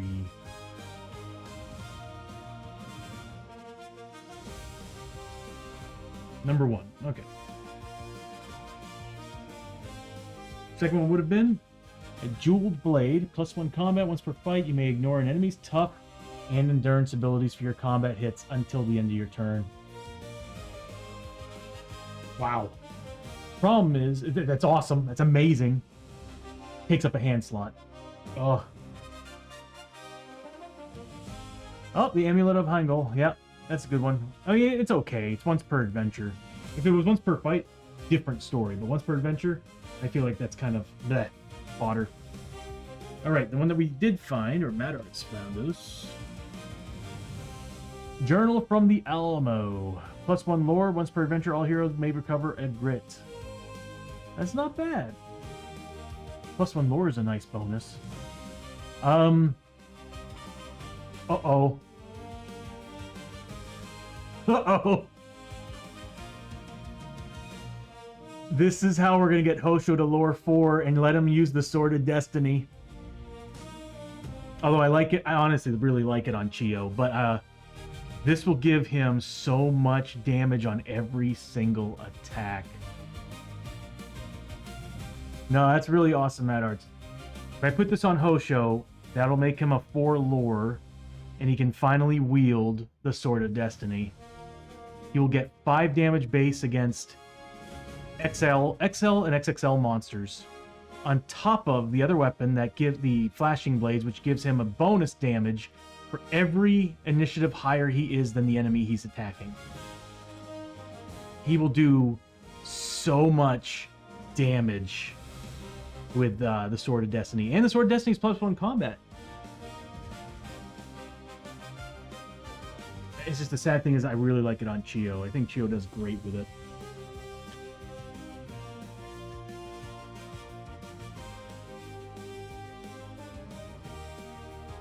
Oh, what is all this?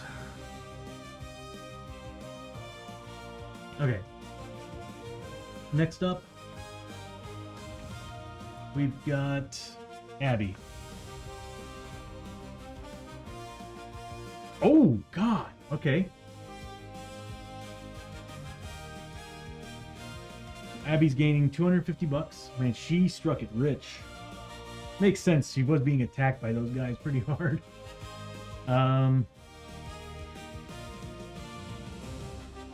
60 XP. And then 2 artifacts from the mines.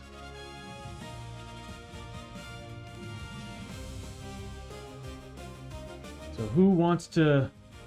You know what? Hold on. Let me grab from different sections of the deck here.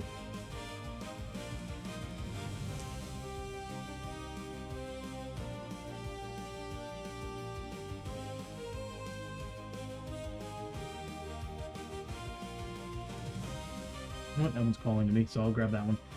Got 6 cards. We need 2 chosen. No, Mad Arts. There's no 7. Stop it with the 7.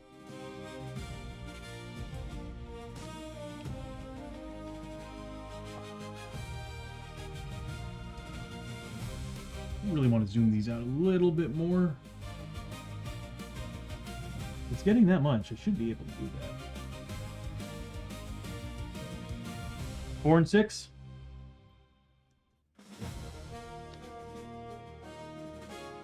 Okay, so the first one would have been an Otherworld artifact card from the derelict ship. Nice. I'm not going to bother pulling it out. That would just would have been what it was. The next one would have been the Healing Stone. Nice, we've already got one of those. That would have been cool to have another one. the Void Ring. +1 spirit once per adventure, prevent darkness from moving on the depth track. That is hot. That is hot. So if you ever get that depth event of moving 2, you just ignored it. And the 5th one would have been, oh, Darkstone freaking bullets. Yep. Discard to make all your gun hits +1 damage until the end of your adventure. I've already got 2 of them. We're using, well, 2 of them on both ranged characters. They're both using 1 each, so we'll be down to 1 set. I stocked up on Darkstone bullets before we left town. But that's, oh, Darkstone bullets are good. All right, so the first one that you found, number 4, the Book of Gumjahari. Once per adventure, you may take D3 corruption hits to recover up to your max grit. I think I know who's going to be getting that because he needs to mutate. And then this one. The Hell Pistol. Pick the name. Range 6 shots to... On each hit with the Hell Pistol, you may take up to 3 corruption hits to do +1 damage each. For each corruption hit? Any hero may use this item regardless of class restrictions. Oh my god. Well, that Wandering Samurai on Thursdays would kill for this, Mad Arts. That Wandering Samurai would kill for this. I know, it's pretty sweet. It's pretty sweet. And you can put a inlay on it to get a reroll. And it's not even a Darkstone item. That's crazy.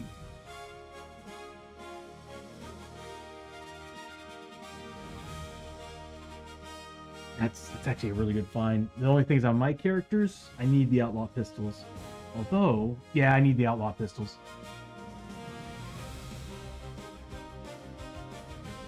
Who could I put that on? I might hold on to it so that this way there's a chance that I might give it to Lester. Because I kind of want Lester, if he ever grows a tail, because we have a good chance on him getting mutated non-stop. It would be really, really cool to get him a tail so he can use that pistol and the shoddy at the same time. They're the same range. And he needs to mutate. And we can just keep having him mutate till we get the mutations we want. And we have the surgeon to do it. Not gonna lie, over time, this team became, like, hardcore good. Alright, so now we go to...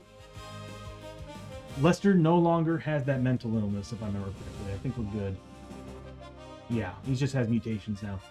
Thank God. That, seriously, what he had was stopping him from looting and scavenging. But Lester finds... Nice! Some good XP. He needs XP. So he's looking at 80 points of experience. 1 Darkstone, which we definitely need. And 125 bucks.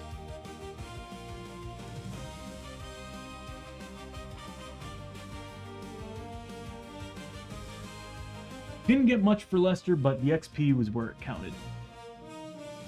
I'm gonna hone down the... There we go. It's throwing my character sheets all over the place.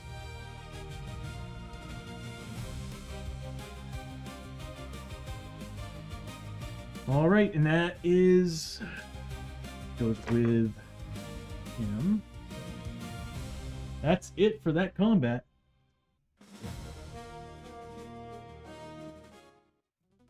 So back to the mines. That's the combat music. There we go.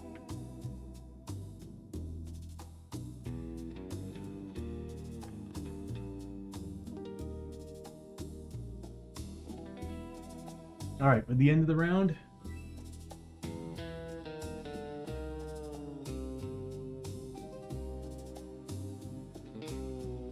that was a brutal fight. I was actually worried we were going to fail that because of all the horror checks. So, hold back the darkness at 7+. Actually kind of glad the sounds are gone. I liked them. They were fun, but they kind of overpowered everything, and I was like, I need to get rid of them. All right, so here we go. Why am I holding 2 dice? Here we go. So it's 7 plus.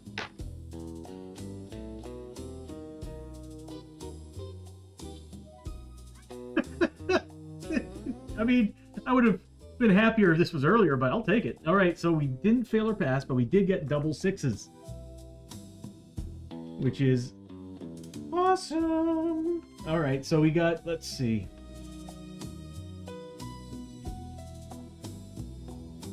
Stubborn resolve. This place is horrible and unforgiving. No shit. But you're not about to give up without a fight. Each hero may immediately heal D6 wounds, sanity, any mix, or recover 1 grit. KO'd heroes may immediately recover, rolling for their injury, madness, and healing 2d6 wounds, sanity, any mix, as normal for recovery. So, I mean, let's see what we got for grit. Hosho's just gonna try to heal up. Chiyo's gonna get a grit. Lester's gonna get a grit. Everybody's gonna be gritted up. I might have Abbie heal. I need her to like steal grit. Well, not steal grit, but force Lester to take stuff. So Chiyo and Lester are getting a grit back. That means I'll be able to do some surgery. If Lester can mutate, it would be nice. I want to get rid of his leg growth. Hosho's getting back 2 points. I'm gonna dump that into 1 point into sanity for sure. We've already run through some whiskey, so. And then 1 for his health. And Abbie is getting 4 points back. Dumping it all into sanity. We need all our sanity back after. You know what? This actually came at a really good time. We really needed our sanity back. Awesome. All right, start of the turn. Abbie goes first. Actually, you know what? Since she shares the same initiative as Hosho, I'll just have Hosho go first, and he can check the door. He needs XP, so he's gonna move up 1, 2, 3, 4. He's gonna look through that door. I did not mean to run. He finds campsite. It's part of the Caverns of Cinder expansion.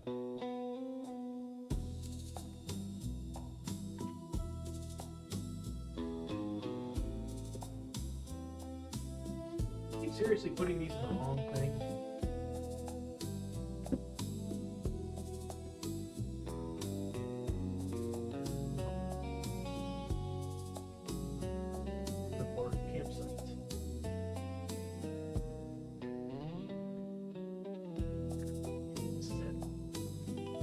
Sure is. All right.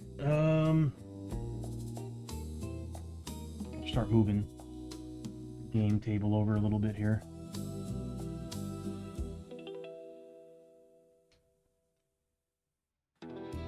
It's off to the side, so this way we know what to roll for.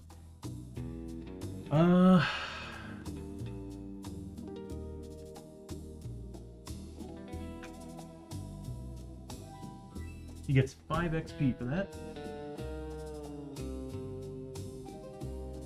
I guess I should have rolled for his grit just the same. Even though he's at max, he can still get movement points.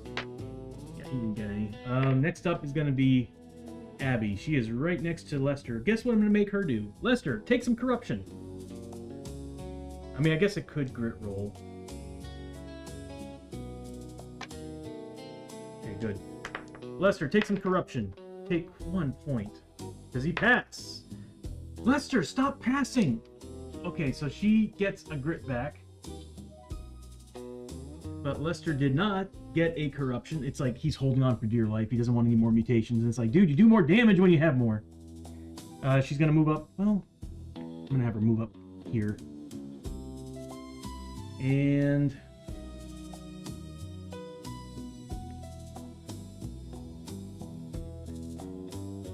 she's going to attempt to scavenge. She needs to pass on a 4+ with her paranoia. She does not scavenge. She's too damn scared of whatever is in the room. Next up is going to be Lester. Lester's gonna roll for grit. He doesn't need it, but I'll roll it anyway. And he's gonna move up. What was he right here? 1. Yeah, he's just gonna go right here.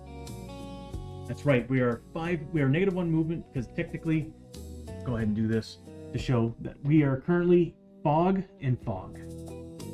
All adjacent tiles to that are still fogged out. So enemies still get +1 combat. We're still -1 movement.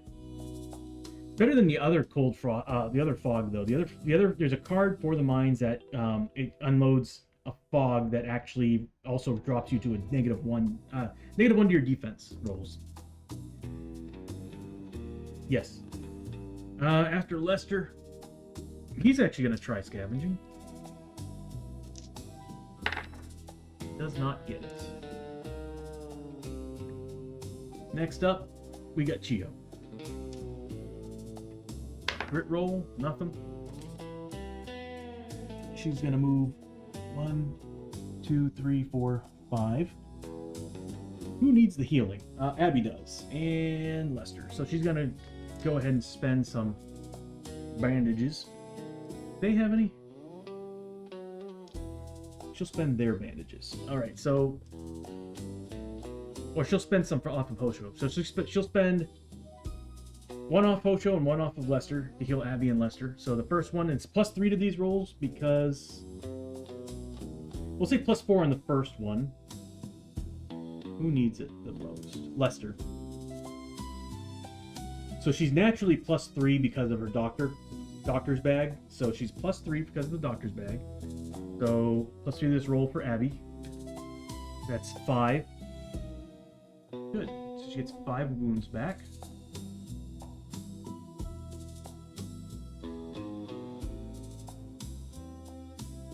This is for XP reasons. And then we'll remove a bandage Hosho to show that we used a bandage. And then we'll spend the key point she just got to add +1 to this heal. So we're looking at +4 to Lester's heal. 10 points. I think that's all we're gonna need. I think we're good. Wow. So she healed an additional 10 points for Lester.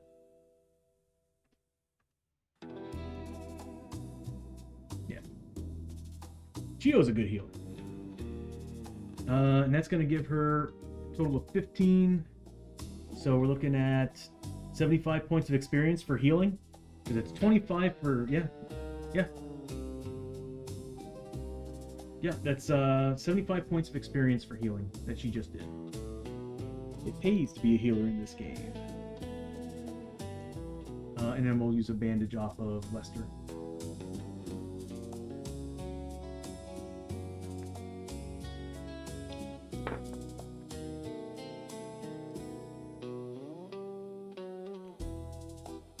There we go. And that'll be their turn. So now we do an exploration.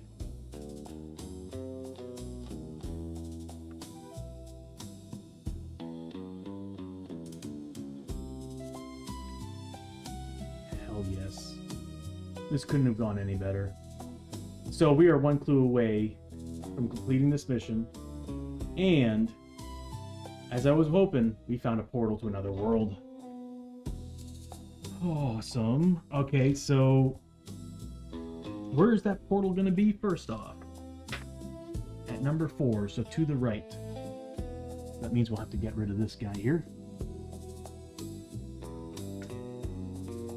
Because we'll use my special 3D tile. And we'll do the world when we get to actually exploring the world. The question is, where did I put it?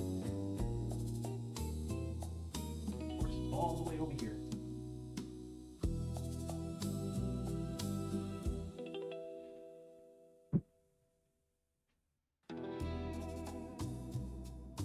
I really want to get my 3D printer back and running because every time I see this thing, I'm like, oh, I want to print more stuff.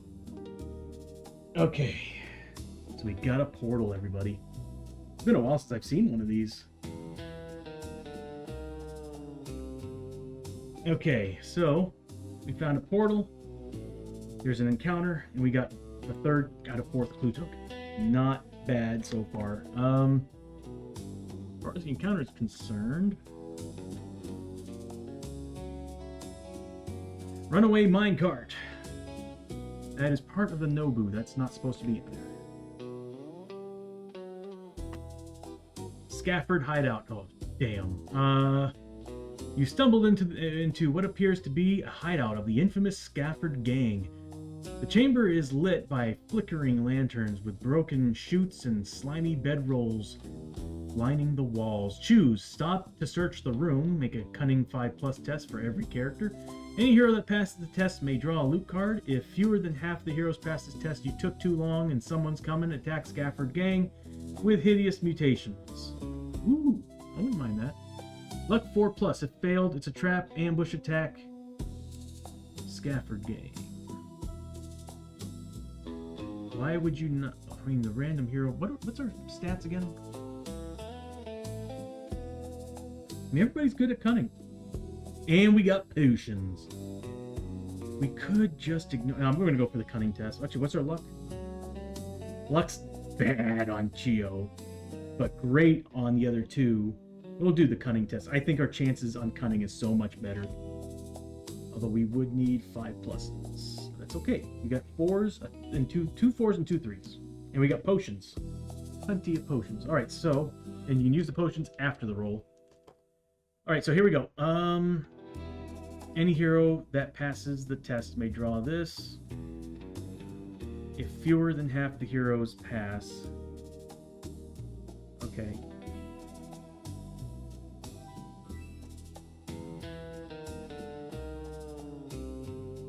So if 2 pass, fewer than half. That would be if even one person fails.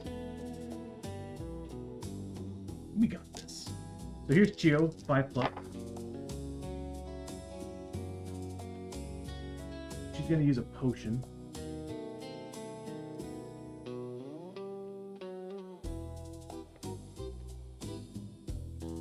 Add 2 to the roll.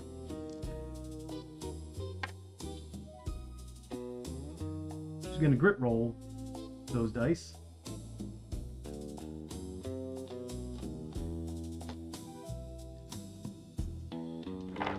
There, she got it. Good God, dude. Okay, so I still rolled 3 1s. So she passed.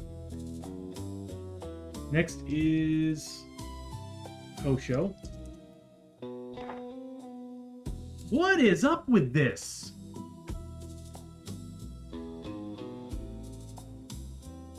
I'm gonna use his.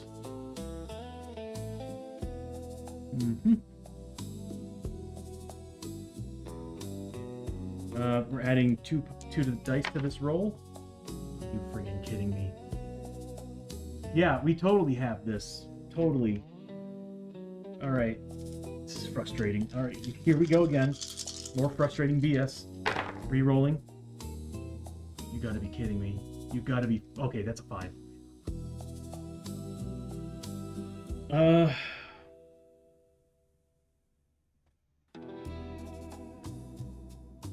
There we go. So he passed. Next is Abbie and Lester with the 3s. Come on. Abbie passed with a 3. Lester passed with a 5 and a 6. Wow, the 2 that actually have the highest rating had to use potions and grit.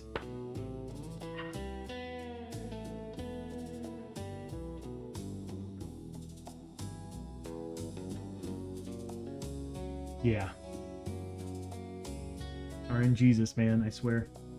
Okay, so we got the cunning test, we passed, we don't have to worry about the attack. Everybody gets a loot card. So what I'm going to do is I'm just going to roll out 3. That's going to represent the first 3 characters, and then we'll roll another one. Just to kind of get things rolling. So, Chiyo, Hosho, and Abbie. So, 20 XP for Chiyo with a Darkstone. Hosho got 30 XP with a Darkstone. And then Abbie. Ooh, got 125 with 20 XP. And then finally Lester. 30 XP with a Darkstone. Good. We need Darkstone. I'm glad we've been getting it. I can't wait for the loot at the end of this mission, though, if we make it, because good God, that was insane. That first fight was insane. Alright, so that's the encounter. That's everything in that room. We're good to go. End of the round. But we do move one step in the dark track. I do want to enhance that animation. It needs to pop more. I'm thinking about having that whirling fire effect.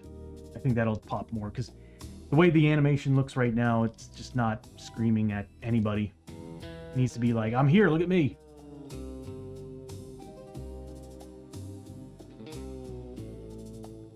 Alright.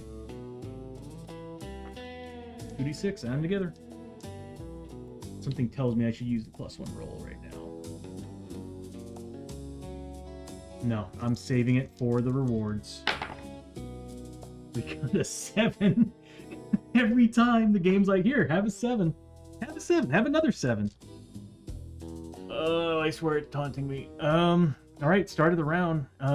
We have Hosho and Abbie. We'll start with Hosho. I'm so glad that the fog ends here and doesn't go into the portal. 1, 2, 3, 4, 5, and he looks through the portal. What does he find?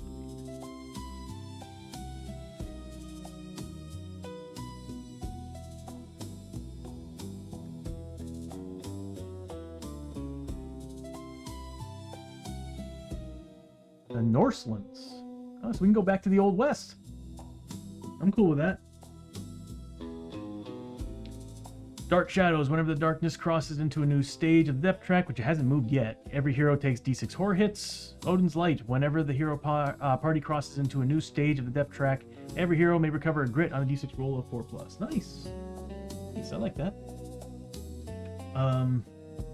We do move down the depth track because we are looking through. We do need to get the cards for the Norselands.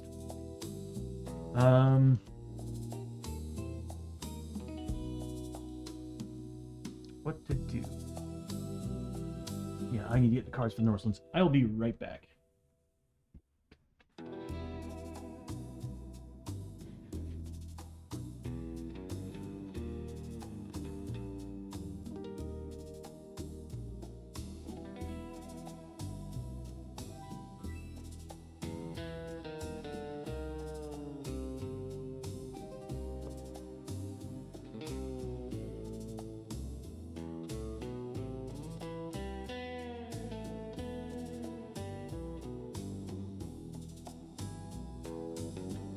I need to pull out the exploration cards and everything from the stream on Tuesdays.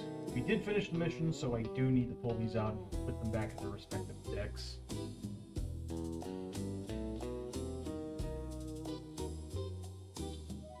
Because when I pulled out the deck, both decks for the Norselands, I noticed they were a little bit small. But that's not right. And I was like, oh yeah.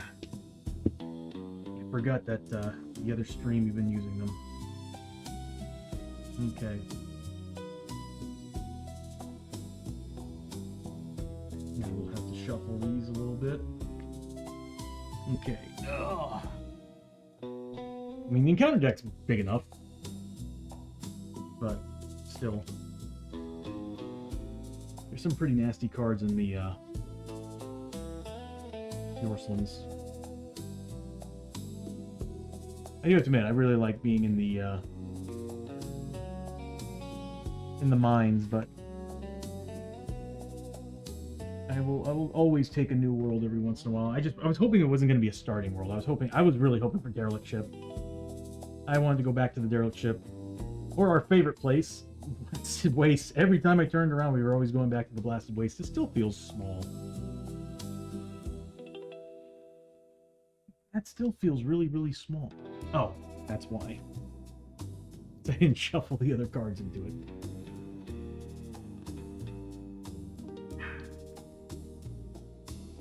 And to think about how small this game was when I first picked it up back in 2015.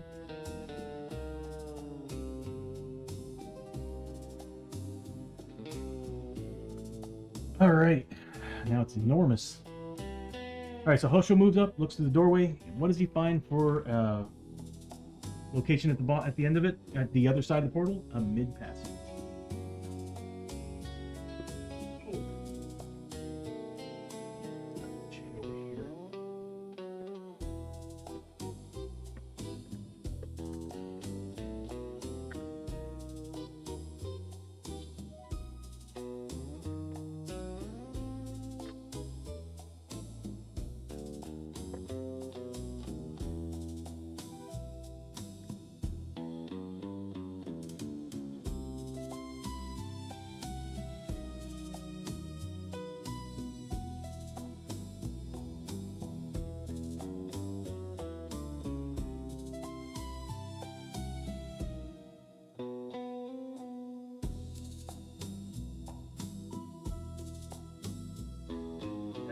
There we go.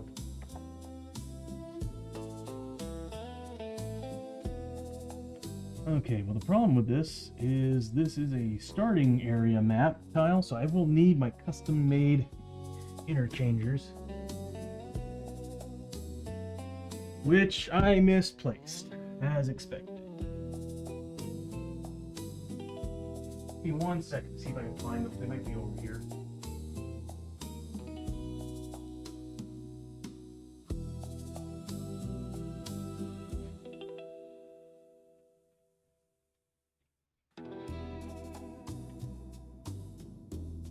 I know I had more than this printed, but that's pretty much what they are. These little slabs. And they should do this. There we go. Sorry you can't see what I was just doing, but trying to reposition certain things. So what we're doing is we're actually going to be ignoring this first space. We're just going to be using this space because this is technically the one that's supposed to be against the portal.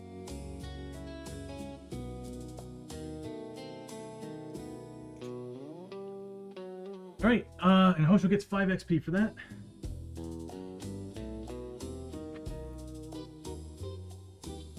Next up is Abbie. Abbie's going to roll that max grid. So does she get more movement points? No, she does not. But she will spend. She's going to need to do it anyway. She's going to spend. No, what she's going to do? She's going to force Lester. She's going to spend a grit to get extra movement points, but she's also going to force Lester to take some corruption. Yeah, some corruption. 2 hits. 4+. There. Okay, good. He mutates. He takes 1 point.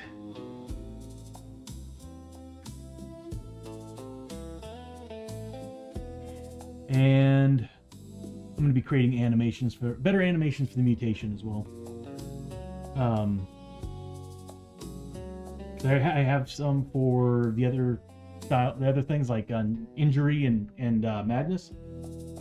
I want tentacles to kind of come around the plates, like as if it's hugging them. Okay, so we're looking at a mutation. This is what I was hoping for. Which I hope I don't. I'm not going to say anything. Don't say it. All right, so we're going to treat the gold as the 10ths.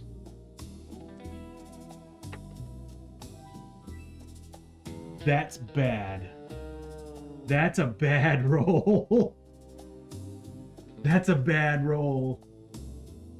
That's not good. Chest portal.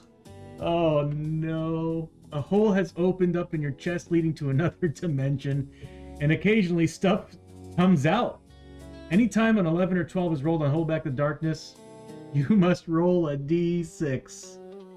On a 1, 2, or 3, there is an ambush attack as a low threat card erupts from the portal in your chest. These enemies are placed adjacent to you if possible, but will select targets during their first activation. 4 and 5, nothing happened. On a 6, something starts itching in your portal and you reach in and pull out a foreign object, it's a mine artifact. I kind of want to keep this. He's got a friggin' chest portal.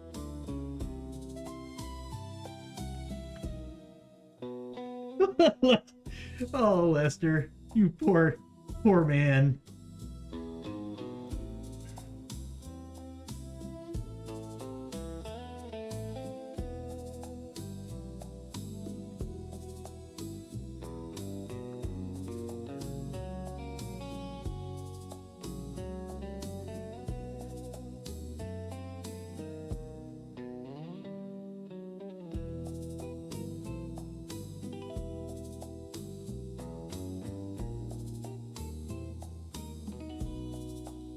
I already forgot how I type these things in. All right, hold on a second. Space. Okay.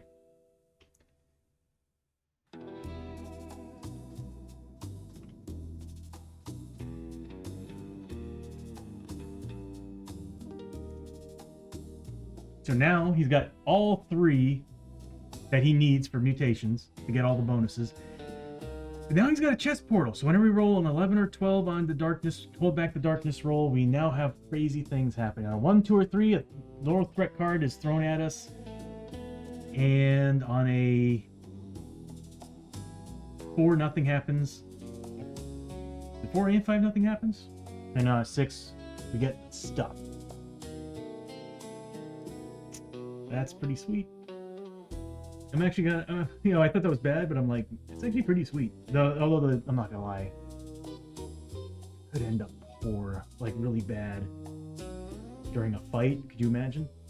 We might have to get rid of that one.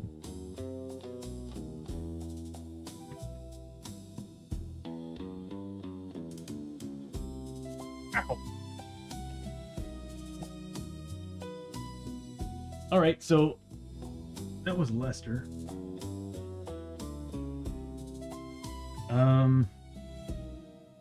So Abbie, that's right. She spent points to get movement, got a grip back because she forced Lester to do that thing. Hold on. 1, 2, 3, 4, 5, 6.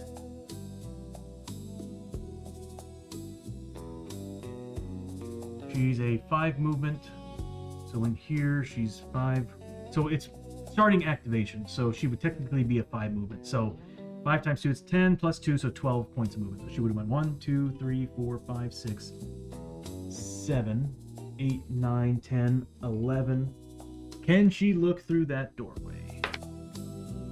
Should I let her look through that doorway? Yes. She looks through the doorway.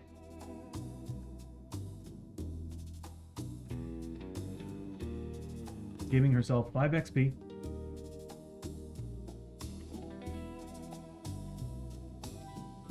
And she finds a river crossing.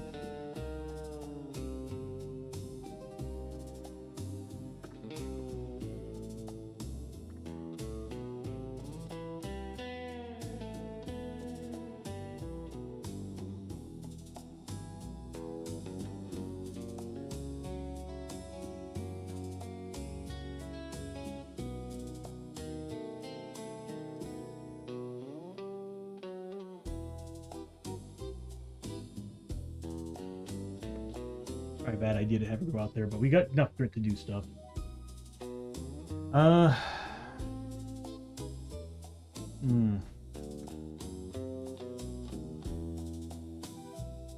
That's the clue token. Oh man, that portal might be screwing us over.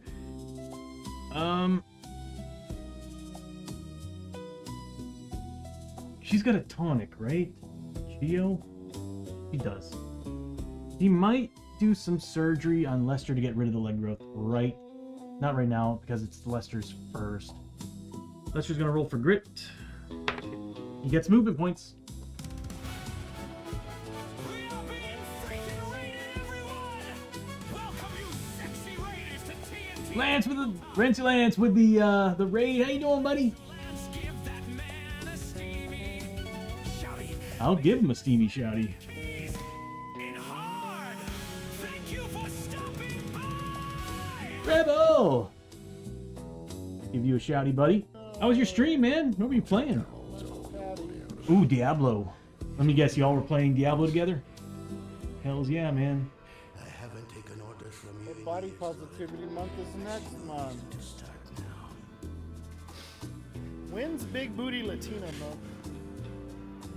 That was May. That was the last month. That's every month. Damn. For Cinco de Mayo. And Shockblazer with the raid as well. Damn, y'all are coming in. Welcome, you sexy raiders, to TNT Tabletop. Tony, it's Shockblazer. He's probably here to solicit Dummy and his swag. Quick, Tony, give him a shouty before he sells you his dummy drink. Shockingly seductive Blazer. It's delicious. Thank you for stopping by. Fine. This thing is so cool. It is. I'm a wizard.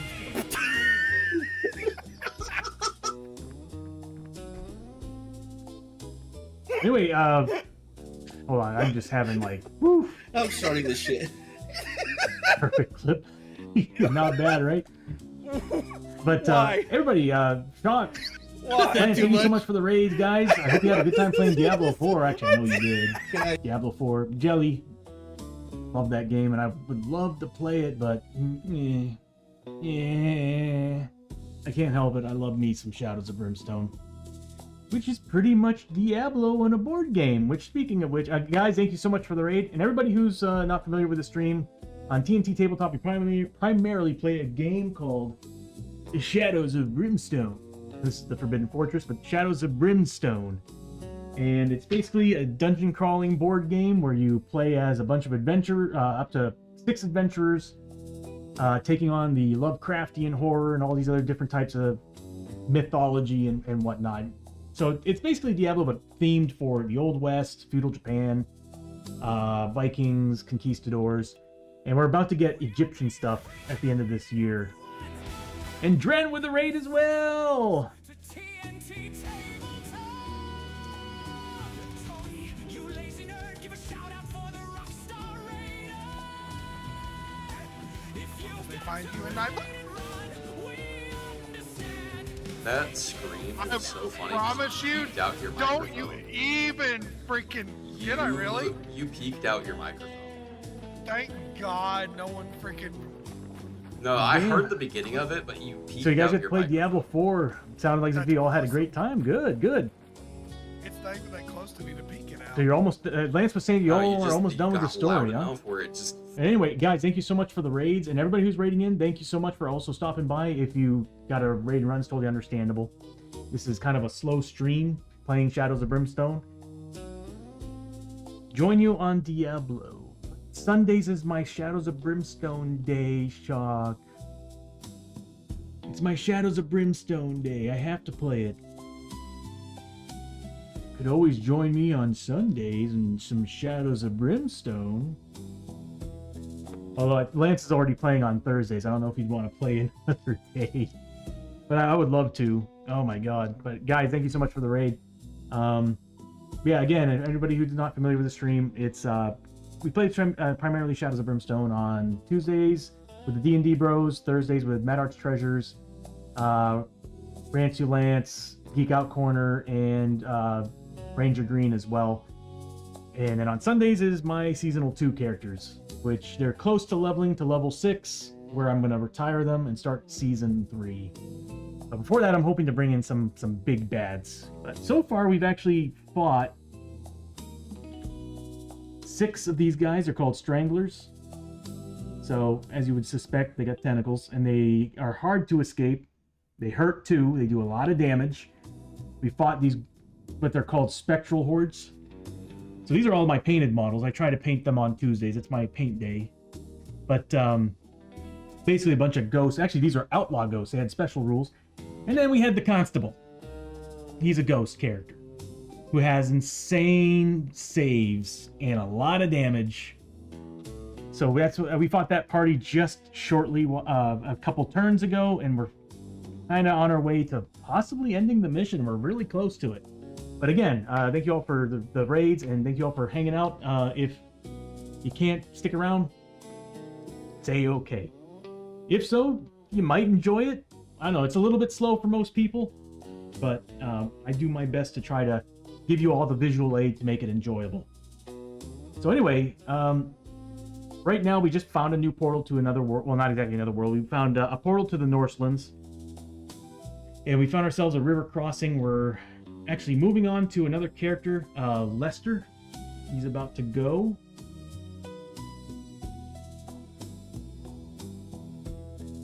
I need to be in this screen for this all to work.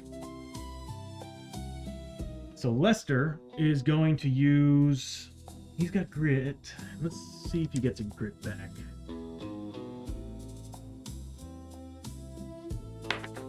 He does not. He needed a 6. So he's going to spend a grit to get some movement points. I need these characters to haul ass.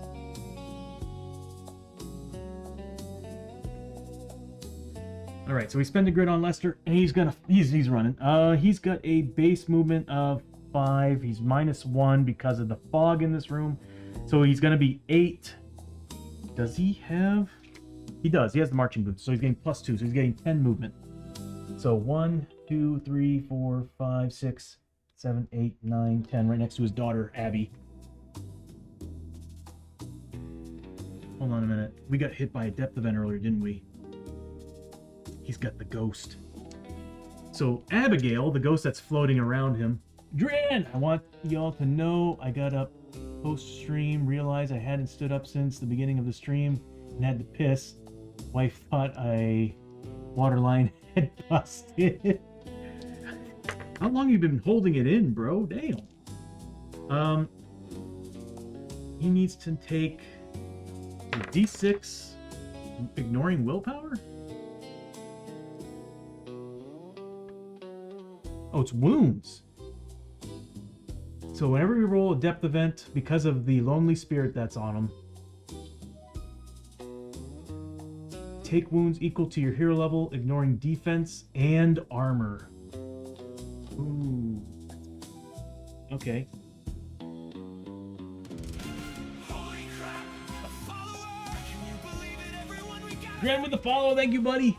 Tony, hurry and offer yourself to the new follower. No? Why not? Well, that's fine. At least entertain them, you stubborn prick. Anyway, thank you and welcome, follower. Yeah.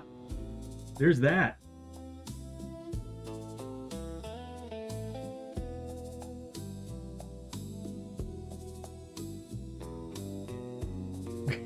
It's okay, bud. Dude, there's so many times where I'll forget to, like, follow somebody. I'll think that I'm following them, and then all of a sudden I'll like, they'll show up, and I'll be like, how am I not following you? I won't lie. When I'm doing this stream, I tend to get carried away and focused, so I'll tend to forget. That's why you couldn't follow him, right, Rebel? All right, so, what do I need to do? I'm taking 5 horror damage, ignoring... No, 5 damage, ignoring defense and armor. So he's just straight up taking 5 defense. 5 damage. Damn. That's okay, we can heal that back. We got a dedicated healer on the team. That's supposed to be a -5, Tony. There we go. All right. So anyway, he moves up. The depth event that happened earlier should have triggered that. I totally forgot that he's got the Lonely Spirit. That's the reason why I want all these cool animations on the stream, so that you can actually, we can keep track of who's got what and what's happening. It would just make things easier, because trying to do 3 streams at the same time and trying to keep the cards in play for every stream is a little bit difficult. And I think adding more stuff to show that characters have certain things can fix that. All right, so I'm here rolling dice for some reason. Lester might scavenge. He might scavenge. He's gonna scavenge. This is probably a bad idea. Nope, nothing. He finds nothing. He did 6 pluses. All right, so next up is gonna be Chiyo. Does she get any free movement points? Nope. She's gonna have to spend grit. So Chiyo is going to spend a grit, giving her, again, we're still in the fog, so we're -1 to our movement. So we're looking at a 5 movement. So 10 plus the marching boots bonus of 2, so we're looking at 12 movement. So 1, 2, 3, 4, 5, 6, 7, 8, 9, 10. I could move up a couple more, but I think closing the gap is where it's gonna be. Unless we run into enemies that do AoE damage, then we're in friggin' trouble. Hosho's all the way back at the other side of the doorway. Okay, so it's gonna be the end of the turn, which means we have to do exploration since we actually found an actual room.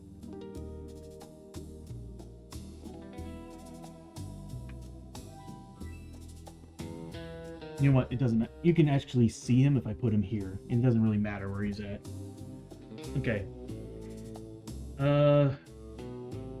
Let's flip an exploration token. If we get one more clue, which is the last clue of the set, we're done. But our luck, I don't know, our luck's actually been pretty damn good, to be honest with you. All right, exploration. Okay, we already had the attack. We already had that one. System is still a little bit flawed. Ambush attack. And Hosho's by himself in the mines. Well, at least both are doorways, am I right? Alright, so we're being attacked in ambush. Let's see what we're fighting. Oh, we got this card too. We weren't in another world when that card came up. Hold on. 1, 2, 3, 4, 5. No. So, I forgot about this card. Whenever our hero posse lands on a red marker, when we're in another world, which we're not in another world. Doesn't matter. This is not another world. So I can just stay there. I really wanted the derelict ship. Come on, game. Alright. I mean, I'm cool with Northlands. That brings us back to the Old West, and I kind of want to go back to the Old West. We need some mental healing on our team. So let's fight a medium threat.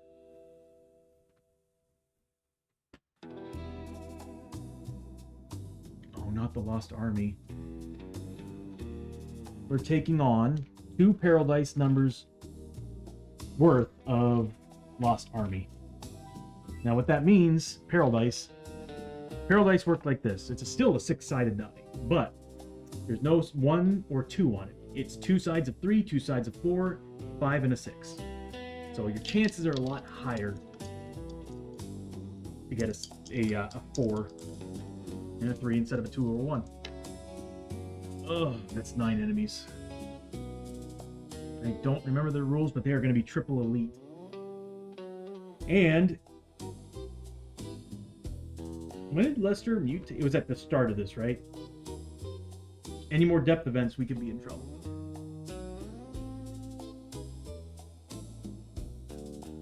I hope I don't roll a depth event.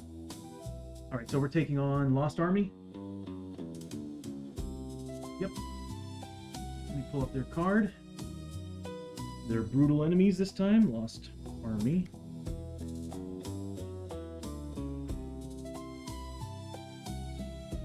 I know I have their card.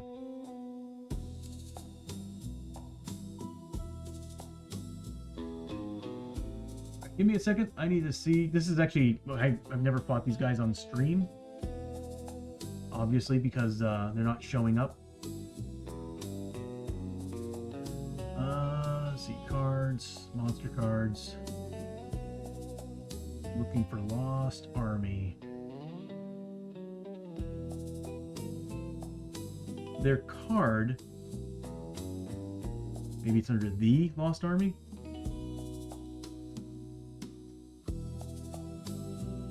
It is under the Lost Army. Let me take a look and see if the card actually says that. It does. So it is the Lost Army. Alright. That's why it's not popping up.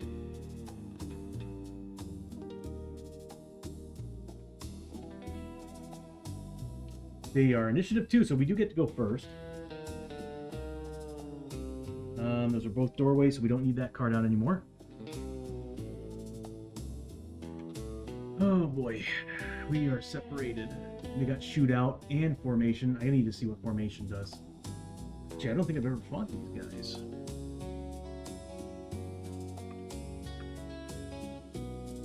Enemy rules, formation. What does formation tell us? Enemies with formation are organized and regimental in their deployment. They work together to fight as a team, staying close so as to support one another. Setup placement. Enemies with formation are always placed in every space rather than skipping over spaces. Okay. To form checkerboard pattern, even when in ambushing, using shootout rules. Moving. Models with formation will move and target as normal, but will always try to end their movement adjacent to many other models from the same enemy group as possible, if there is an option to do so. Staying in formation. Models are considered to be in formation while they are connected by an unbroken chain of at least 3 adjacent models from their enemy group. So is there a downside for not being in formation? Ah, there it is. When information lost and army models armor 4 5+. Oh my god, I'm stuttering. You can tell I'm getting tired. How long have we been doing this for now? 5 hours. Cool. So they always need to be adjacent to each other. Needs to be at least 3 models to create a formation. Okay. All right. I get it. And they have shootout. So their thing is to target every model at least once and then loop back over. And they want to stay away as best as possible. And if they ever get into melee range, they try to escape. If not, they do melee. Very easy rules to follow, I think. Awesome. All right. Fear 2. Each and every one of them is Fear 2. Oh, we are in Brutal. So they get Fear 2. So when we're adjacent to them, that's 2 horror tests each. Battle line, while in formation, a Lost Army model is 5+ armor and only makes a retreat move on a roll of 6 instead of a 4, 5, or 6. So they will actually try to stay together no matter what. That's awesome. Helm musket volley, ranged attack, range 10, shots equal to the number of Lost Army soldiers in a line to the target.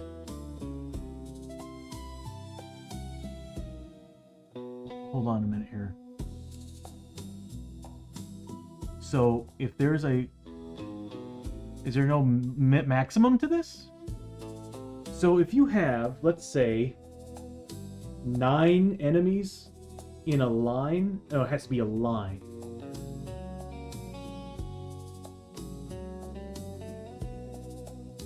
Oh, line of sight to the target.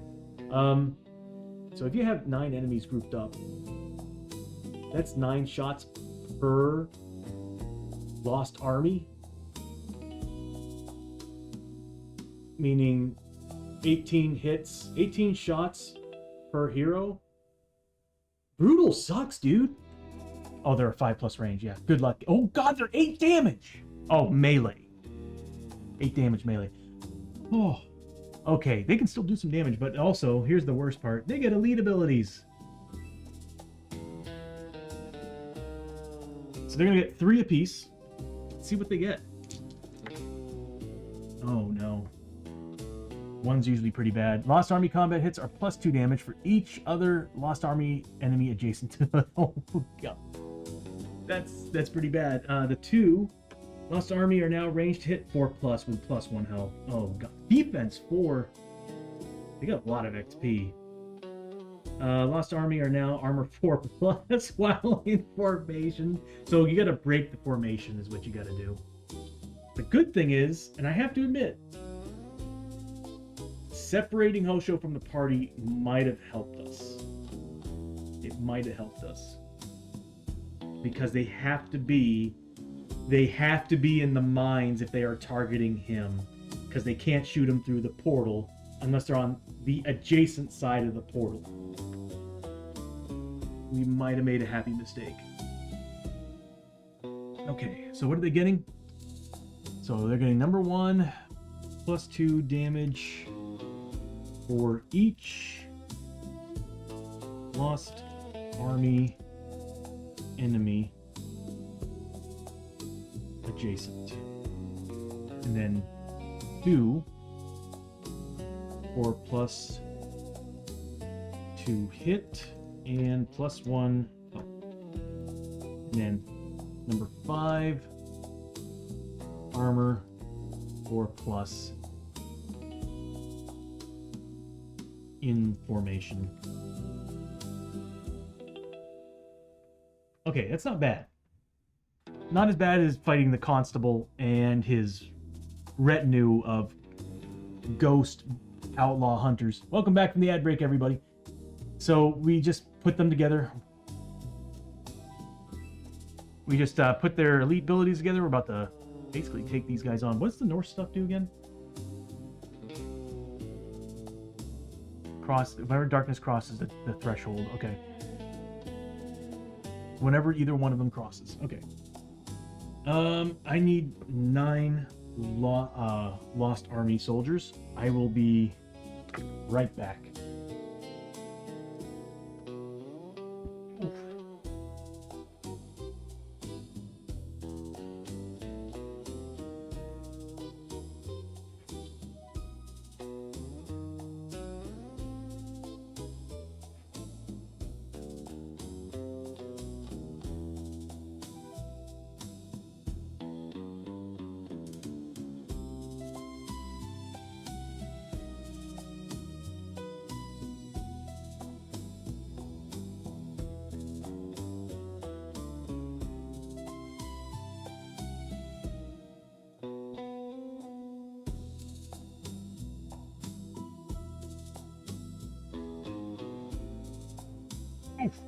Yeah, there are 12 of them total, but we got 9. Let's see who they're going after. Really need to make those new bases. Okay, we've got 9 here. Who's the first person they're targeting? Let's roll a d8. That is Hosho. So Hosho's gonna be the first one, so that means they have to be either in the mines or here. I can actually choose where I want them. So I'm going to say they're in the mines with him. They do need to be far away too. They don't want to be in range when they're ambushing. So they want to be within, was it 3 spaces? Hold on 1 second. Here I said it was easy rules. I'm looking for a shootout.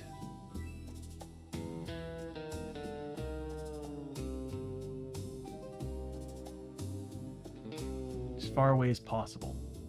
Okay. All right. So yeah, they wouldn't be able to be here either way. So they're going to be like about here. So we're looking at, and they group up too. So there's 1. And then it will go to Chiyo's next. As far away as possible.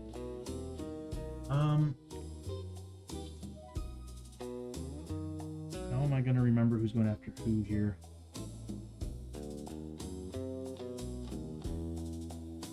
You know what? I know exactly how we do this. So, we've got 1 attacking Chiyo. But we also need to, because they're not going first, they're going last. They come in an ambush, and that's determining who they're going after. I see a problem here. Alright, so that one's going after Hosho, that one's going after Chiyo. The next one, I should have probably said odds or evens. Abbie's odds, Lester's evens. So Abbie. We'll say this one's Abbie. That's a half space, so we're good. Then it would be Lester. Actually, it would be right here. So Chiyo, Abbie, Lester. You know what? I got an idea. This one's going after player 1. This one's going after player 3. This is going to help me decide who's going after what. This one's going after player 4. Can't quite see what I'm doing. I'm actually trying to put dice to kind of reflect who's going after who. So then we go back around. Hosho again. Chiyo.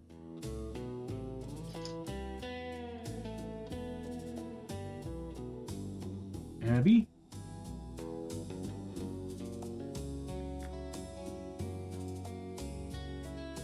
Lester.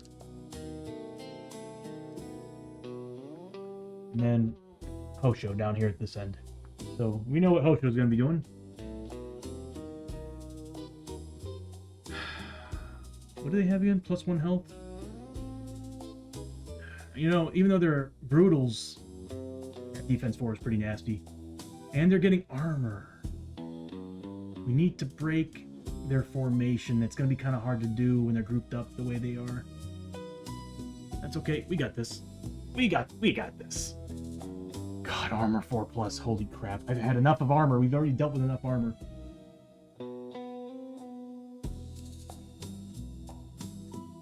If we roll a depth event again, I'm going to flip out. I will actually use the Norse traveling pants. Actually, it wouldn't matter. It would still happen. Okay, here we go. I think that's it. We got everything set up. Ambush. Ambush with shootout. Okay. Hold back the darkness.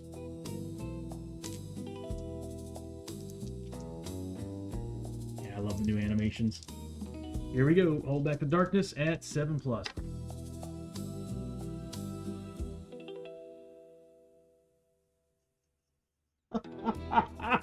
I mean, we passed. Do we get an ambush attack? So we walk through. This is funny. So we walk through a portal, right, to another world. This asshole, Lester, decided. Well, not decided. He grew a literal portal in his chest. That's what he's got for a mutation right now. Walk through the portal to the other side, get ambushed, and instantly his portal starts spinning and going wild. What happens? An ambush! No! At least it's a low threat. Alright, so we get ambushed. What the hell, man? Okay. The portal needs to go. The first thing that happens is getting such a good roll on the hold back the darkness, and it forces the very first turn that we got the portal, that chest portal, to actually open up and send in a freaking assault, ambush. What happens? Oh god, no. Not the Tengu. Not the Tengu. Screw the Oni. It's the Tengu that I don't like. Alright. So we get one Oni. Brutal Oni. God, we are setting up a big battle here. Every battle's been like a boss fight so far. I need to move you. He's initiative 4. With a ton of health. What does he get for abilities? He's got a lot of crazy stuff he can get with Elite 3. Triple Elite. Oh. I don't like those numbers. So his 6+ is ignore defense.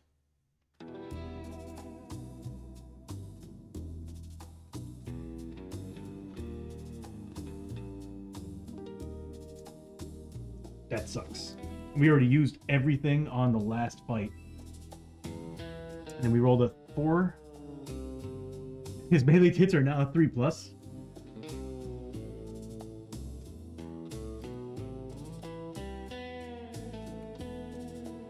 And then a 5.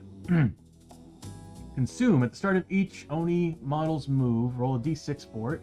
On a roll of 5 or 6, remove an adjacent medium-sized or smaller enemy ally model with the lowest current health, and that Oni gains plus X combat this turn, where X is equal to the model consumed model's current health. Ooh, that's bad. They could do that?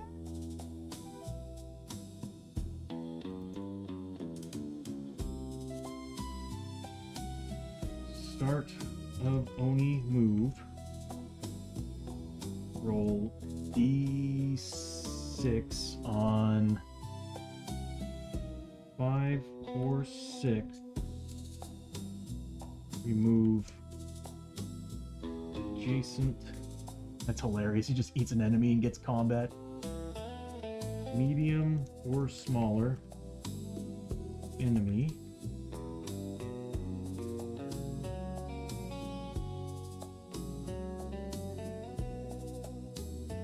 Or ally model.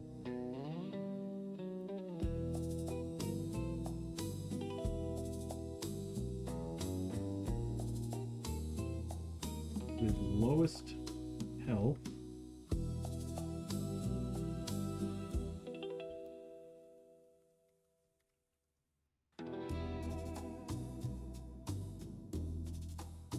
Oni gets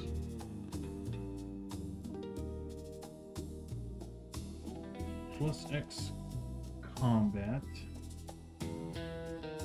where X is the current health of the model. That's a lot. And then we got the Tengu. Okay. I really wanted to keep the portal, but I think, oh my god, they're initiative 8. I really wanted to keep the portal, but I think this just further makes me not want it. So I will probably be forcing Chiyo to conduct field surgery and get rid of the damn thing. Double 3s. Heroes that take 1 or more wounds from the Tengu combat hits during their turn also gain a poison marker. So now you get 2 poison markers.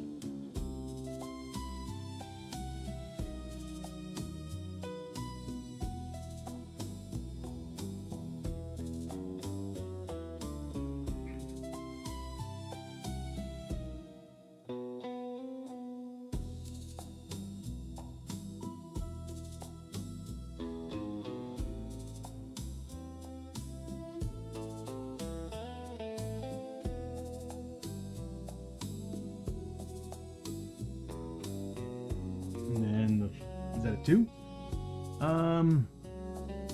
Combat hits are now plus 5 or 5 damage. Okay. But that was a 5 at first.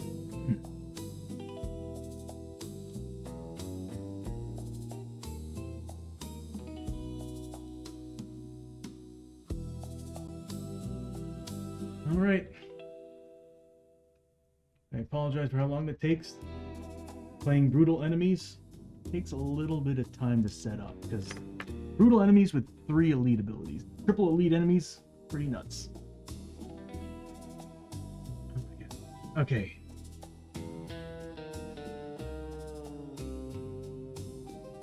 We passed the check, but that caused the portal. That's what it was. Damn chest portal. That needs to go. Yeah, I was hoping to keep it, but now I'm like, I think we're going to get rid of it. All right, I'll get more models. I'll be right back. We need an Oni and 2 Tengu.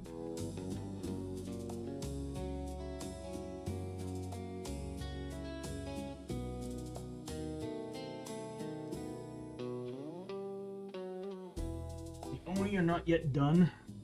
We've been slowly painting them on Tuesdays. That's how they're looking so far. That's not really a good camera to have it on, but yeah, they're large size models. And these 2 jackasses here. Let's see who they're going after. First, the Oni. That is Abbie. He does not like Abbie. Next up is one of the Tengu. Again, Abbie. They are flooding Abbie here. And then the final one, Abbie again. They want her dead.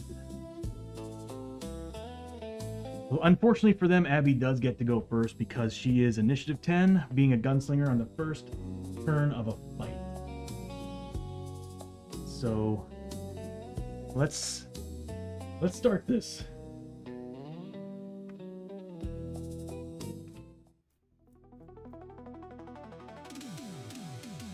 I really want to add an animation where like it kind of changes, more fight look. It'd be cool to have a button to change the background image from what it is to I might do that. I think that'd be cool. Or create an image of that area with what looks like people fighting. I'll do that like that. This way we kind of get some more themes going on. Okay. There's a lot happening here.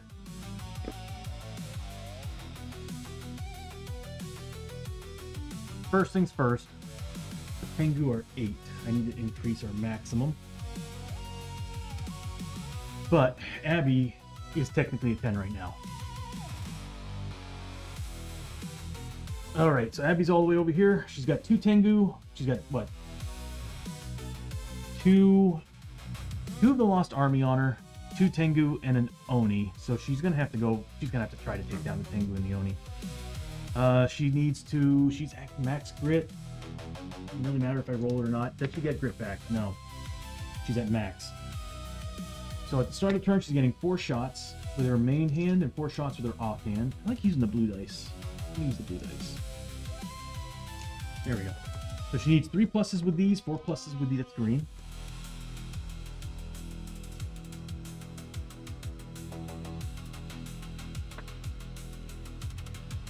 There we go. So she needs 3 pluses with the gold, 4 pluses with these. She's getting an extra shot because of her gunslinger ability, which gave her the 10 initiative, but it also gives her +1 shot at that first turn. She is out of Deadeye shot.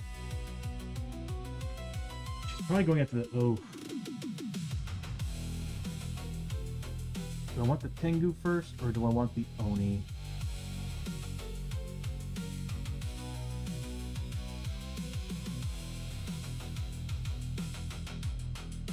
Tengu. Moves through other models and changes targets every turn. Tengu to hit rolls of 6+ do double damage. Yep. For each 2 hit roll of 1 that an adjacent hero rolls, cancel their highest roll success hit. This is why I want to take them out first.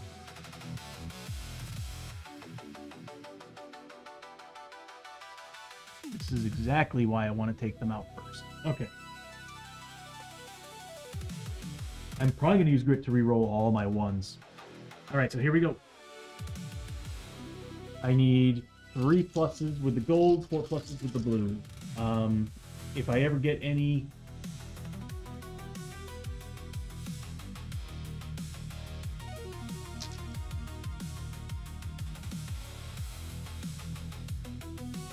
Yeah, if I ever get any 6s, I get an extra hit, but I can only do a maximum of 8 hits. Here we go. Not gonna lie, I'm kind of house ruling that to a degree. I'll have to think about that. Anyway, here we go. That's a 1. I'm not really worried she can't crit anybody, but we're looking at 7 hits. Gonna remove 1 of them.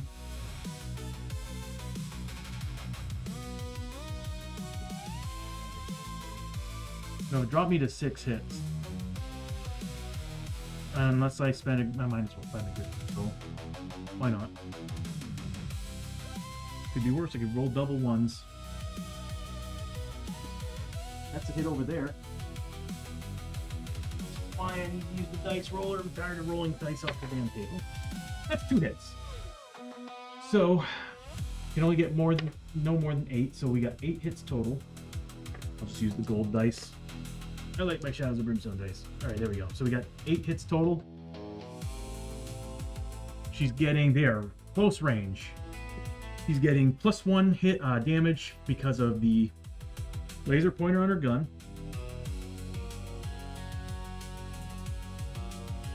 Good, alright.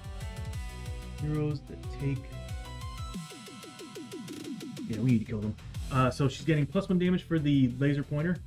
+1 damage for Yeehaw because they're only defense 3. +1 for the Darkstone bullets. So what we're looking at is just straight up whatever I roll for damage with Abbie. So, I don't think there's anything else. No. She's probably gonna kill them. So here's the first shot. 3 points of damage. Yep, they don't have damage per experience per damage. So next hit. So it's at 5 damage. Are you kidding me? 1 point of damage. This is the one right in front of her, by the way. I'm gonna re-roll that with a grit. She gets grit back pretty easily, so I'm gonna grit roll that. I can't accept that 1. That's crap. That's more like it. So that's 9 points of damage. He's dead. Yep, 5 and the 4. So that's 9 points of damage. She kills the one right in front. Next round of shooting is on the other Tengu. Again, it's the same thing. It's 3 damage base with a 3 defense, so it's whatever I roll for damage. That's 5 damage. No armor. Isn't that nice? 7 damage. That one's dead too. So she killed both the Tengu. We're looking at 90 experience for those. And then she's gonna... She can't hit the guys in front of her yet. So she's going to shoot at the Oni. Tengu were not much of it. Now we get the Oni. Yeah, we got rid of them because they would go next, and who knows what they do to somebody. I hate Tengu. What's funny is that the leader version of their guy is awesome. He's the blind master, and the way you're fighting him is so cool. I love it. You're actually like kind of like blind rolling your attacks and defense rolls. It's so cool. All right, so here we go. She should have taken some terror tests. He's terror 2. She should have done this at the beginning of her turn. Failed both. She would have taken 2 points of sanity damage.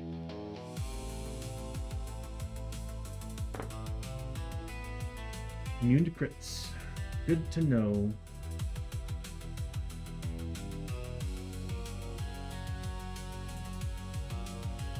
We need to kill him. All right.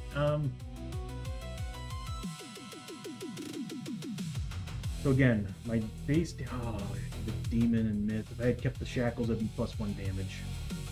Well, anyway, we're looking at 3 damage against 3 defense. So whatever I roll for the damage again, 2 points damage, and then finally 3 points of damage. So we're looking at 5 points of damage total on this guy, and a decent amount of XP. That brings him down to 15 health, right? He doesn't get any other bonuses.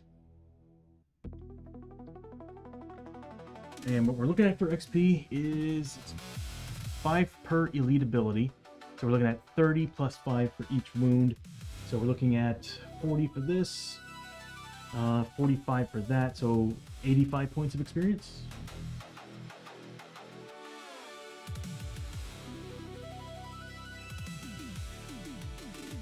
Not bad, not bad. It's the good thing about fighting brutal and triple elites. We're getting a lot of XP. I mean, Abbie's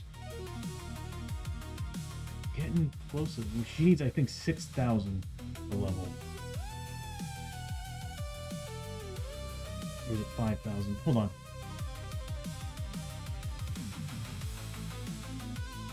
$6,000. Yeah, she's still quite a ways away. Everybody else, they're doing all right. They're all level 5. They need 4,800.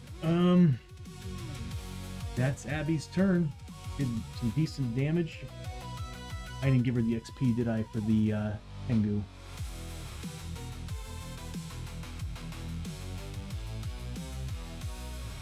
I don't think I did.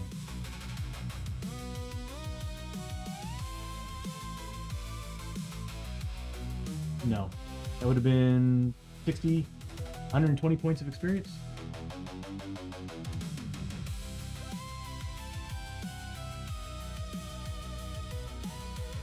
Rebel! Good. I was wondering if you were still here, bro. So how you been doing, man? Congrats on the big win yesterday with England. Well, I'm not gonna lie to you, I'm not really a huge fan of FIFA, but I actually was really interested in watching Norway and England take it, go against each other, because I kept seeing a lot of stuff on Norway. So I was very interested. Didn't really root for either team. I used to love sports. Then I worked in broadcast and did everything. It was rough and tight. Yeah. I basically just watched little snippets of this the whole time. Iceman, how you doing, buddy? But yeah, it was really interesting. Like when I was sitting down eating, I was watching a little bit of the game, and I was watching Norway, and I saw them get the first goal. I was like, wow, they are a good team. Then you made the announcement, I think, on the Gaming Homies about England coming back. And I was like, oh, okay, cool. Sounded like a good game.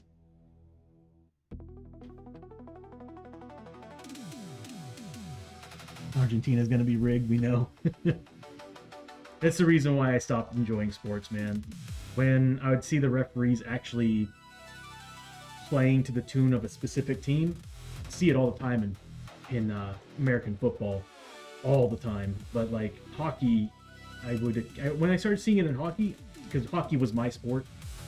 Once I started seeing that in hockey, I lost interest. I was like, nah, it should never be that way. Referees should never ever take sides. But I'm just, glad you won, bro. Again, I didn't really exactly root for either team. Did seem like an interesting game.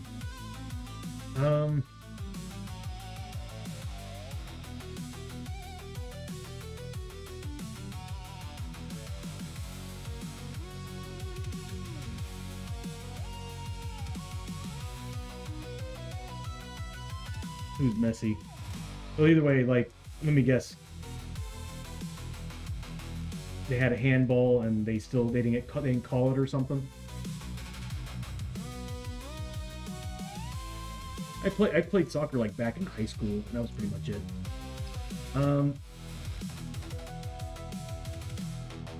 Tengu are dead. That means that Hosho and Lester get to go. Oh. And especially if it was clearly on the screen and caught on camera. That's why, I lost interest in sports altogether. When I started seeing that all the time, like clearly on the camera it shows an illegal move or a penalty. And yet the referee comes out and goes, fair play! It's like, clearly caught on camera. That ref should be fired, like on the spot. It's like, at that point, I was like, games are just, like you were saying, at this point, almost everything's rigged at this point. I mean, I could go into a lot of things that I've seen, especially when it comes to certain boxers. Anyway, Hosho is going to go next. He's all the way the hell over here. Oh, yeah, you got to love that part. Keep that wound marker on the dude over there. But anyway, we do have Hosho all the way over here taking on these three guys. He's up next. He's gonna charge into those dudes and try to kill them. What do they get for abilities?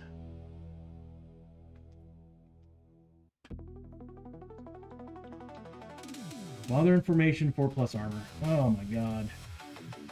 Fear 2 when you're adjacent.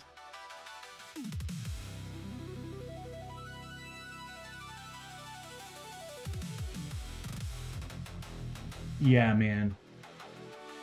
That's messed up. If a team scored a goal and they penalized them for something that happened 15 minutes prior. It's like they had a card up their sleeve the whole time, like, well, we could use something. So stupid. This is why I hate watching sports.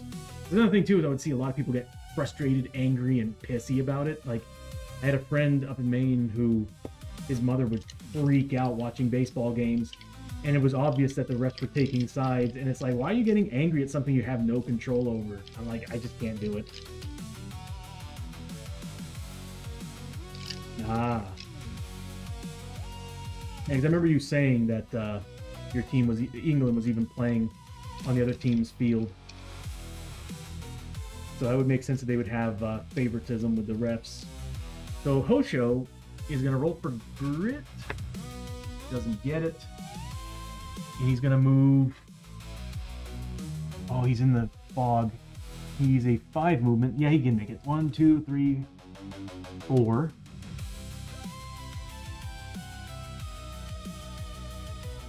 They're getting 4+ armor saves. Okay. Oh, I should have declared what they're wearing. Well, he's probably still wearing his drill. So he's got 2 combat base, +1 for the drill. We'll use this die. And +1 for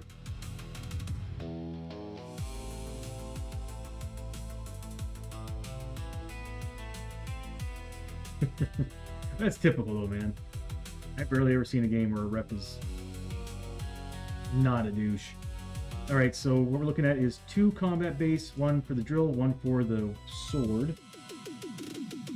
Was it the sword? Hold on. Yes. He's also getting... What's his initiative against these? Oh my god, there are 2? Oh, they're dead. Oh, they're dead, even with armor saves. He is a 6... He'd be dealing more damage if I had the other weapon on. So he's 4 higher than these guys on initiative, so that's already 4 extra damage. He's got 2 void crystals. No, he's got 1 void crystal, that's right. So he's got 1 void crystal, that's 5 damage. And then he's also +1 damage for the laser drill, so we're looking at 6 damage base against these guys. With D8s for hits. So let's see if we can get some crits here.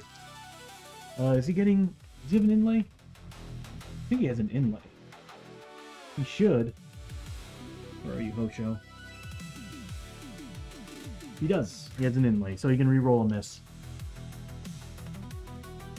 Okay, so we got a crit, miss. You needed 3 pluses to hit. So we got 2 hits, a crit, and we get to re-roll that miss, giving us a big old critty. So we got 2 crits, 2 critties, and 2 hits. Damage-wise, it's just a d6, but we're doing 6 damage base on the crits. These are gonna hurt. So here we go. First crit. I'm gonna put in the guy right in front of him. It's focusing on that. There we go. That's 10 points of damage. It's a lot. It needs to make 10 armor, 4+ armor saves. If I can kill that one guy, that splits them up and they no longer get their formation. No more armor saves. So he needs to make 10. So we're looking at that. I like using the red die for this stuff. I had a bunch of them. What happened? Oh, they're on the board. There we go. So he's got to make 10 armor saves. If he fails 5 of these, I think he's dead. Nope, he's at 6 health. 4+ armor save? Oh yeah, he's dead. That is 3 saves, 7 fails. That's a dead soldier. Ditsky. He's got another crit. So he's gonna put it. They don't have armor saves. As a matter of fact, the base damage on that crit would straight up kill the dude. He doesn't get any armor saves because they're not in formation. He's gonna kill this one. And then he's at 2 hits, 6 damage base. So we're looking at +2 to these rolls. If I rolled 1s on either one, he'd die. So there would be 3 damage. He's dead. Using both of the hits. He should be at max fury right now. And I should have used that instead. I really need to add the fury bonus on the stream. It would make life so easy. Send me a video? Awesome. Yeah, just DM it to me and I'll check it out. Because, I mean, I've always been the type that's been like, I like to play by the rules as best as I can. Like Shadows of Brimstone, there's some rules that to me don't make much sense. I'm like, I kind of want to house rule stuff. Then I'm like, but that is the game. There are some things I will house rule though, or just because things get a little bit crazy. That guy's dead. I mean, again, it would have been 2 damage base. First hit would have done 4 points of damage. The next one, 2 damage base. I would have killed him right there. I wouldn't have to roll anything, so he would have been dead. So Hosho managed to get rid of all those dudes.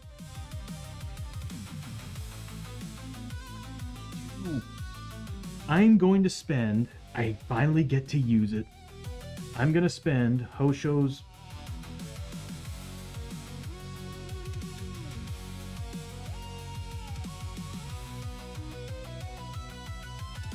he's got 5 because all the damage he did on the last time I forgot to give him his fury for it, so he's at max 5.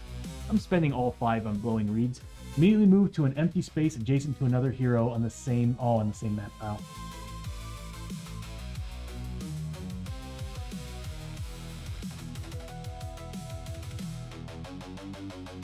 He's level 5. Now on the same or adjacent map tile. I'm spending all 5, and I'm going to move Hosho Rio through the portal and into the Northlands.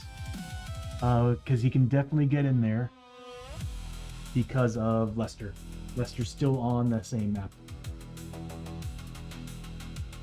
So I'll spend all 5 of that fury that we just got. There we go. And I'll zoom us back out, or actually I'll just move us over here.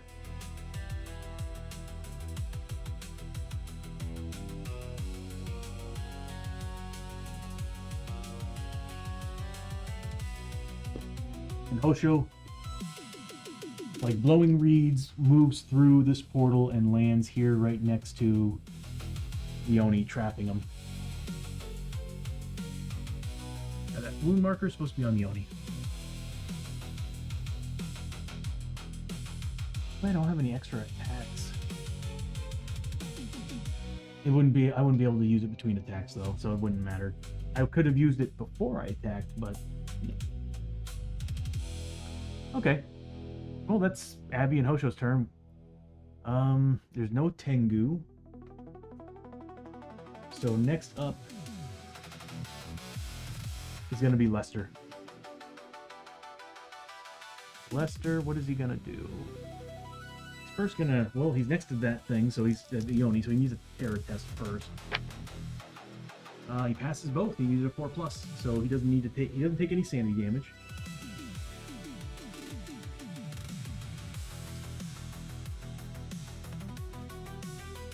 Abbie's right next to him. I'm gonna force Abbie to use at a turn Outlaw Charm on Lester again, forcing Lester to take 2 corruption hits at 4+. Passes one, fails the other. God, I am just pushing for him to corrupt. I want to get rid of that 4 roll. It sucks because it could be really good. Okay, so Lester has it bad here. He's got a leg overgrowth. He's got a spirit called Abigail following him around and freaking him out. Yep, and he's got, sorry, I was thinking of something else. And now he's got a chest portal that's just pulling out all these monsters. So he does take a sanity damage. At the beginning of the round, people actually should have been getting some sanity back. Yeah. That's big time, my bad. I'll do that next time. Alright. What are we gonna do? Lester, he could try to grit out of, well, not grit, but try to escape test out of there. I don't know if that's what I want him to do though. Oh, actually he doesn't need to escape test, he can pull back. What's the range on his shotgun? Lester, let's see what he's got. 6 range for 2 shots. 3 if he doesn't move, but he is using pullback, which doesn't count. So if I move him here, he'll be in range of these guys. But I also think it'd be wiser to kill the Oni. These guys could do, oh, they got a big formation. Yeah, we need to break their formation. I don't think you can kill the Oni. He needs to break their formation. That would mean he would have to kill. If he kills this guy, he'll break this group up. Let's try it. Oh, they're undead too. It makes sense for him to do that instead. So he's going to use pullback, which pullback is a soldier's move. Since he's a journeyman character, he's soldier slash U.S. Marshal.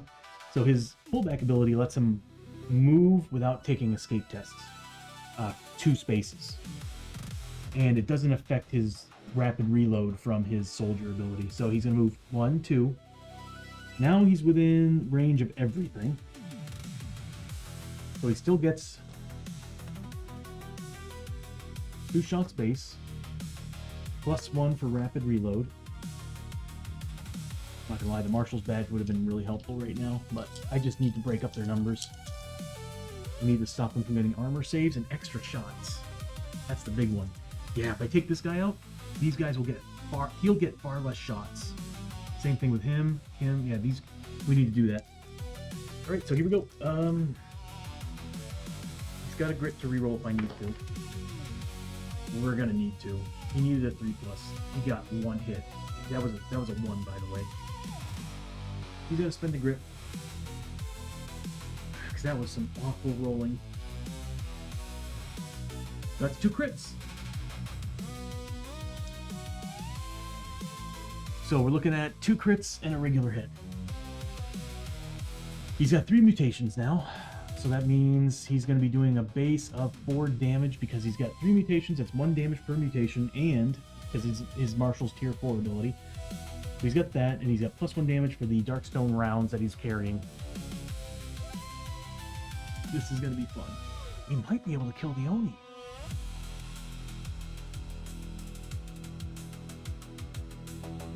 Do I want to go after the Oni? Immune to critical hits. Nope, never mind. He's gonna have a turn to snap at us.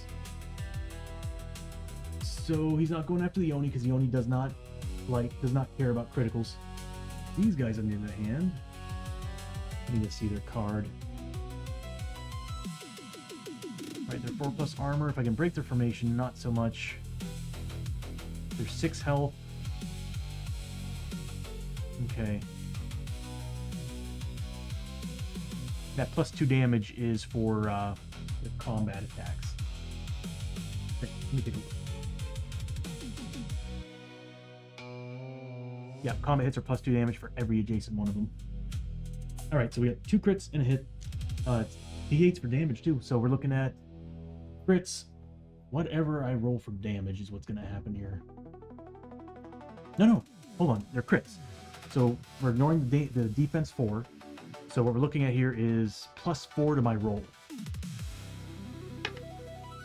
7. It's not a great roll. So it needs to make 7 saves of 4+. It's gonna make them. Yeah, that was a poor damage roll.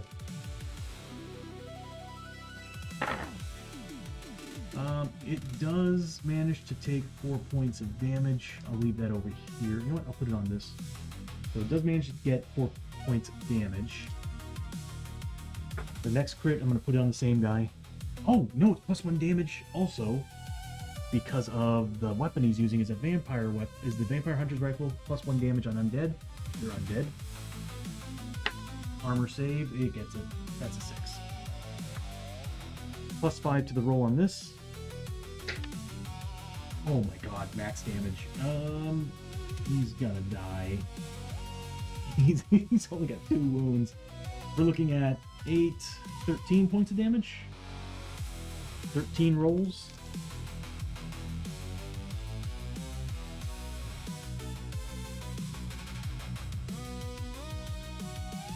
There we go. Alright, 13 rolls. If 2 of these miss, and trust me, I've seen myself roll really good for them before. If any 2 of these do not pass, he's dead. Yeah, he's dead. Yeah. It sucks that I wasted that. I should have used the other shot instead. But at least it guaranteed his death. So now they're broken. The reason why is because this wall section, this is not considered adjacent. So they do not get that bonus. They're not technically in formation. So we do have 1 regular hit. We're looking at whatever I roll for damage on this one, and I'm going to put it on, let's say this guy. Oh, who's going after what?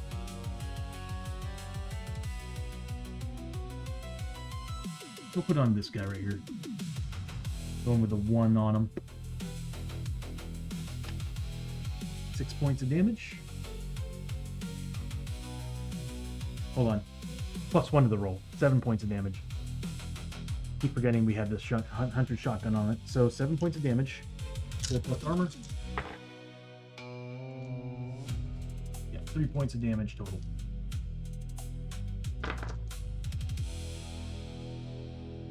So it's going to bring him down to a 3.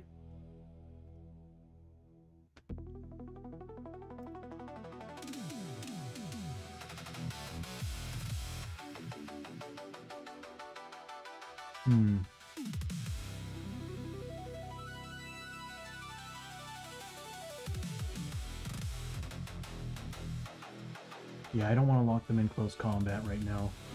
They do a lot of damage being near each other.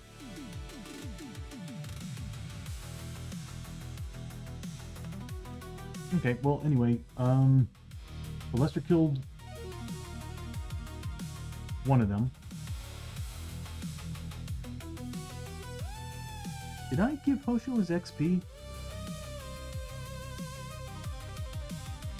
Future Tony, look at the stream and remember whether or not you gave him his XP. If not, you need to give him his XP because these guys give... I did not. There's no way I gave him that much. Because it would have been 65 base. No, I didn't give him his XP. So 65 base. We're looking at 130 and then 195 for all three of those. Yep. We did not give him his XP. I got too excited about the Reed's move.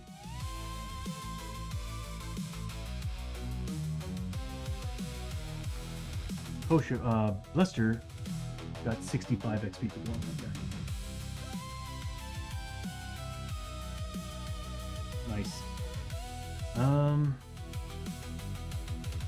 Okay. Alright, next up is the Oni. He shares the same initiative as Chiyo. I could drop the flash bomb. She's not gonna be able to kill him. Could drop the flash bomb though.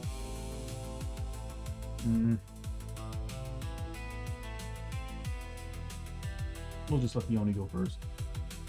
Really a good idea.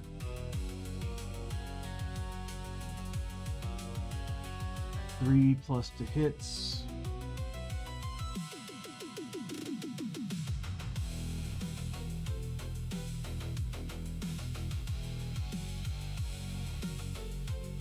Not adjacent to any enemy, so it can't get any health back.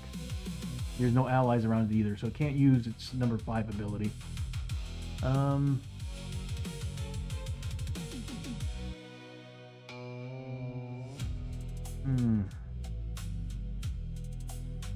don't think Chiyo could kill him though.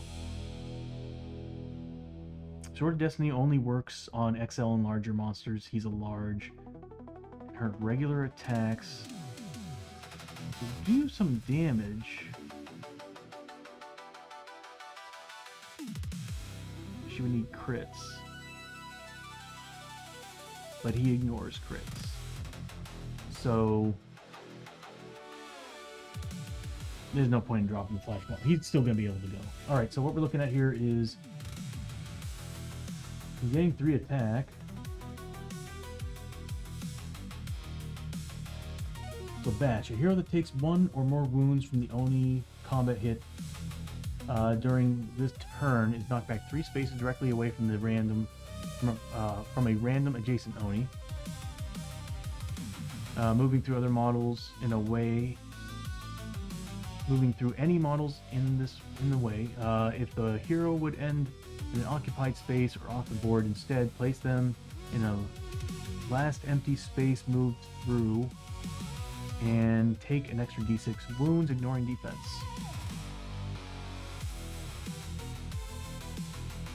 Chiyo's gonna get hurt if these goes off. Who's he going after again? Abbie, right? Okay, so he's going after Abbie.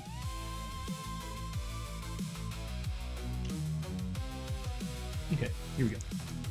He's going after Abbie. 3 combat. 3 plus. That's a miss. Crit, which means that ignores defense. Still gets armor. And a hit. So let's see if she can avoid this hit with defense.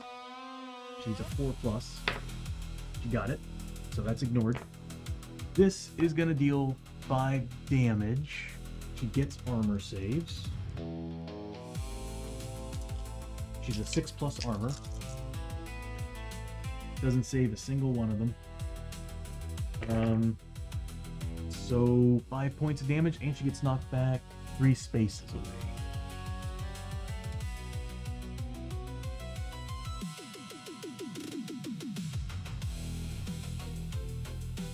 As ET would say, ouch. Actually, we've seen worse earlier. Alright, so... Damn, Abbie. I'm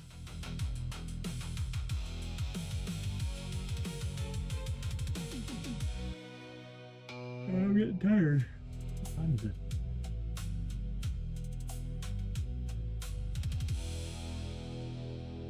Yeah, it's getting late. I think after this fight, we'll go ahead and end the stream and we'll carry this over on another day. Because that last fight took a long time. Okay, so we're looking at, let's see. That's it. I think that's all he gained. I was expecting more out of him, but I guess it's also because I was waiting for him to eat something. That's the end of his turn. Next up is Chiyo. Chiyo's gonna roll for grit. Nothing. She's going to... She's gonna stay there and attack the Oni. I don't want her getting close to those guys. I could make her do it.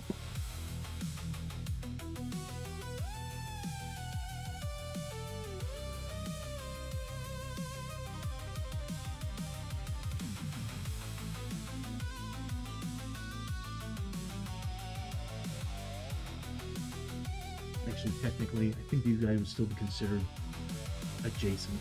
The more I'm looking at it. No, they wouldn't be, because I generally run the rule that if there's a corner like that, you can't get adjacent attacks. So that wouldn't be considered adjacent. Yeah, it wouldn't be considered adjacent. My thoughts are, I kind of want Chiyo to go up here, kill this guy, so there's no more formation, period. And then we can just take care of the Oni next turn. I think that's going to be the way to go. Is cutting through 4+ armor saves is nuts. I think we can do it. Let's see if she can escape first. She needs a 4+ against the Oni. She's a terror test. Fails one, passes the other. Okay, I'm getting tired. Alright, escape test. She needs a 4+. Does not get it, so she's stuck there. She's getting base combat of 2, +1 for the Darkstone grip on her monk staff, +1 for the axe. Hold on, am I doing this right? No, +1 for the dragon. Hero of the Dragonborn. She's gonna be getting +2 damage for the void cores on her weapons. +1 damage for the axe, so we'll got 3 damage base. He ignores critical. That's some really bad rolling. That is some insanely bad rolling.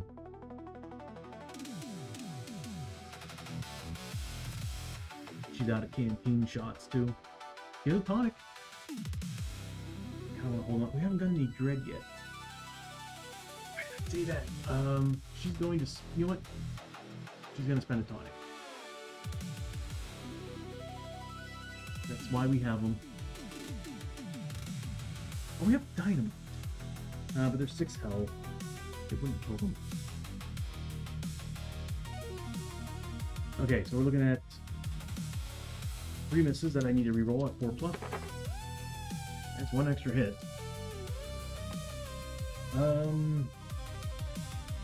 Yeah, it's gonna be whatever I roll for damage. I don't have any bonuses for it.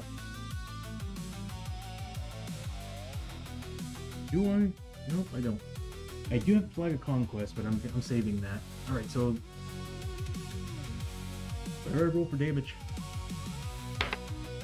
It's a 3. That's 5. So 8 points of damage total.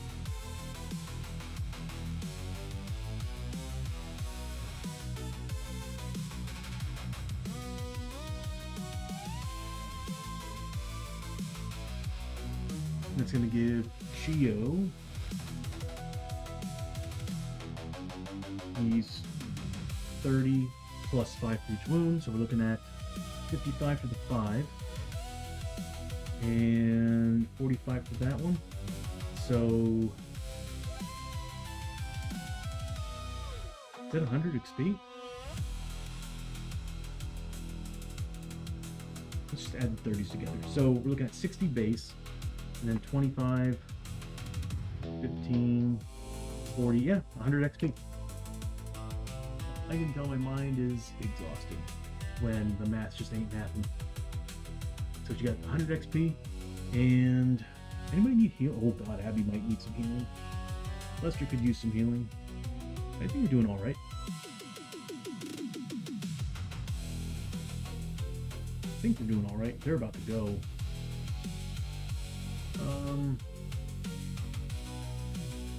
Abbie's the one I'm a little bit worried about when it comes to being attacked, because Chiyo's only getting one dude shooting at her.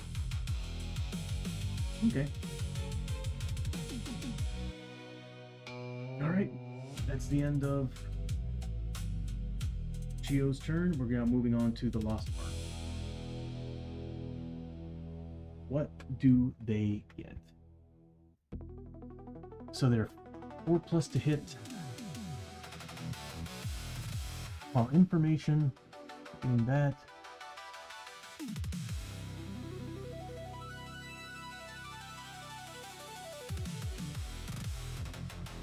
It's actually worse than I thought it was. Shots equal to the number of Lost Army soldiers in line of sight to the target. All 5 of them. That's 5 shots apiece. Except for Hosho. Well, Hosho's not being targeted by these guys, so... Okay. That's 5 guys making... Oh my god. That's a lot of damage. Alright, so let's see what we're doing here. We'll start with Chiyo and work our way through. Chiyo is getting that guy there, so that's 5 attacks. At 4+. Does he have any 6+ rules? No. Okay. 2 hits do get through. Defense rolls of against Chiyo, you need the 4+. So it does get 1, fails the other. So that's 2 points of ranged damage, is it? Yes. So 2 points of range damage. She has talk about the armor, so she's getting 4+ armor save. 1 point of damage got through. There's a reason why she has that armor. It's because she has the least amount of health. Next, both Abbie and Chiyo. Abbie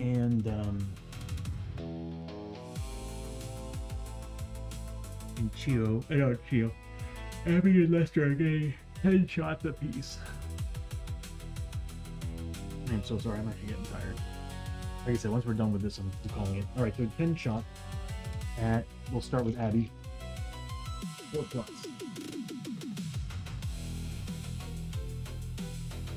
We're looking at several misses here.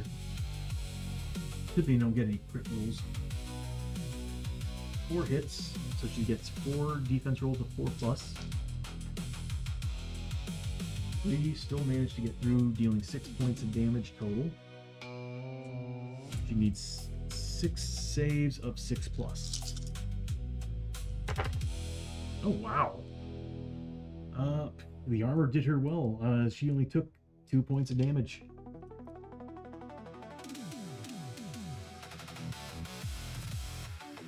Alright, nicely done, man. And then there's Lester with 10 shots.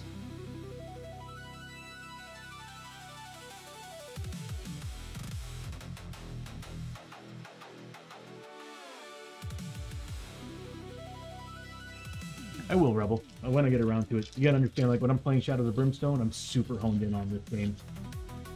So I'll check it out like after the stream. Don't worry about it. It's in the back of my mind. I'm actually curious. We need 4+ to hit. 4 actually get through, so these miss. Yeah, that's correct. Okay. We need 4 saves. This is Lester, so he needs 3 pluses for defense. Saves 3 of them. 2 damage goes through. Let's see if his 6+ armor save can help. Yeah, it does. 1 point of damage. Welcome back from the ad break, everybody. So far, we've been taking these shots from the Army of the Dead pretty well. Or the Lost Army. So Lester did take 1 point of damage.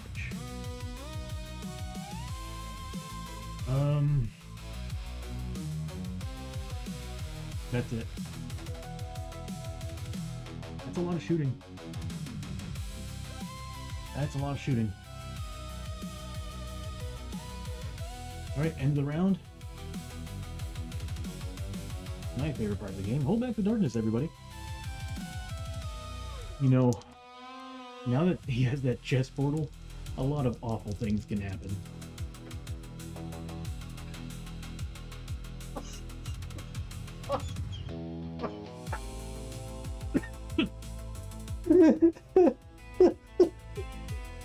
I just knew it.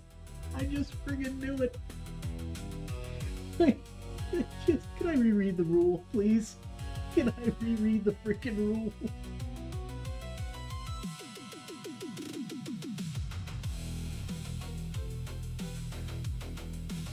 $11 or $12 on Hold Back the Darkness. Okay.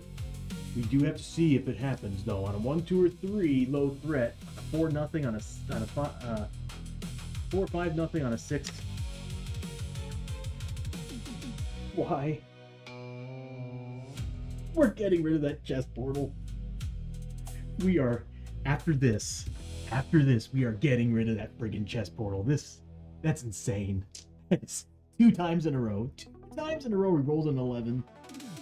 I mean, wonderful. Darkness is going nowhere. But good God, Lester, the damn portal, the chest portal, bro. What the hell?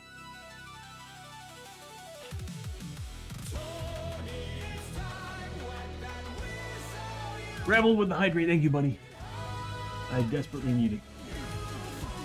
I need to see if it is an ambush or not.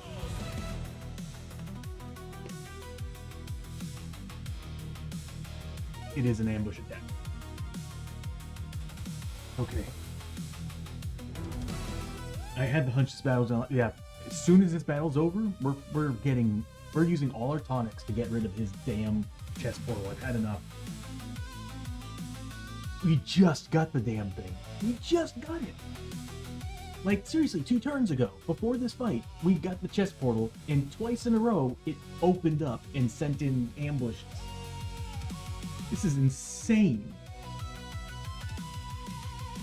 Shadows of Brimstone, I guess. Alright, so let's pull out a threat card. I really want to finish this.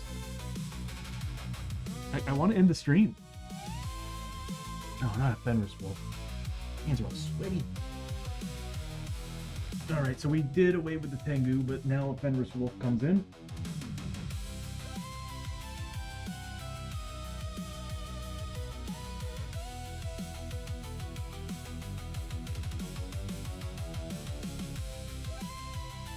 Oh, I need to put wolves. I have to put the plural. There we go. Oh, good. Yeah, he's initiative 8. He's going first. Unless I have... No, he's going first. Oh, that sucks. That sucks a lot. He's not fun. And he's going to have elite abilities, which is going to make him worse. God, this is insane. I mean, we are racking up XP, but good God. I want to revel. I want to get some to eat. I need a snack. And I've been at this now for 6 hours. Okay. Let's see what he gets. Yeah, he's fear 2. Oh, he's endurance 3, so we can't do more than 3 wounds. Oh, lunging pounce. I might do that. I might take a small break and just get myself a little ice cream or something. I have some I might just grab. Moves through other models and only moves shortest distance to reach its target. Relentless attack for each successful melee hit roll a Fenris Wolf gets against a hero, it gains +1 combat. I'm sorry, what? For each successful melee to hit roll a Fenris Wolf gets against a hero, it gains +1 combat. That's insane! It cascades? Stop enabling me there, Rebel. Enabling me, bro. I'll be right back. I'm grabbing a Fenris Wolf.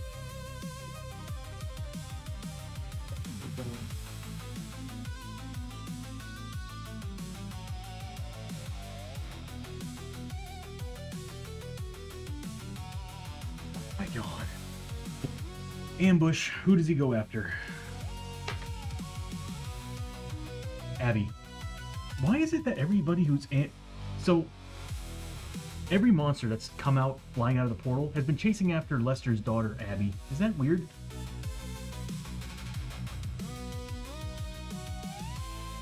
She might die. Does she have...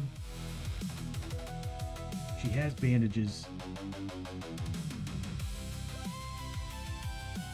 I should have healed her. He has the ability to kill her right now. That's a lot of attacks. For each successful melee to hit roll, he can be a 3+ combat too. Oh my God. What does he get?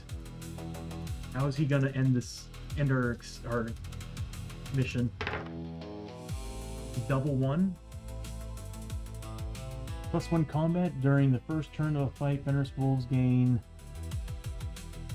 X defense, where X is equal to the number of spaces the hero posse marker is from the entrance space on the death track. So he can't go any higher than a 5.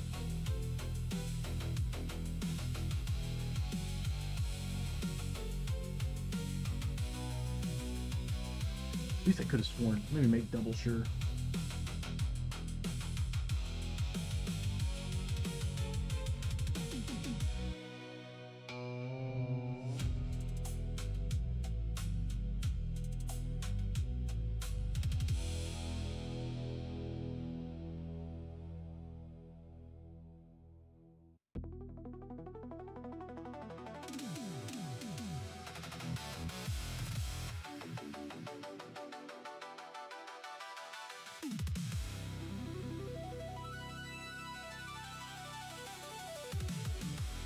There is no cap to the defense, so the first turn he's going to have, oh my God, 7 defense. Yeah,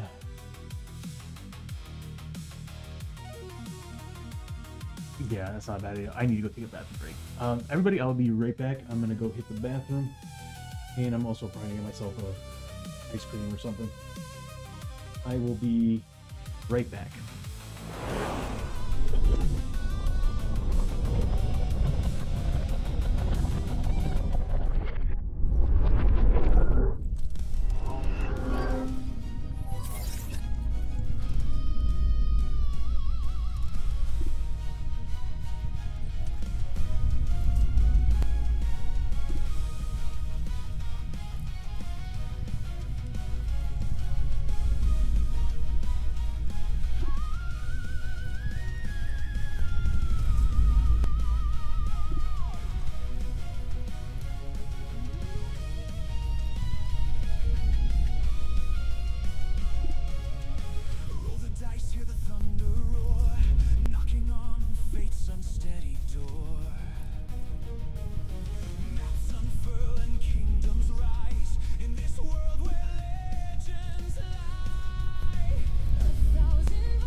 Oh, I found a bug. And it was all the lights turning blue. Didn't realize that was going to happen. Okay. Welcome back, everybody. So where were we?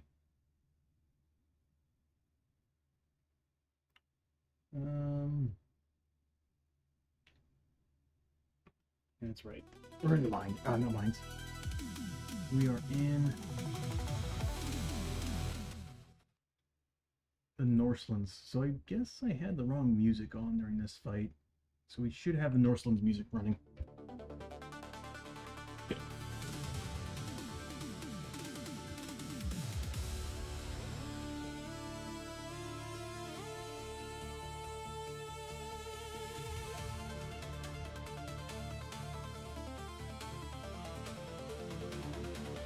Some tea and a protein bar.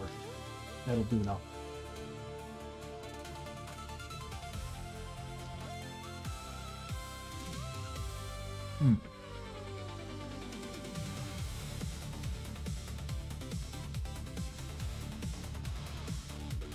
Lester, you're flipping killing me, bro. Alright.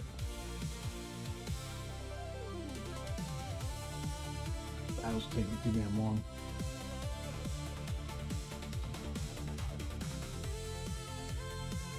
Alright. Start of the round, Fenris Wolf gets to go first. And it's attacking Abbie first. Before he goes and does anything, Abbie's going to heal herself. 5 points. Oh, I turned off the thing. The cam. So she healed up 5 points using her bandage.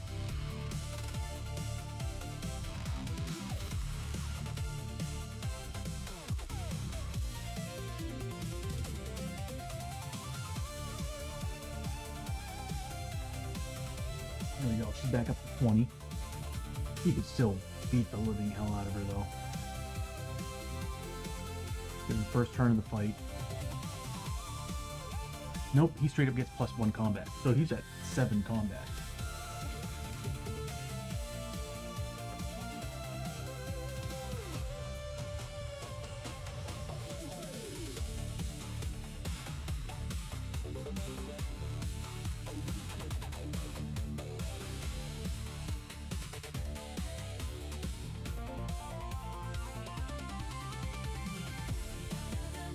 Did I roll for the thing? I don't remember if I rolled for their elite ability.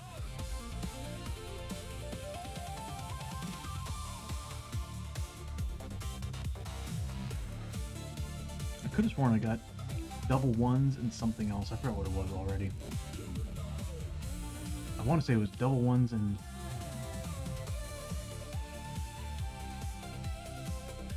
crap. You know what? I know how I can figure this out. I'll be right back.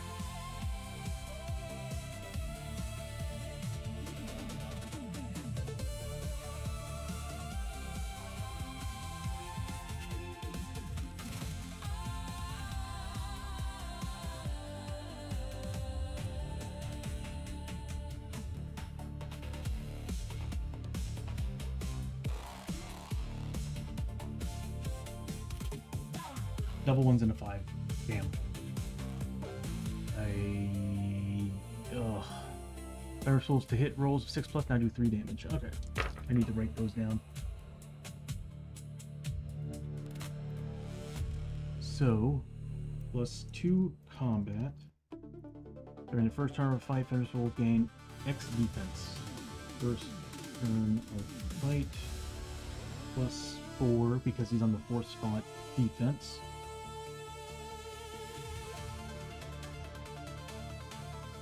So it's just for the first turn. Not a good enemy to be fighting right now.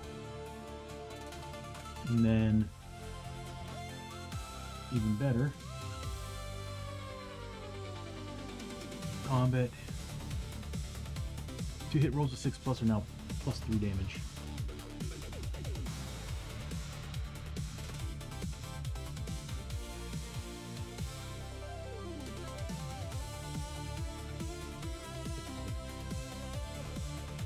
damn it, Lester. He is screwing the mission up. Okay. We're in trouble here with that Fenris Wolf showing up. That is basically a boss. So he's attacking.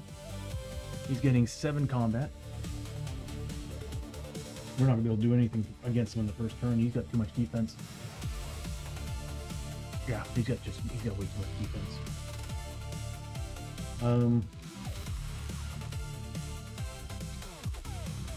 Unless we get crits. But even then, endurance is gonna make him a bit. If he had thick hide, I'd be in deeper trouble. Alright. 7 attacks.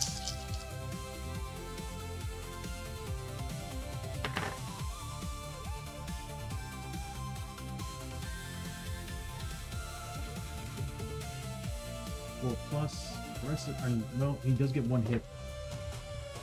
2 crits. These will do 3+ damage, so I need to roll those separately. So, she get defense rolls? Oh, hold on. For each successful melee to hit roll, Fenris Wolf gains against a hero. It gains +1 combat to that attack. It's freaking ridiculous, man. All right, here we go. Oh, look at that. 2 more hits. They cascade.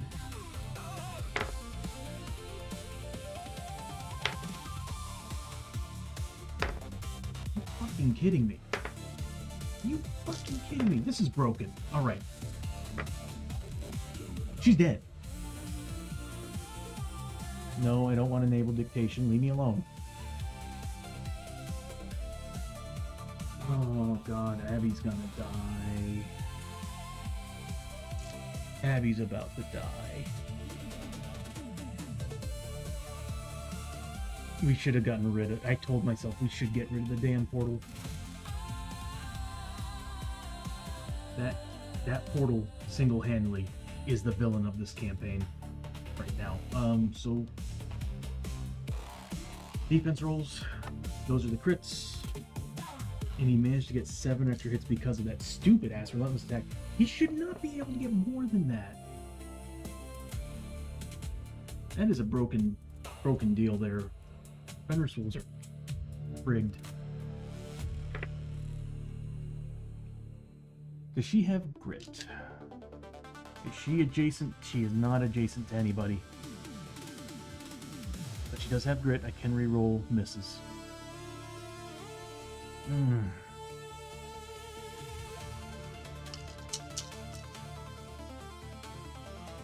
there anything I can do to stop this? Because this is gonna kill her.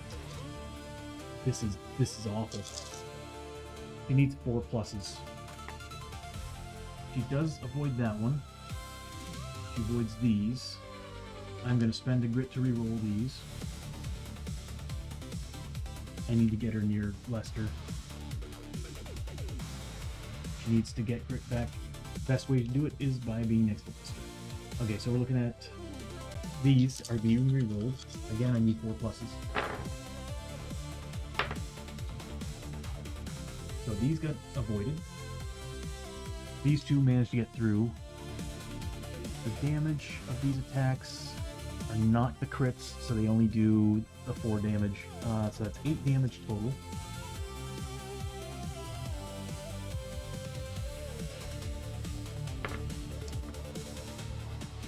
At 6 plus. We actually managed to save 1, the rest did not, so that's 7 points of damage. She gets all. That could have been a whole lot worse if I didn't have the grit. She would have died. Guaranteed she would have died. That relentless attack is stupid. Stupid.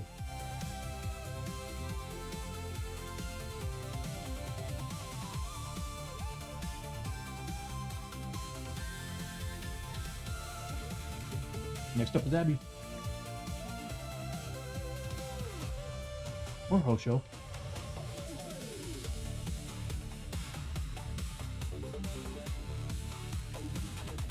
I got some ideas.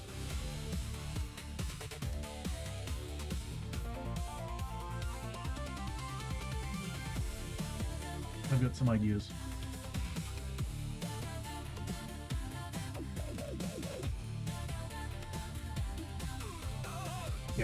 I'm gonna have Hosho go first.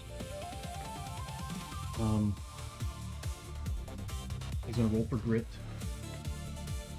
He gets it. So he gets a grit point back. And what's he gonna do? Sorry, I'm keeping my voice down because I don't want to wake anybody up. I was actually hoping to end the stream. Alright, so he gets a grit back. And he's going to... He's gonna roll an escape test. I think it's a 4+. Yeah, 4+ against the brutal Oni. He gets it with a... He's rolling good. He's going to move himself.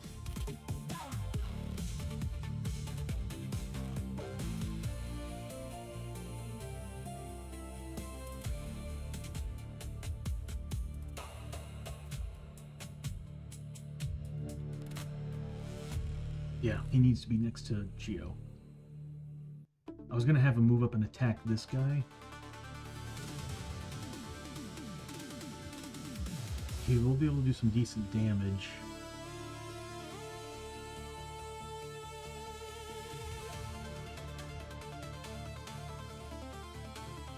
The wolf is much more frightening.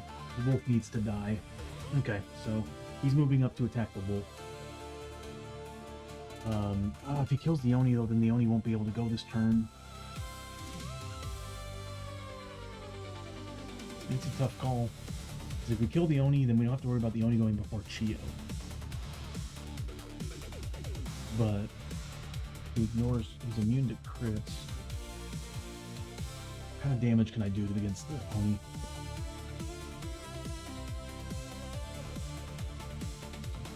See, the Oni's immune to crits. He'll only be able to do 3 damage. The wolf with 4 attacks. That's going to be 12 points of damage.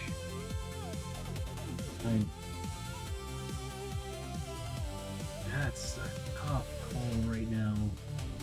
If I can whittle him down, she can shoot into these guys and take them out. Take some of them out. I'm going to go with this plan. The Oni's going to get some attacks. That's fine. Does he change his targets every turn? No, he's still after Abbie. Yeah, so I guess Hosho's gonna go after the wolf is the most frightening thing. It needs to die. Alright, so he moves up.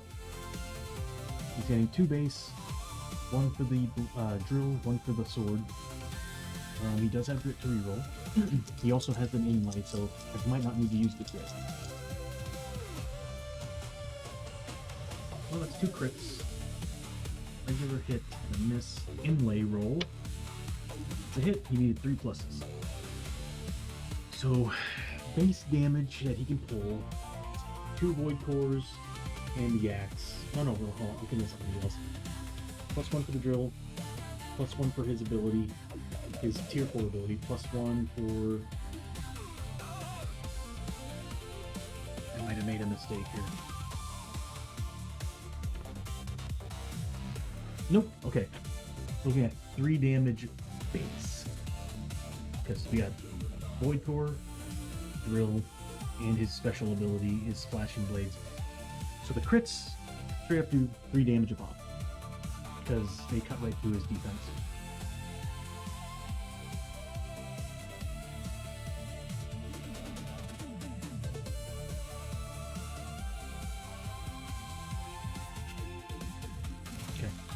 So yes, we're looking at 3 points of damage each.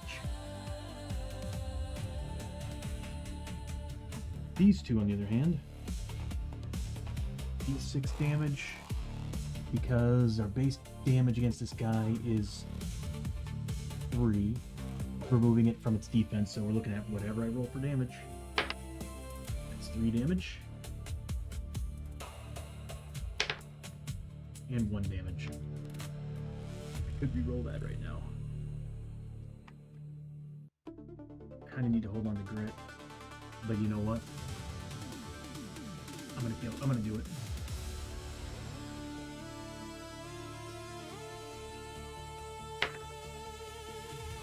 One point of damage. So we're looking at, what is that, 10 points of damage total against him, bringing him down to 18 health.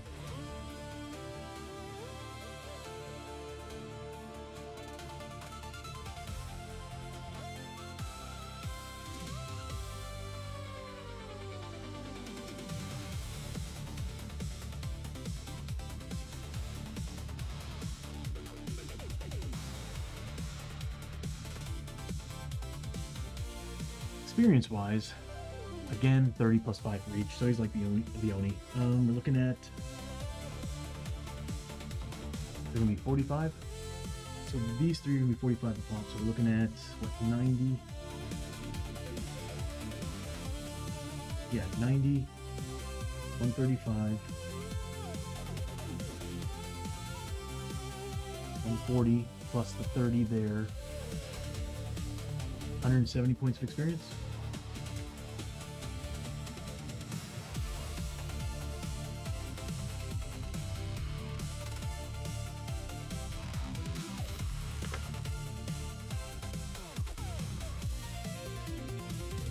Not bad. He's 1,000 away from. He's 1,000 away from level 1. Let's see. He does have his canteen.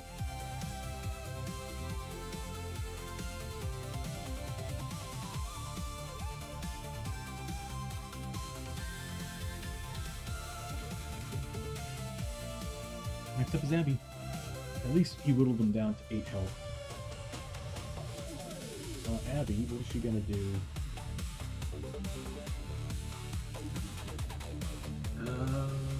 She's got fear tests.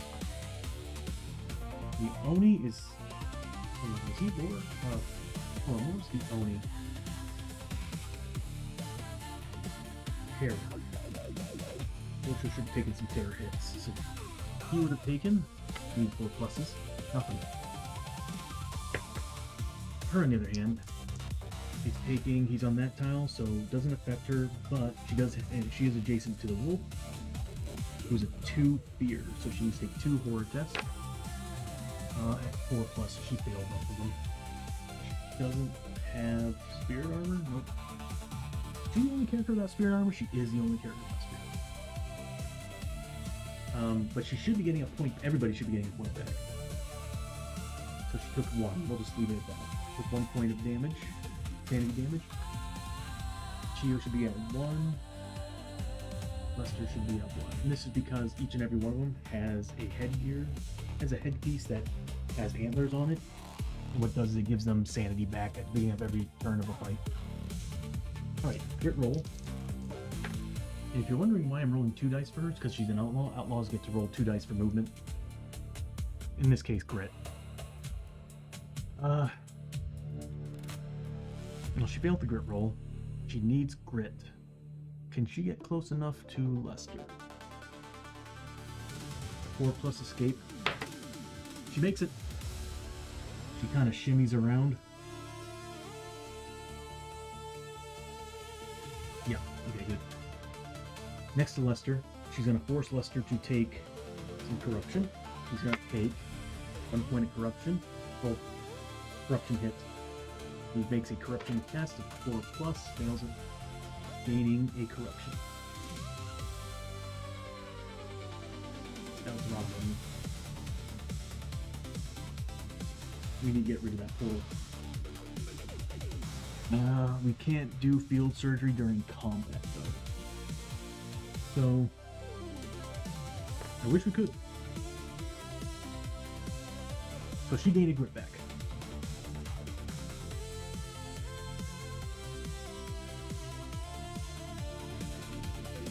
She's using her outlaw pistols, so that's 4 shots for the main, 4 shots for the offhand. Again, 3 pluses to these, 4 pluses to these. She's got grips for reroll.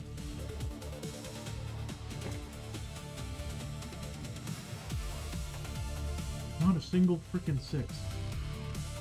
These are all misses. That's a miss too. Wow. She's going to grit roll that. Rolling's turning to crap. There we go. Miss. Couple hits. This 6+ with the outlaw pistols is an extra hit, putting her at max. So she's getting 8 hits that she has to put into the Fenris Wolf. Because she's adjacent to it, she has to attack it. Alright, so it is within laser pointer range, so it's 1 damage. Yeehaw's giving her 1 damage. And the Darkstone bullets are giving her 1 damage, so we're looking at whatever I roll for damage, he's gotta die. So first hit, yeah, he's gonna die. As a matter of fact, if I rolled 1s across the board, it was dead. So first one, so it gets its endurance of 3, 2 damage, 3 more damage because it has endurance 3. It's dead. That's 8 damage right there. Get out of here. Shoot! Apple!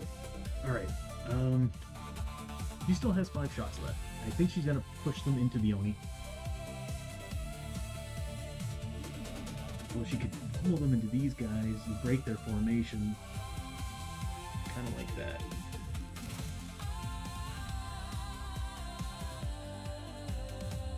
Let's do that. Let's try to kill that one dude that's keeping formation. Because at the end of this round, they will try their best to get back into formation. But if we can stop them, what token is he? 2? Okay. So, that's the wrong guy. Alright, there we go. 8 points gone. She's going to start shooting shots into that friggin' portal, dude. It's going. We're getting rid of it. I thought it was going to be a cool thing. I learned my lesson.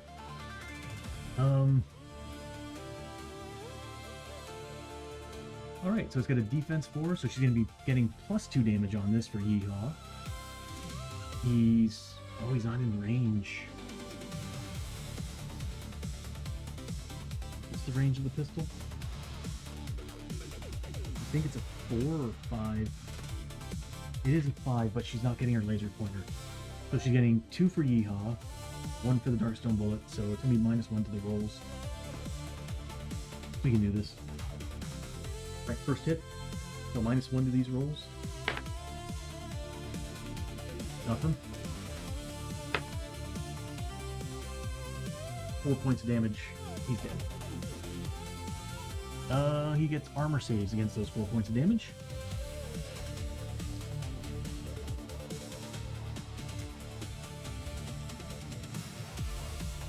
It's 4 pluses and son of a... Wow. Frickin' wow. 1 point of damage. I mean, I think I wasted my time. Could have just gone after the friggin' Oni. You know what? I'm going after the Oni. Screw this. Even in close combat's not a smart thing. 3 points of damage.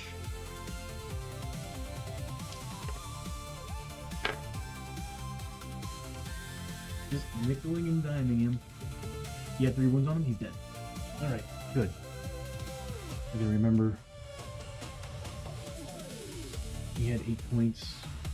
She did a 3, 3, and a 2. I gotta remember that. Don't forget that. That is important. 3, 3, and 2. The wolf. You got 2 more shots left. He broke formation. No more armor saves. You know, I'm just gonna start pummeling these shots into the rest of them. They don't get armor saves anymore. Why not?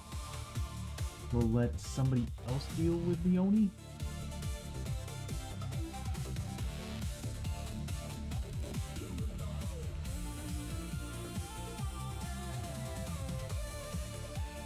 She won't be able to kill him. She might. If I roll good, she might. Right now she's getting -1 to these rolls, and she needs to deal 5 damage to them. Yeah, okay, let's go ahead and do that. We'll pump all these shots into the Oni and finish off the Oni.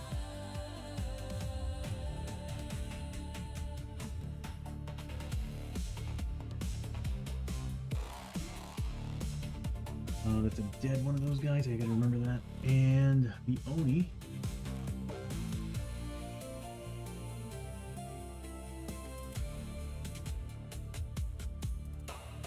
Into criticals, that's fine. Yeah, alright, so we're looking at, because he's within range of her, she is getting 3 damage base, so it's whatever I roll for damage. It's 3, we could still kill him. If we roll a 4 or higher, he's dead.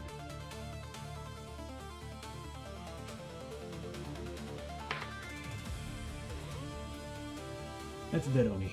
That's 4 points of damage. She just gained a ton of XP. Alright, let's do the Oni first. I need a calculator because I'm not going to do well with this. Again, I apologize for being a little bit on the low side. People are sleeping and I want to make sure I don't wake anybody up. Welcome back, Rebel. How you doing, bud? For the Oni, she's getting 30 for... So it's plus 5 for each elite ability base, then plus 5 for the wounds. So we're looking at 30 base plus 5 for each. So we're looking at 50 for that 4, and then we're looking at 45 for 3.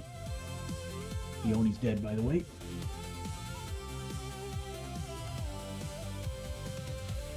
And then Fenris Wolf did 3, 3, and 2. It's the same thing, so 30 base plus whatever we did for damage, so just add the base first. So that's 90 points. Plus 15, 30, 40. 225 points of experience. She just eats XP. Dead Oni means no clue token there? Or no token?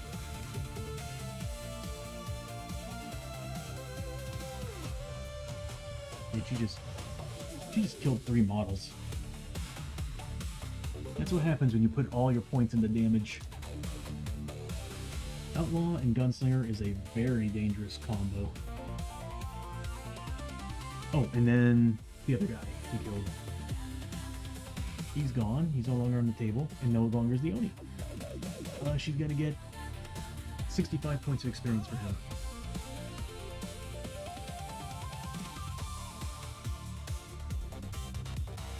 She's over 4K.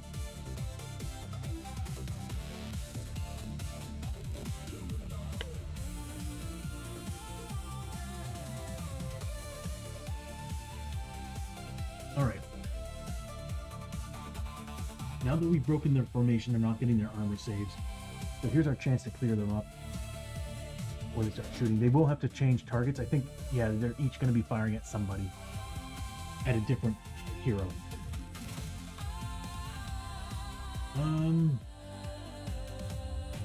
That's it for Hosho and Abbie. We now got Lester. Lester's gonna roll for grit. There's nothing fear on the table. Because they do fear, right? Yeah, they don't do terror or anything. Just fear. Okay, good. He got a grit back. Gladly take that. And let's see, with the grit, he's gonna move up. 1, 2. Actually, you can see all of them, but I kind of want him with a grit here, so this way he's close to one of those doorways. He's going to fire his shotgun. Oh, where was he? He's doing pullback. So he's gonna use pullback to move 1, 2, yeah, perfect, 2 spaces. So he's 2 shots spaced with the shotty, plus 1 for rapid reload, and since he used pullback, he's not getting the penalty. Because if you move, you don't get the rapid reload. Using pullback, it doesn't affect it. So 3 D8 shots at 3+. If he gets crits, he's killing some skeletons.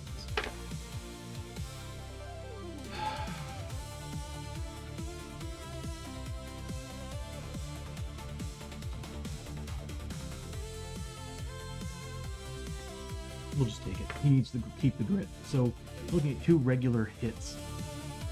He has all 3 mutations. That's 3 damage there. He's got Darkstone Bullets. That's 4 damage there.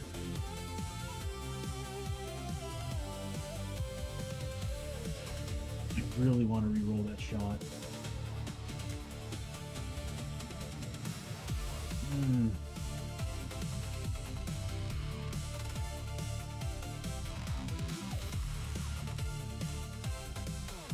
So, with all his bonuses, he's cutting base through the defense. Want a crit. I'm not going to waste a grit on re-rolling that. It's just poor shooting. That's all there is to it. It's going to be whatever I roll for damage. I'm going to be putting it on... Let's see. I'll just say this guy right here.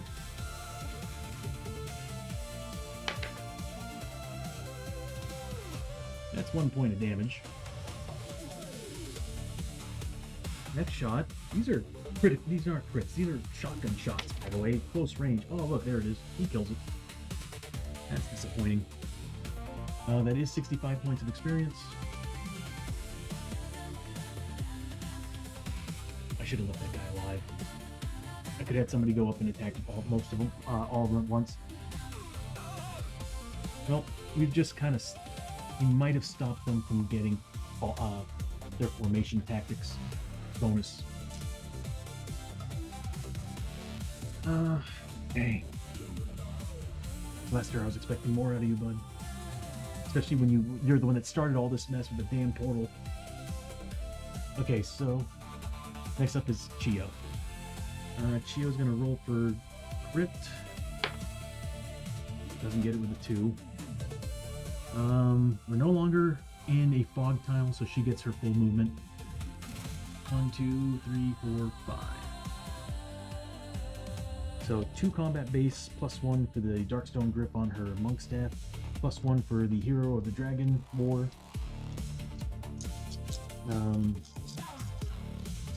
Yeah, she doesn't have Grip to reroll, so she needed 4 pluses, and good God, my rolling is trash. Does she have an inlay? No, she's got void cores. Okay, so that's a regular hit. Damage wise, we're looking at 3 damage base because of the axe and the 2 void cores. So whatever I roll for damage, she kills him. Very disappointed in the shooting and well, not shooting, but oh, actually, yeah. These 2 last characters just did not do enough for me. But that's also because of my terrible rolling. Well, that's it for Chiyo. That's all she can really do. Yep. So at this point, we're looking at the Lost Army. There's only 2 of them left. They can't get into formation. There's only 2 left, so they're just going to be firing at people. So we need to choose random targets. They can attack anybody on the board. So this guy here is shooting at Lester. And the other one, roll of d6. 1 or 2 is Chiyo, 3 or 4 is Hosho, 5 or 6 is Abbie. So Chiyo. So you got this one shooting at Chiyo, this one shooting at Lester.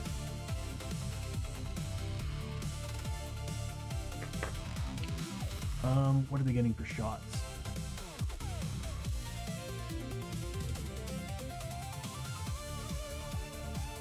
Equal to the number of lost army soldiers in line of sight to the target.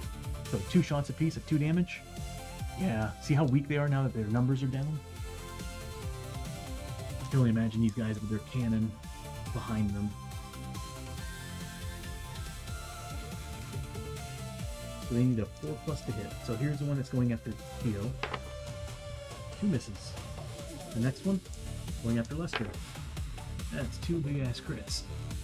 Do they get any bonuses for crits?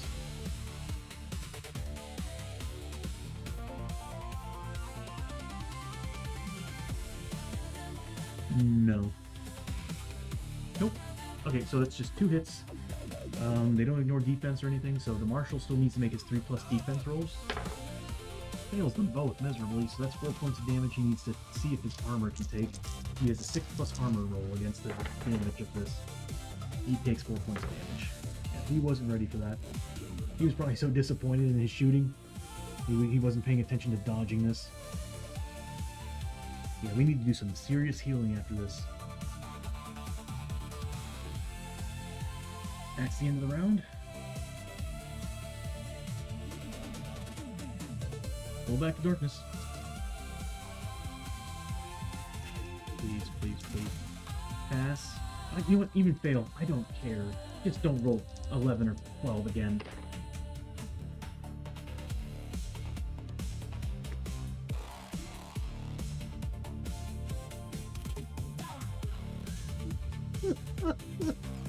What the fuck? What the fuck? You too, man. Take care, buddy. I hope you have a better day tomorrow, man. Oh my god, again. We need to get rid of that portal.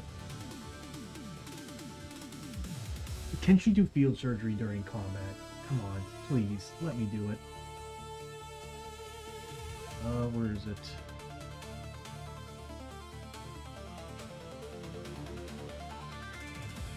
I am looking for Frontier Dock.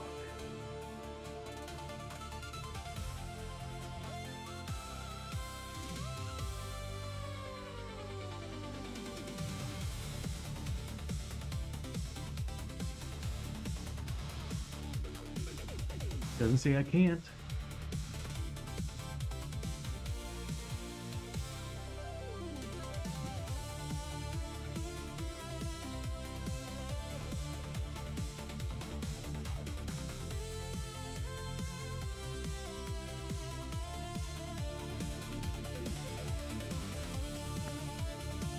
You can't. Oh, it may not be used during fight. There it is. Damn. This is a good reason why it needs to be implemented, that you can do it, or at least maybe there's a bonus that lets you do it. I did get the upgrade. Oh, that was the upgrade.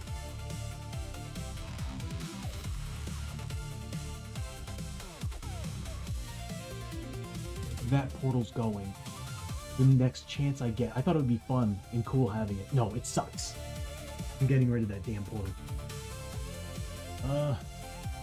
What are they bringing out now? For the love of God.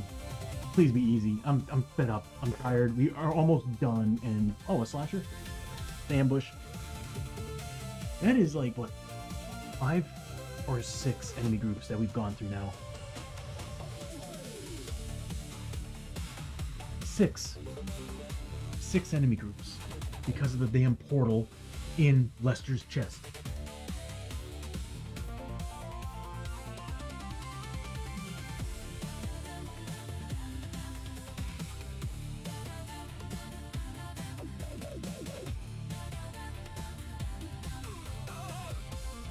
You know what would be smart is if I actually put this away first.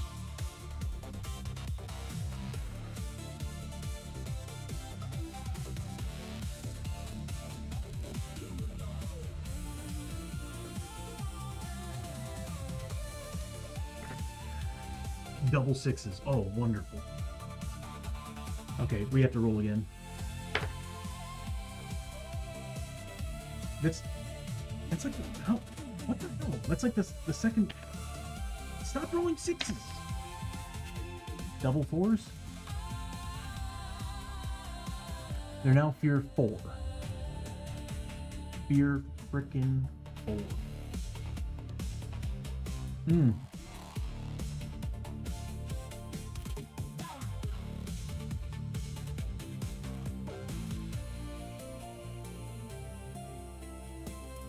This fight needs to end.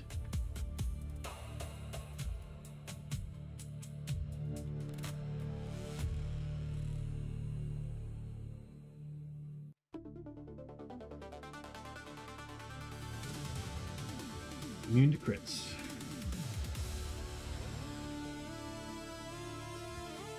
Worst enemy in the game so far? Frickin' Lester's damn chest portal.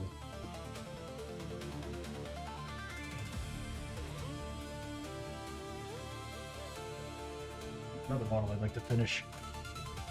One of these days. Who's he going after? Who does he ambush? Lester. This time he jumped Lester. Well, I can place him anywhere I want, really. So, out of the way of everybody else.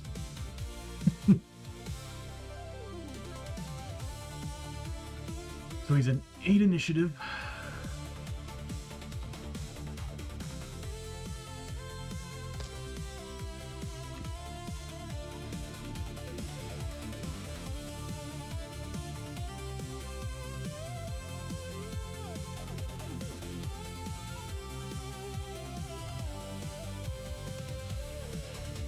Oh, they consume it.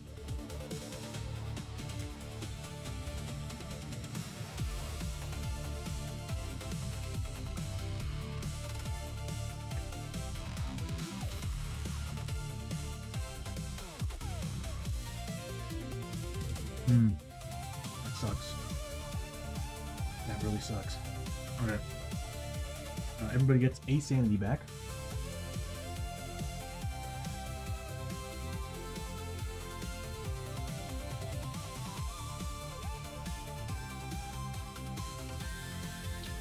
Slashers go first because they're initiative 8. He's getting 4 combat against Lester.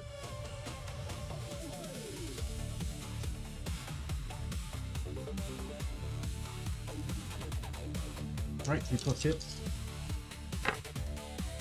That is 3 hits and a miss. Enemy 6 rules. I don't see anything. Alright. 3 defense saves and 3+. Buddy. Skip grip. What's the damage? D8?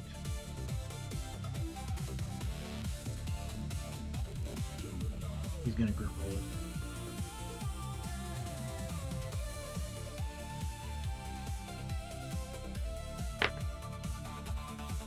Takes 1 hit. Gonna deal how much damage? 4 points of damage. We need to kill the slasher. It can destroy items. I don't like that. Yeah, it got through, and what sucks is that feeds on Darkstone.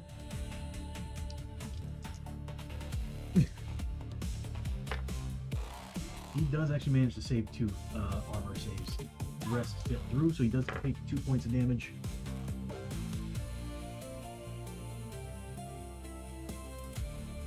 And on a d6 roll of 1 or 2, he has to discard a Darkstone. We're good. Okay. After the slasher, who's now initiative 6 after this turn. Drop that initiative value. We have Abbie and Hosho.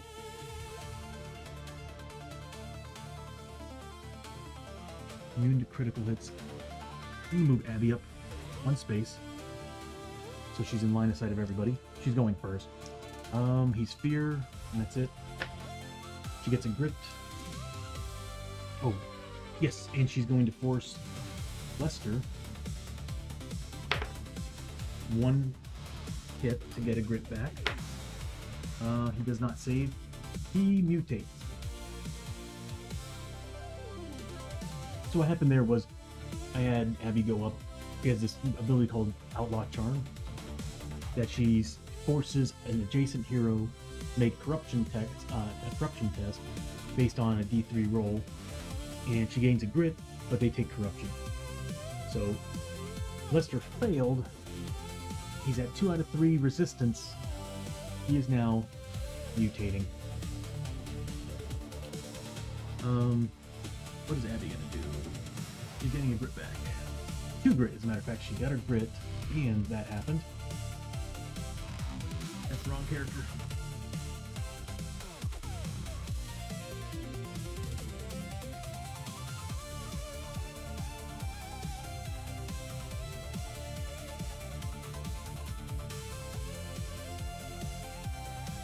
hell? There we go. I really need to get rid of the focus crap that I built in this stream. I keep telling myself to do it, but I just don't.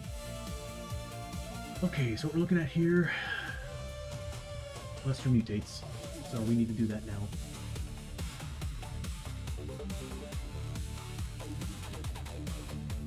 Gold's gonna be tenths. 31. Barbed tail. So it's +1 combat, and you are now -1 to corruption resistance. That sucks. So 31. So I think he's gonna be at 2 corruption resist now instead of 3. That's insane. Poor guy. Let's see. We're gonna use. I think it's slot 3 that's open. Yep. And we'll call it mutation 31. So now, good old Lester has 4 mutations. He only can get a max of 3 bonus damage from his stuff. But that chest portal is gonna go. Bark Tail's useless for him. Leg growth is useless for him. Use item is actually not bad. He's wielding a really good shotgun, but I really want to get rid of it so that he can actually get extra shots and stuff. He's got a Beast Hunter's rifle I want him to use.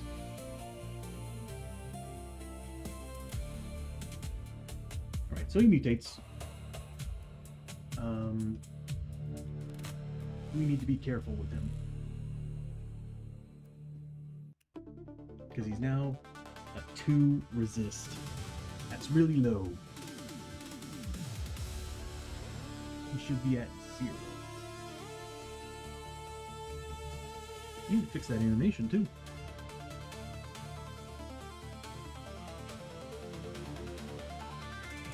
Okay. So Abbie's getting. He's in a good spot to shoot just about anything. 4 shots main, 4 shots offhand, 3 pluses, 4 pluses. There we go. There we go. 5 hits, 2 crits. Those crits turn into extra shots a piece. Problem is, we got too many shots. We can only have 8. So, 8 hits. Damage-wise, who do I want to go after? Slasher is immune to crits anyway. He's a defense 4. She's getting +1 damage for the void crystal, not void crystal, for the void bullet, the darkstone bullets, +1 damage for the laser pointers, and then +2 damage because he's a defense 4 with Yeehaw. I'm just gonna go ahead and kill the brutal slasher. Alright, so here we go, first shot. He doesn't get armor, does he? Nope. 3 damage. Next shot. 1 damage. Next shot. 3 damage. Next shot. 5 damage. What are we looking here? That's 12 points of damage. He's dead. Took 4 shots to kill him. Right? He doesn't have any bonus health. Alright, so 12 points of damage.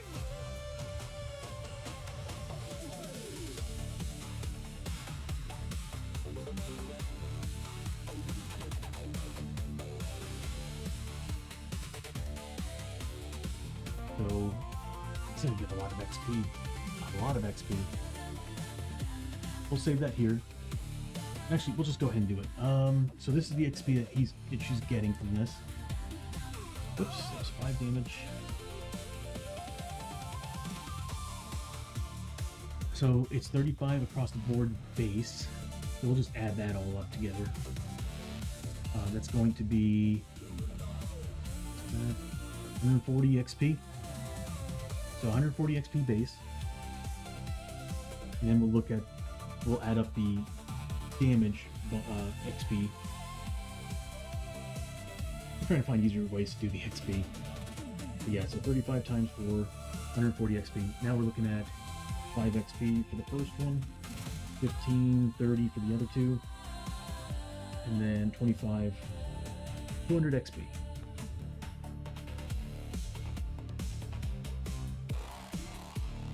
Dude, seriously. Elite, triple elite brutals is leveling her so quick. Alright, she still has 4 shots. Slasher's gone.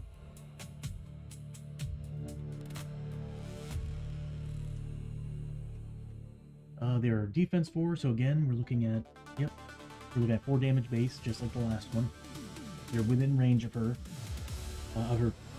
laser pointers, so she's going to be getting, yep, because they need to be within 3 spaces. So she's getting that plus 1 damage there. So yeah, it's 4 damage base, so we're basically just, it's whatever she rolls for damage. We put the first one on this guy over here that's not near Chiyo. 5 damage, he's got 6. The next shot kills him.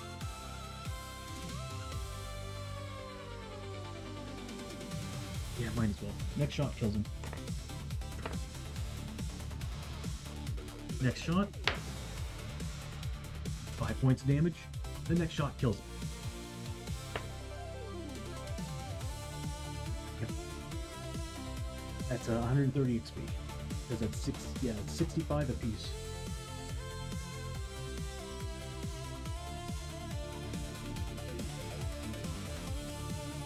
Dude, she just sprinted ahead of everybody with that XP bonus. Oh yeah, he's gone. Thank God, dude.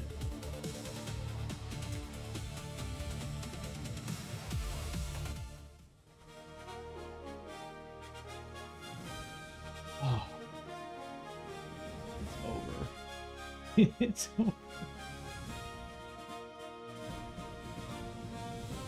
Oh my God, that took forever. Okay.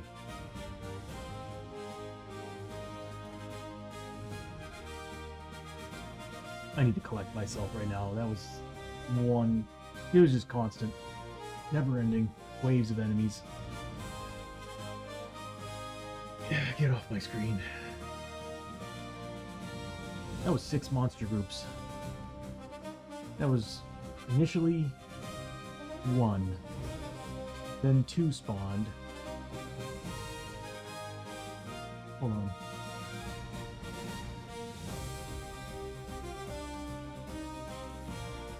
Or is it 5 monster groups? 1, 2, 3, 4, 5. Yeah, 5 monster groups. So, yeah, because 1 showed up, and then the portal opened up from Lester, brought in 2. Then the portal opened again the next turn and brought in another, and then the portal opened again and brought in another. That chest portal's got to go. Okay. Abbie's the only one who activated, so when it comes to catch your breath, we need to... She's getting 1d3 back. 2 points of health. Or, let's say sanity. She needs sanity more than health. We are struggling. Next up is the other characters. What do they want to do? Red.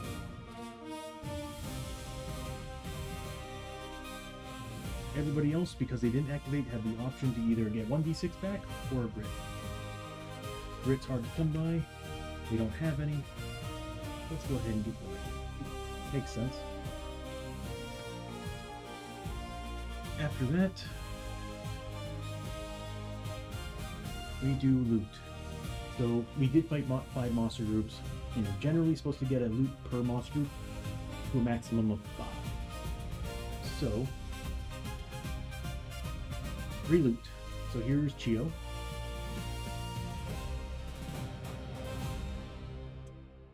So 270, well, she's getting, yep, my brain's not functioning, 70 points of experience. 275 gold. And a gear card. Rebel, if you're still here, you are more than welcome to choose the card. It's either 1, 2, or 3.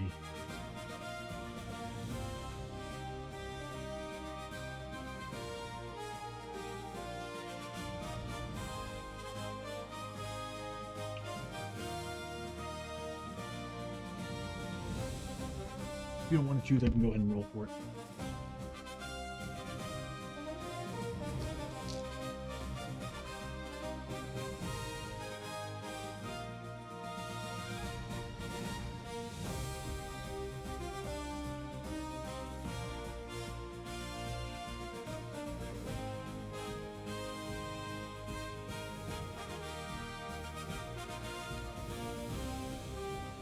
Yeah, I'm gonna go ahead and just roll for it.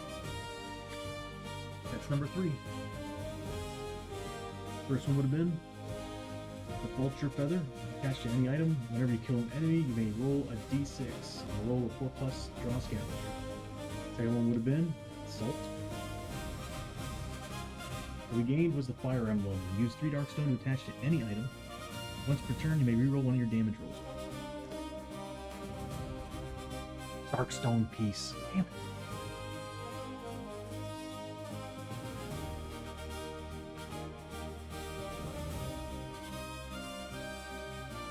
I don't think I have anybody that can wear that.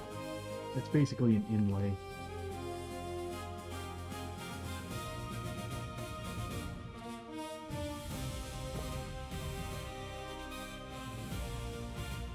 Hold on a minute here. It doesn't have keyword Darkstone, so that means I can use it. I'm probably gonna dump it on the shotgun, so I can get a reroll. Yeah, I'm gonna do that. We're gonna put the fire emblem on the vampire hunter's shotgun.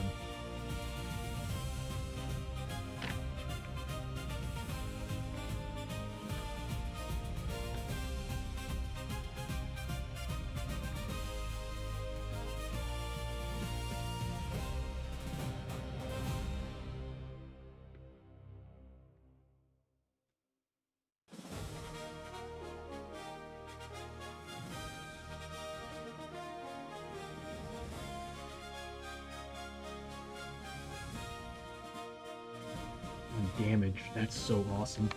So if I'm not happy with a critical, that'll be helpful. And that's going to cost 3 Darkstone. Worth it. I'll remove 2 off of Lester and 1 off of Hosho.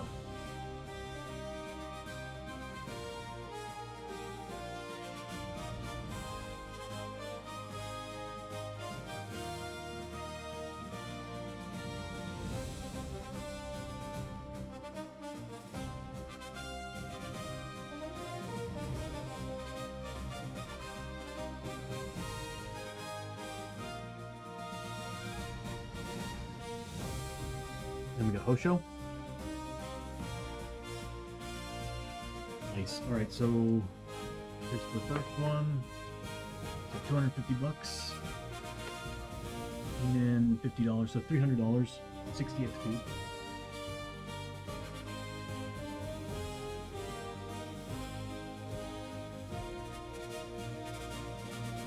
And a gear card.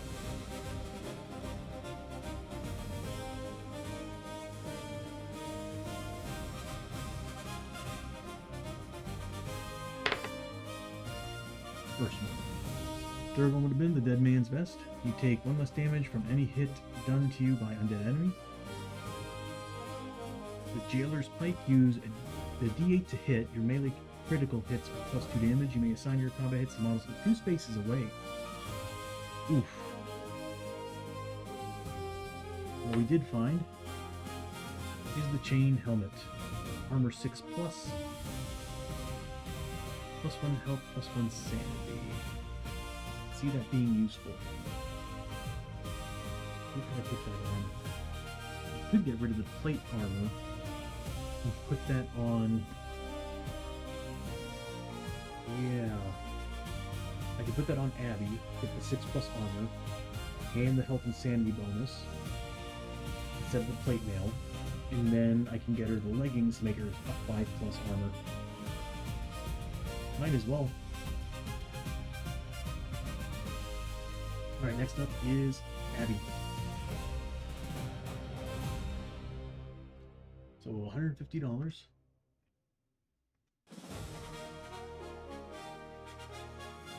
$60 experience. And gear cards.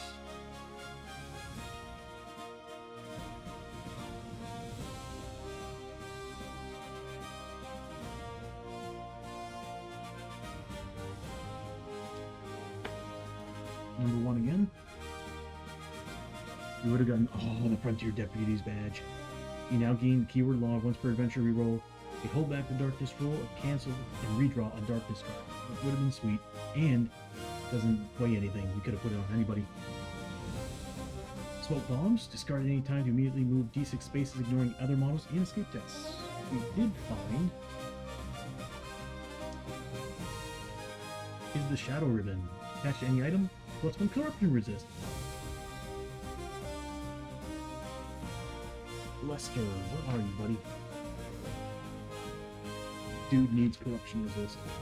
It says any item too.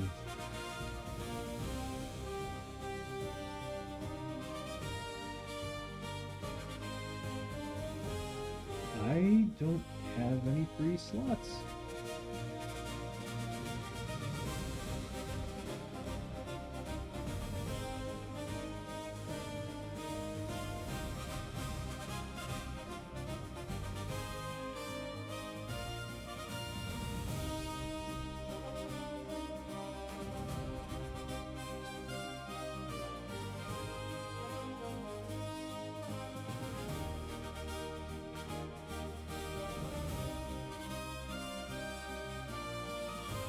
I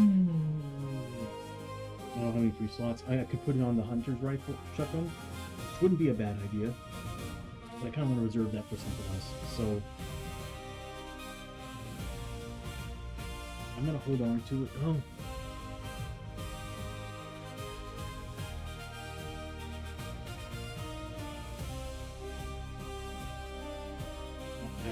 I got nothing. I don't know where to put it. That's perfect for him too. And I was half tempted to put on the vampire's gun, but I'd rather put it on armor. Damn. Oh well. And finally, Lester, what does he get?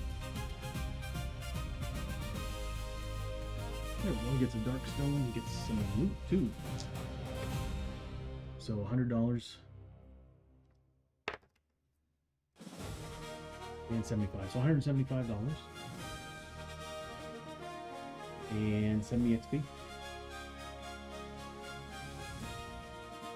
And a dark stone. Good, we could use more.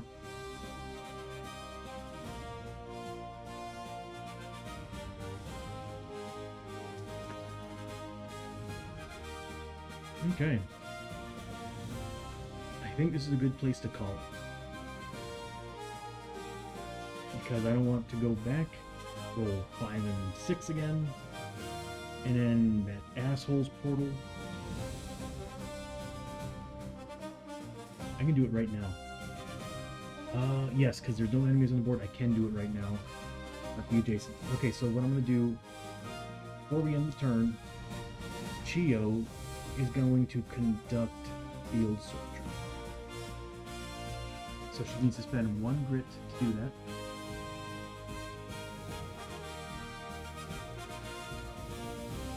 She needs a 4+ on a 1. She critically injures him. I could just let that go. And mainly try to reserve rolling again in case I get a 1. If I just roll. I'm re-rolling it. I think she's already used her tonic. Yep. We do have a tonic on Hosho. We do have his canteen. Let me use the canteen.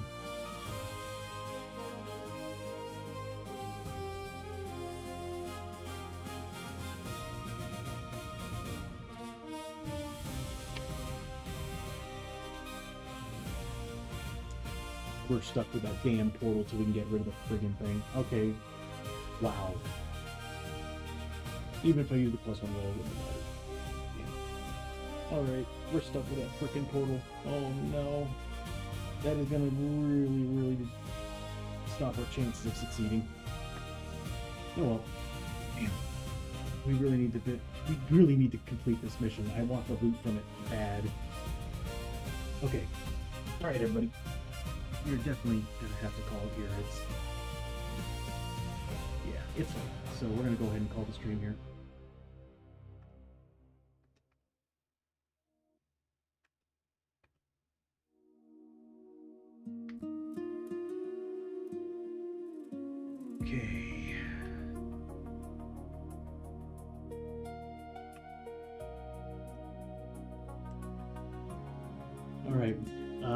everybody, thank you so much for coming out, hanging out, and watching the stream. Big shouty to Shock Blazer, Dren, and to Shock, Dren, and to Range Lance for the raids, and to everybody who decided to stick around and hang out and see what this game's all about and stuff. Rebel, good to see you, buddy. Mad Arts as well. Cosmic, Metaphysician, all of you. That's another one too. Big shouty to Metaphysician as well for charging into. Am I missing?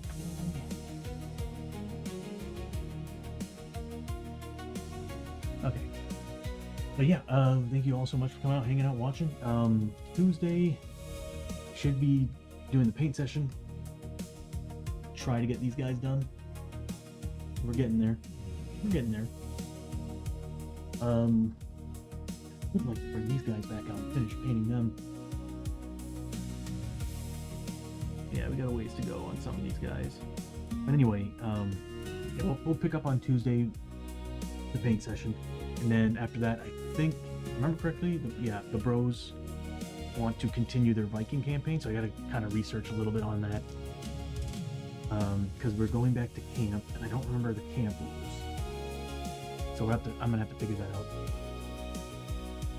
And then Thursday, per usual, we'll get together with Mad Arts Treasures, Geek Out Corner, and Rancy Lance for and Ranger Green for their campaign as well.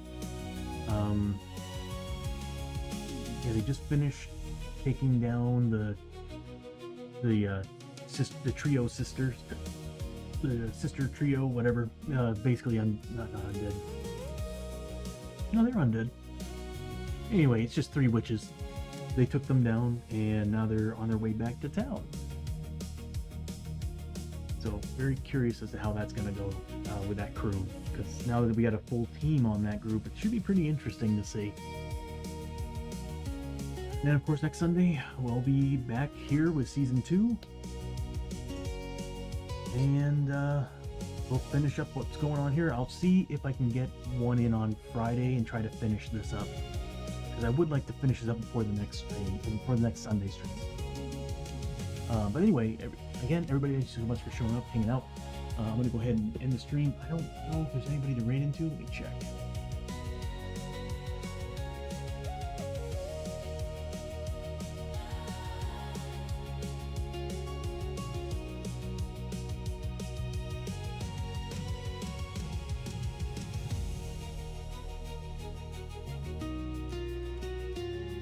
Hawken is playing right now. We can raid into Hawken.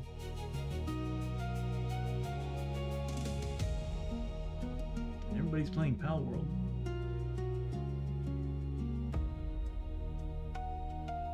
Yeah, we could raid into Hawken. I mean, there's some other people, but I feel safer when you all go to Hawken, because I mean, Hawken's got he's got a cool stream. Very, very chill. So we'll go ahead and raid into Hawken. And again, thank you all so much. And I'll see you all on Tuesday.